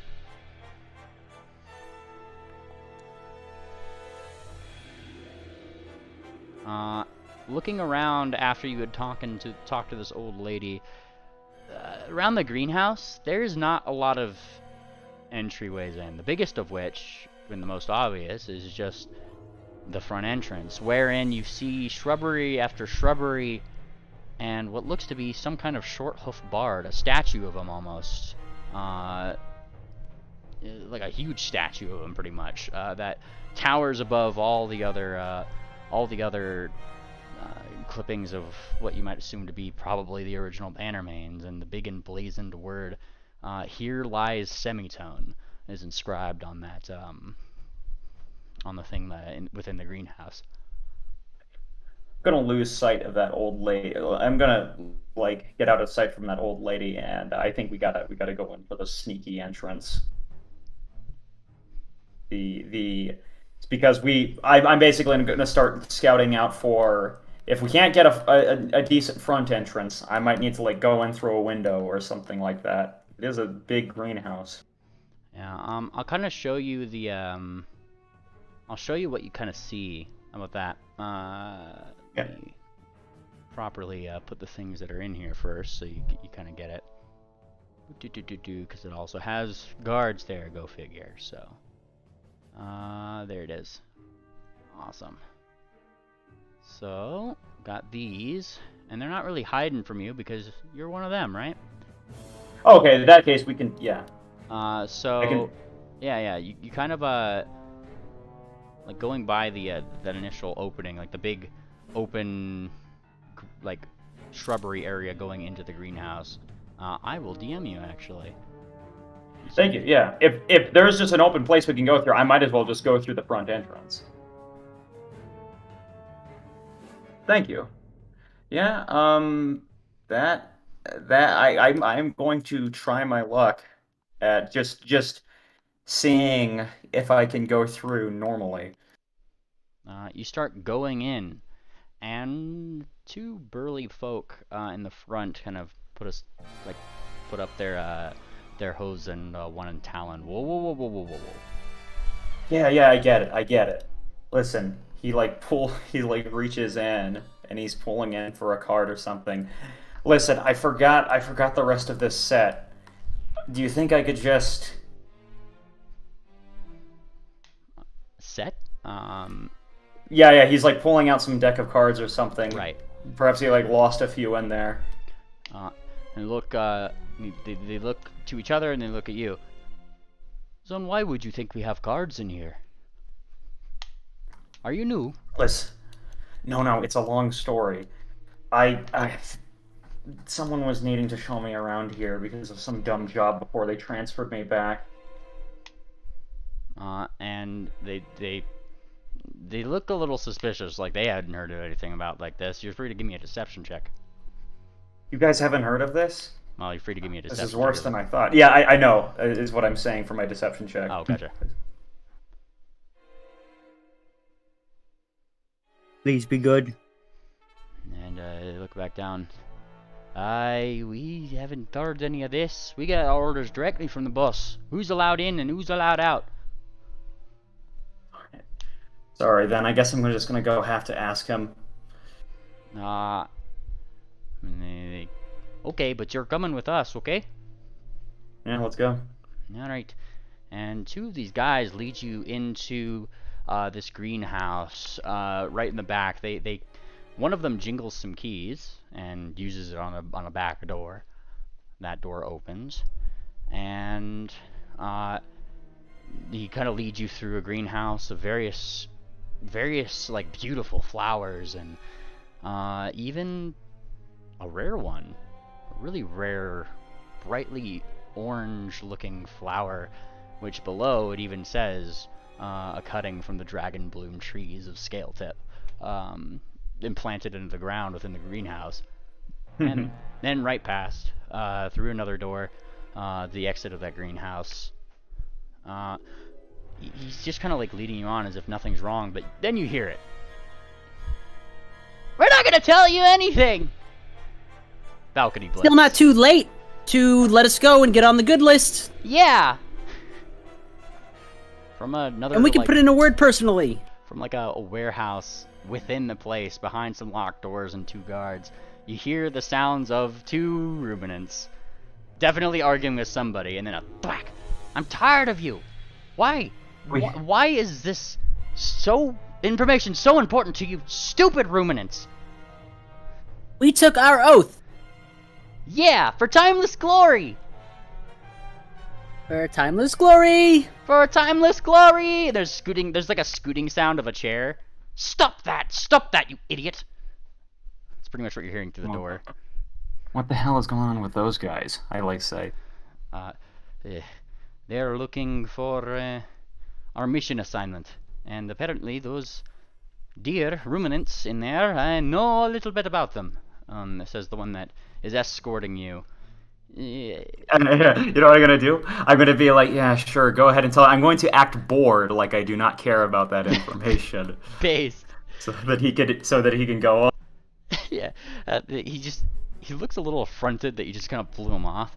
Well, fine, whatever got your knickers in a twist. You sure you want me to take you to the boss then? Yeah, I mean, well, no, listen, I'm sorry. It's just, I just want to go find them. He's gonna call me stupid if I don't find them, but listen, the guys are gonna get mad at me. This was like a rare deck, and I show him, actually, it is a rare deck. Now, this is actually a complete one, but they don't have time to look through the whole thing. Awesome. And, yeah, fine. And, oh, do I get in view inside here, by the way? Did you what? Do I get a view of it inside here? Yes, but sorry, I'm like, you're going into pretty much like a dungeon normally prepared for a little bit, so I gotta like give it to you in... No worries. Give it to you in screenshots, more or less. Let me see, let me put you on the map here, how about that? And then I'll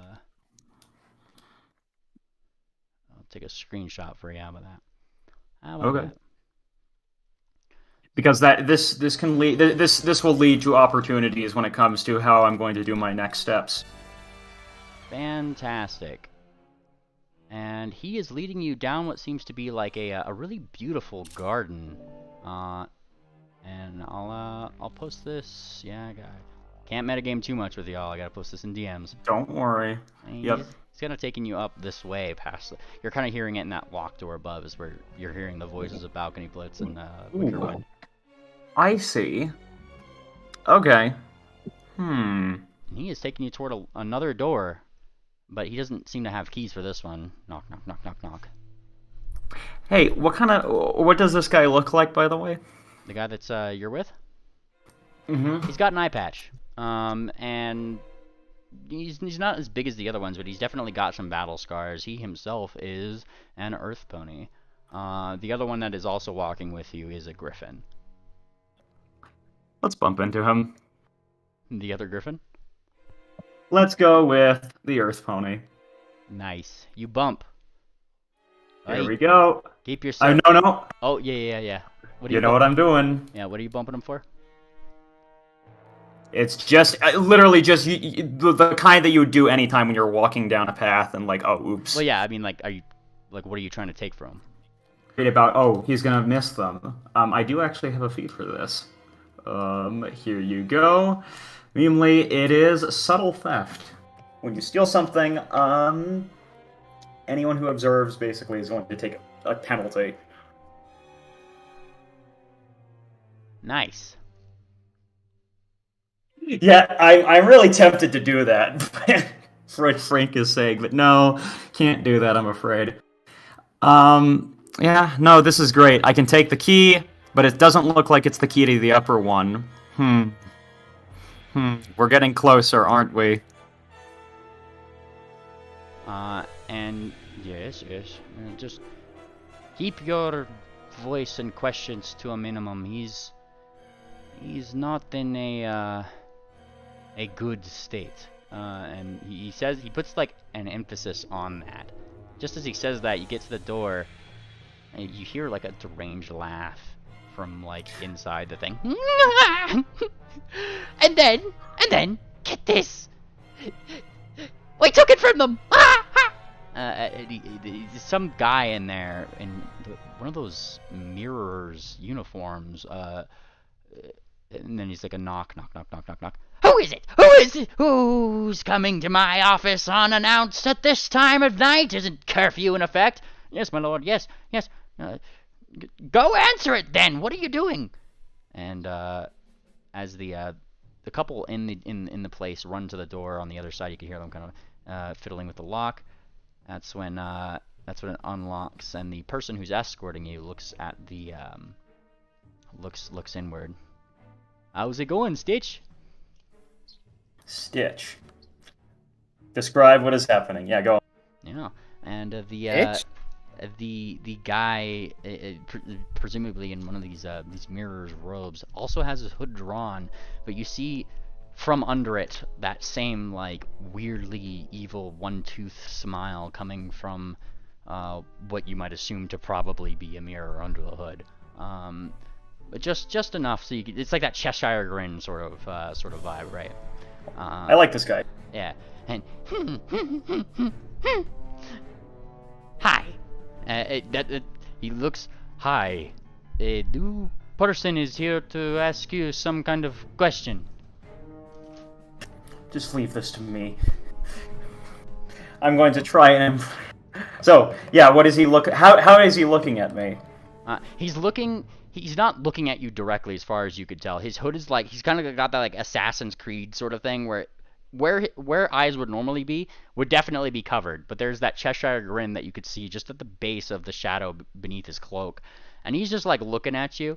Otherwise, all the rest of his body is covered up by this cloak. I'm going to be like, I got my cards back, I think. Can you give me? I'm trying to look for my cards, sir. What cards are those?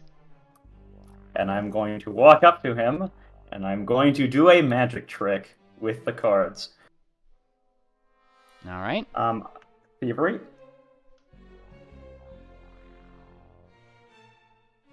B.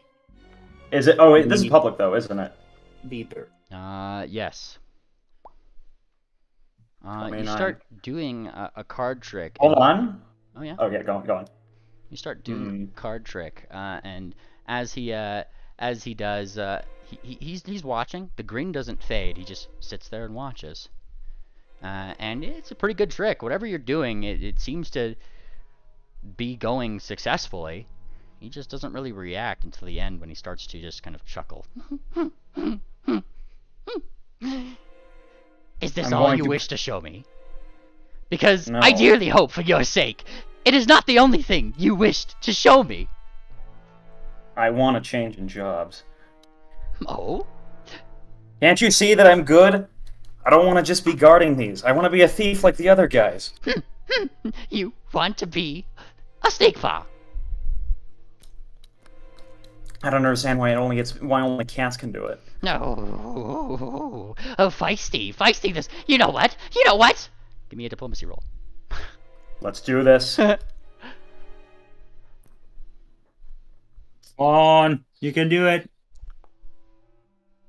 Unfortunately, this is private. The grin widens. You know what? I have half a mind to let you. You! And he points to one in the room. Come here. And it's another sneak paw. Yes, a Stitch. And he walks over here. Let me see your dagger. And he Stitch? Sir. You know what I'm gonna do? When he walks past me, I'm going to let him bump into me. Please, let this work. He's not walking past you. He's walking from behind the dude, coming up to I wanted to do the thing where I steal it from him and what, this dagger? Okay. You are welcome to certainly try. I won't stop you. I'll try. Public or I guess. Do you want to keep that roll? It'd be public. Okay. Your DC's 30. Yeah, you did it. Yeah. He starts searching. Where'd it go? And yeah, Triple, you've nabbed it. You see? I mean, do you mean this? And I'm going to show it to him and do the same smile at him. Oh, goody. He is better than you. Then I don't feel bad at all for this. And the guy whom they labeled Stitch takes out a very nice-looking blade. He draws it back. The previous sneak paw's like pupils go very small for a second, and he just runs it through that sneak paw. Triple, you start seeing like blood coat the sword as he just sticks it into him and leaves it there. He starts just twisting it. Oh, doesn't that feel nice? Doesn't that feel so nice? Oh, this lad is going to make a fine replacement for you. His tricks are much cooler. My lord. And he's like kind of gasping. He starts to fall a little bit, and then he withdraws the sword. As he does, Triple, you kind of see this small amount of some kind of something follow the sword out. It's similar to how Tangent does like the spirit punch, right? It's that same sort of very fine wispy something pulls out with the sword, and then he just kind of shakes it off a little bit. The blood doesn't even seem to stick to it, and very briefly you see almost a pattern show up on the sword itself as it's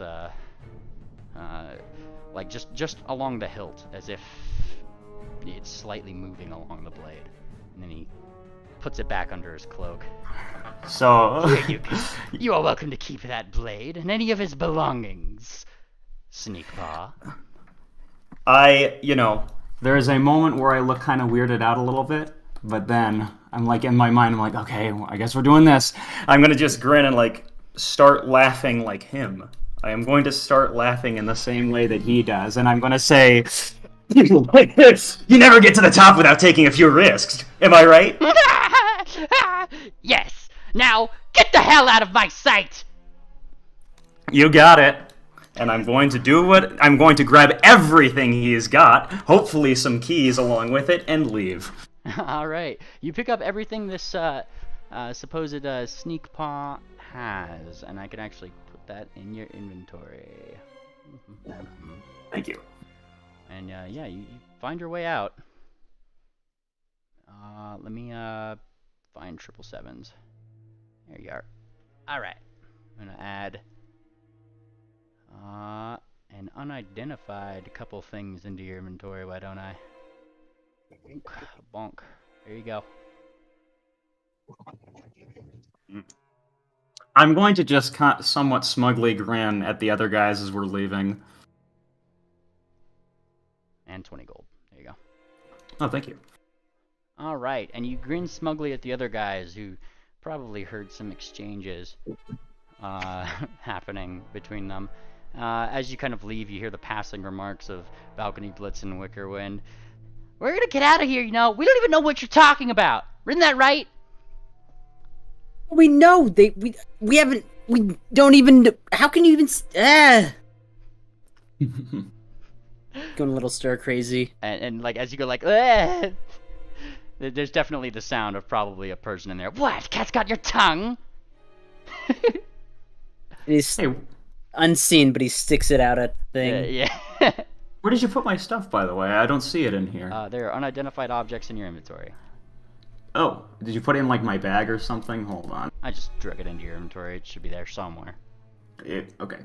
All right. Well, Triple, you make it back to the museum, I take it, yeah? Yep. All right, your scout has scouted. There you guys go. Tell you guys everything that happened.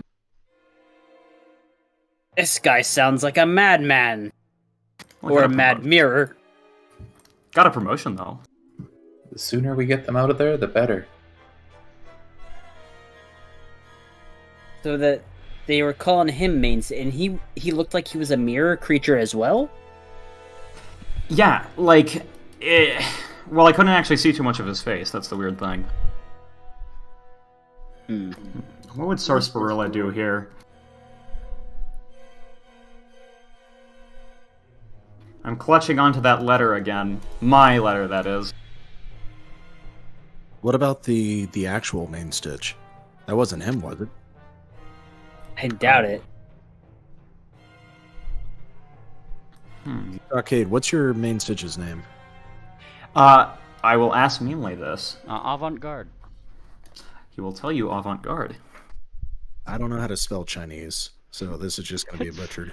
It's French! Can't you tell by my outrageous accent? Oh, I think it's Yeah. French. Correct me if I'm wrong. It's either French or Italian. yeah, it's French. It's okay. French.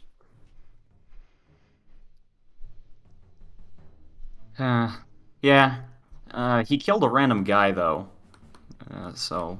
Alright, that sounded absolutely insane of him. Yeah. I will point But out, we kill he killed... mooks all the time. He killed that person in one hit. Exactly. But the weird thing is that he did it with a strike. That's a little With the weird. sword. What did the sword look like? Yeah, well, it's not really what it looked like. The weirder thing was the fact that it like seemed to draw out a little bit of him. If my guess was that's his soul or something. Could be related to the effects that we saw on the weapons in that cave. You know, I could try to remember about it and roll a religion check, maybe. You're welcome to try. Can anyone assist me?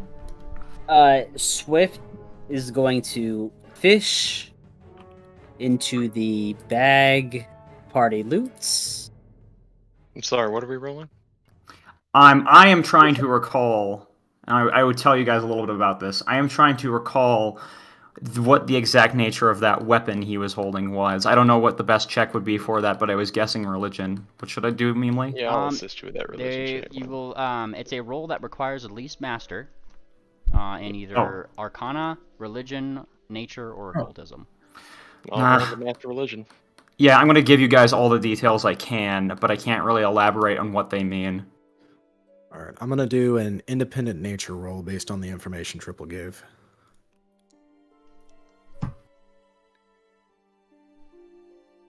Awesome. And Lore, Also,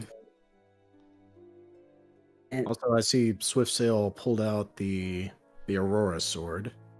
ancestral, Oh yeah, Aurora. ancestral. and you guys are trying to recognize what specifically about this sword and runes. What? Just the nature of Maximum precision. Sure of it.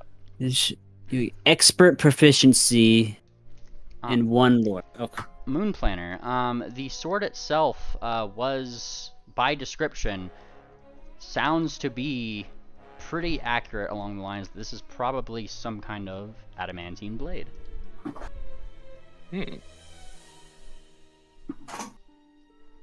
You don't say. Yeah. How interesting. The magical effect, however, what was that about soul retching?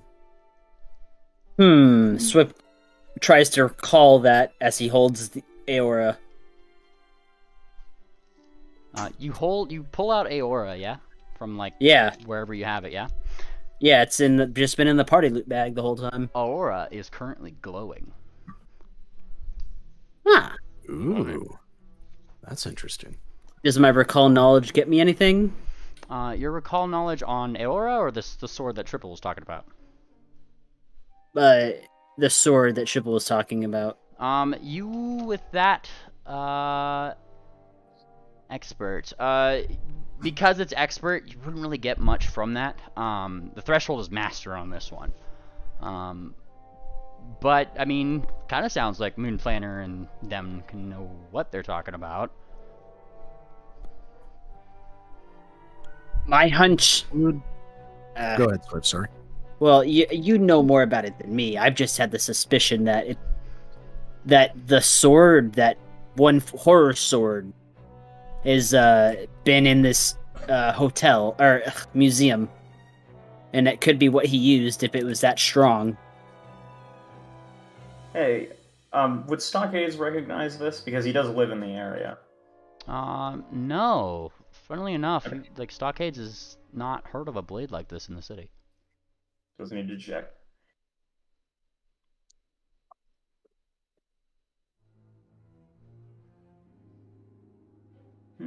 Well, Yeah, go on. If I hold Aurora, would that give me any additional information?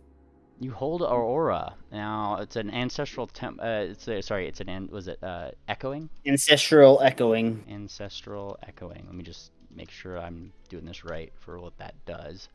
Holding the sword gives you something from past owners that flow into your mind, amplifying your own abilities with the weapon. Your proficiency rank with this weapon 1 step higher than normal. All that stuff. You kind of start holding the weapon, investing in it, obviously, as part of that. And yes. I forget if the lore was Bannermanes or Four Horrors. I believe Rhyme himself used this sword. So that would... That was...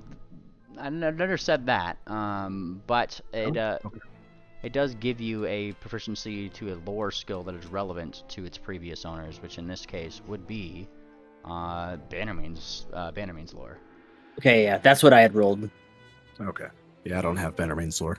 Well, holding that grants you expert Bannerman. Yeah. Like, just by holding it. Oh, I see. Yeah. Oh, wait. Yeah, so so if you're holding the sword, add Bannermane's lore to your skills list, make it expert, and you have that now. Okay. But only while I'm holding the sword, correct? Exactly. Yes.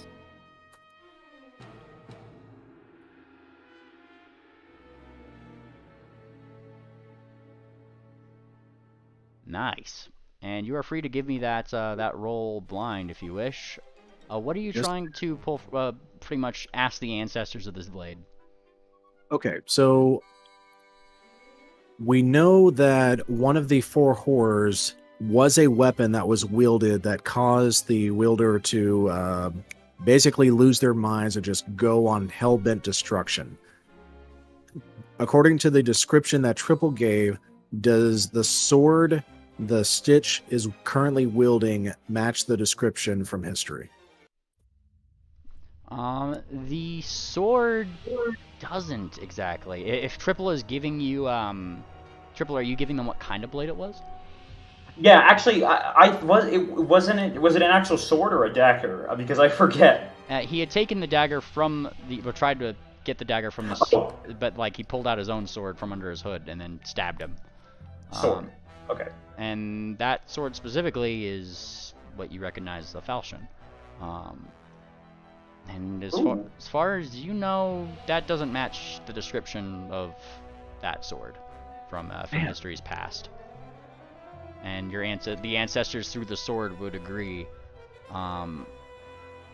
that like they don't recall a falchion being a big thing, right? Like historically, like a fourth horror or anything. Am I communing with the ancestors, or am I just like getting a flood of knowledge from them? You're pretty much just like, whenever you try to think of things related to this lore, It's like a bunch of voices go into your head, and you pick out the one that probably sounds the most confident in its answer, more or less. It's people, the past owners of this sword, offering advice to that information that you need. So you're not just getting big-brained, you're getting answers through collective knowledge of that skill. Okay. Pardon me for just a moment. I'm going to the Astalon homepage. I'm trying to find the information regarding the four horrors. That would be under organizations. Organizations. Which is... There it is. The original Bannermanes, no. Wait. Four mains, negative. That was another. Oh, it'd just be literally under important and notable persons, places, or things. Folder, the four horrors. There you go. There we are. Okay.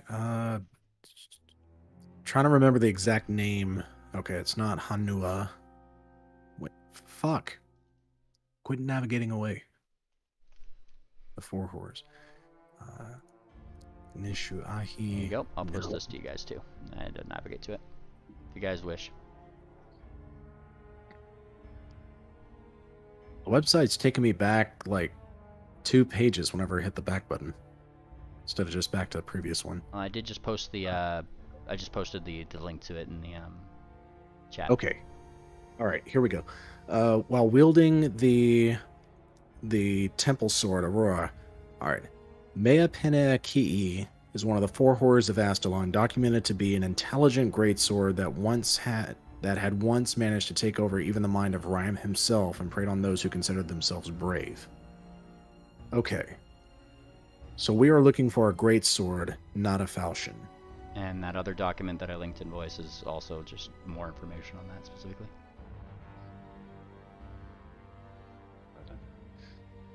All right. Mea Ki'i is the third of the horrors with a name that simply means the painter, less of a creature and more of an artifact in itself. Books by Nevermore explain the significant danger this weapon possesses.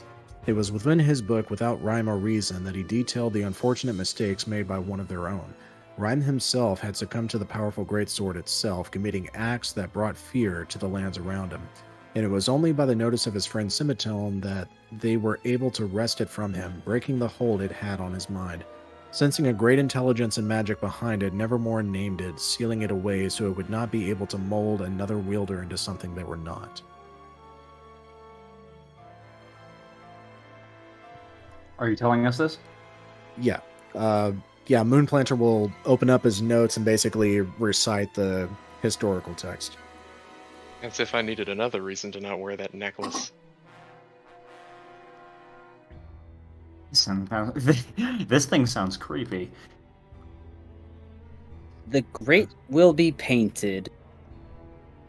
The brave will be painted. Not The brave will be painted.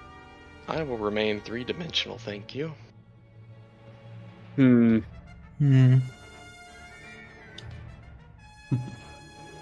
Well, Okay, GM, I'm gonna roll Bannerlane's lore again. Where is the great sword? Let me read its name off again. Mea Ki'i. Where is that sword located? Where is it sealed away? Nobody knows. It tells you, and I'll just give that to you. Nobody knows. Even in the text that you gave, he sealed it away. Didn't tell anybody where it was, because the last thing he wants is somebody finding that again. I'm convinced it has been found again, though. As am I. Something has it. And it's likely within the city itself. maybe. Where was the last known location before Nevermore sealed it away? Last known location was in Rhyme's possession. And then, you know, the things happened, and then they took it away. Now, location-wise, that would be Holbeck. It's here within the city. Because this is, it's Semitone who pretty much snapped him out of it, more or less, and this is his home city. In fact, Triple, you saw apparently Semitone's resting place. Wait, really? Yeah, When? that big statue as you walked in that I said, here lies Semitone. Oh yeah, you're right. It wasn't. Yeah. The statue was actually made as somewhat of a gravestone. All right. Well, that's great, but big problem is we got to get those guys out of there. And I don't know. What do you guys think? How dangerous is the psycho you were dealing with? He could kill that guy in one hit. I'm not really afraid of a lot of these ruffians. I think we can wrest them out if we really need to.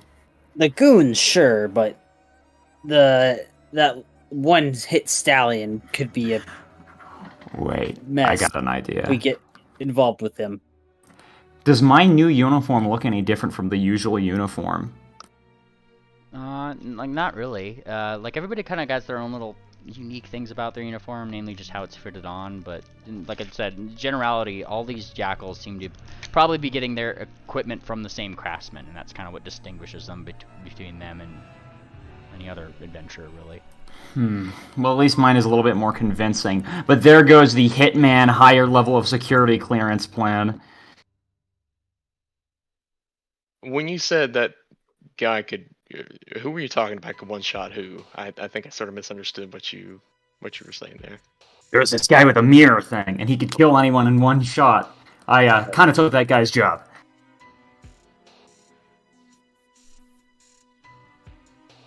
Well, what privileges come with your new job position? That's the thing.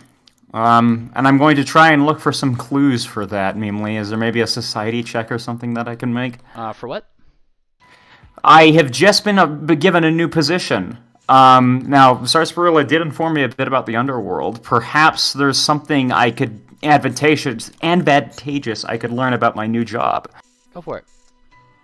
That would be a society roll. It's going to be a hard DC, though. I'm just warning you. Nobody's ever said it was going to be easy. Let's do this. All right.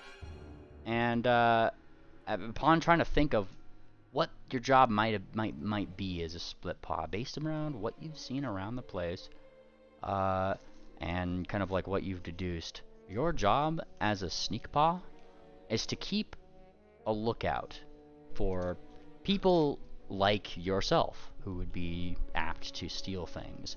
Thing is Bannermanes are known for having things like rogues and people who are really good at sneaking things in and out of places. Much like you guys are now. Yeah. So your job as a sneak paw, like what they're all kind of charged with right now, is being the people who can search all those nooks and crannies, the ones that the brutes don't really ever think to look. I've got good news though. I did take the position of the guy in that house. So my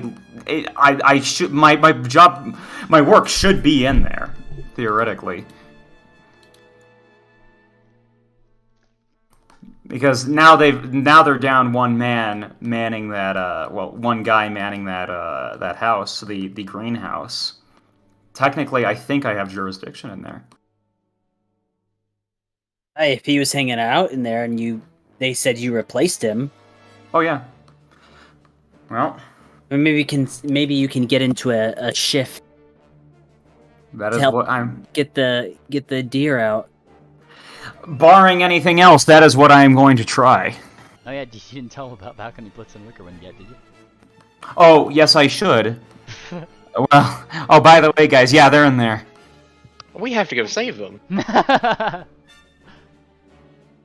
Did you see them? Are they all right? I could hear them.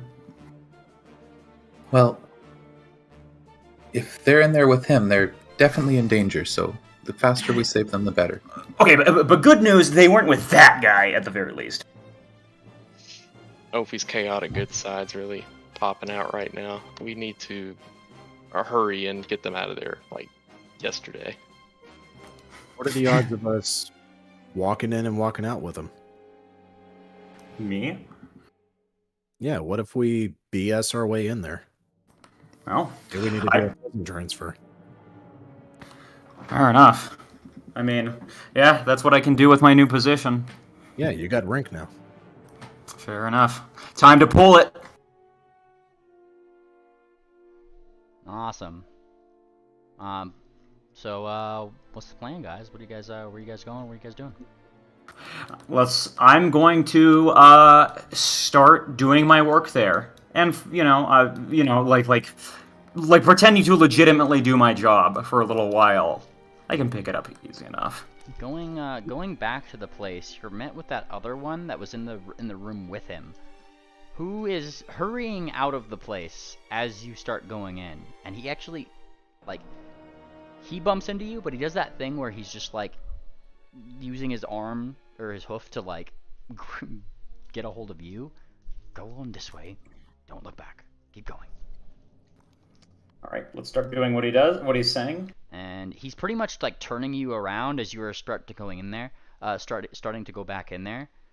And then as you guys kind of get like a distance away from the place, he stops. He takes a breath. He looks left and right. It's kind of like down an alley. I'm gonna say like down over here or something. Just away from the place. Are you mad? Oh, yeah. You gotta be mad to get to the highest position in this place. No, are you mad? You're going back in. Oh, that's where that's where I'm supposed to do my job, isn't it? No. And he blinks at you. Who told you that? Well, I just replaced that guy's bodyguard, apparently. Yes, and do you know why he was replaced? You saw it yourself. Oh, he sucked. Yes, and you would be next. Hence, he gestures to himself, I'm not going back in there until he's calmed himself down. Those mirror freaks get to me more and more every single day. I don't care if that guy is a self-proclaimed, and he quotes with his paws, main stage. Besides, I'm onto you. He squints. You may have paws, but you're not like the rest of us. Fine. You got me, and I'm going to say, I want his position at some point. With that blade that he's got, nobody's getting that position. Are you crazy? He It takes time. Kind of like rolls his eyes. Must have cost him a fortune. Got some shiny toys. It can be taken away.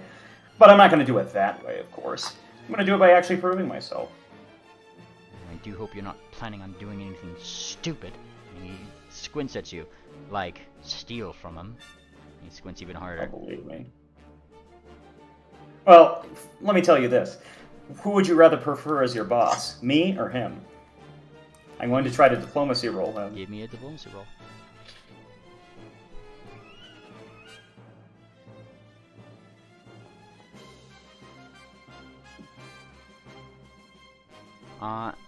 He squints, looking you up and down. Are you joking? I'm Crazy Eights, the greatest thief of all time. I'm specifically saying Crazy Eights instead. Crazy Eights. And he kind of thinks, why does that name ring a bell? He thinks for a minute. Probably heard it somewhere. Of course you did. You probably have heard how good I am.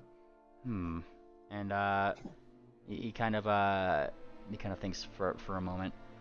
Yeah, something like that. I thought I had heard about some crazy something up Aralon. Never mind. And he back to the point. He continues shaking his head a little bit. Replace. No. And quite frankly, and he squints at you, why are you even talking about this? That's not something that a loyal follower of Avant-Garde himself would be saying, now would it? Eventually he's going to pass away. No, he won't. He did whatever those... And he kind of like rolls his eyes. Mirrors did. Eternal life and all that. Trapped himself into a mirror. Crazy. I've been around a lot of wizards, and that usually doesn't work out for them, usually.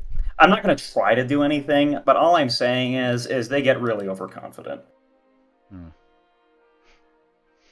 Well, and he kind of like rolls his eyes. It makes Godfather happy. So I'm not going to go against it, and I'd recommend you not do the same, lest you become no more than a memory to us. And he kind of like gives you a searching glare up and down. And as he does, he kind of blinks his eye once, and like one of his eyes kind of like goes to like a gold hue. It's more like draconic, pretty much. It has that like slit eyes, and he just looks you up and down. Yeah. But the thing is the good news is that my disguise is not magical. This is all natural. And he squints, like oddly, disguise? I'm not saying that out loud. I'm saying Okay. that to you, mainly. Okay. He just kind of like looks you up and down. He doesn't seem like he's being, apparently intimidating by it. Quite frankly, if you want to go get yourself killed, I'm not going to help you. Well, no, I mean, that's fair. So here's the thing that I'm getting from this, really quick. We're going to have to wait a little while until this guy calms down. So I'm just going to follow this guy's lead. But I'm assuming that's going to give the party some time to do stuff because, I'm hogging things up. Alright, party, what are you guys doing? Looking over the maintaining museum. Matter of fact, asking Stockade, yo, Yeah. who's your actual main Stitch? That can't be the same guy Triple's been talking about. Yeah, mainly, what's the deal with that? Again, what would we know, mainly? Stockades is aware that his main Stitch is named Avant-Garde, and he's typically the head curator of the museum you guys are currently in. Yeah, where is he? Triple gave a description. Was that anything like that? Well, all Triple's description that he could give is Cheshire Grin, and then the rest of his body was covered by a mirror's cloak. Fair. But I guess would he know what Avant-Garde's class was? Bard. Doesn't seem like a Bard thing. He says. If all these hooligans and ruffians here are calling that creature you described a main Stitch, I would heavily doubt that that's the avant-garde main Stitch. This lad seems incredibly unhinged.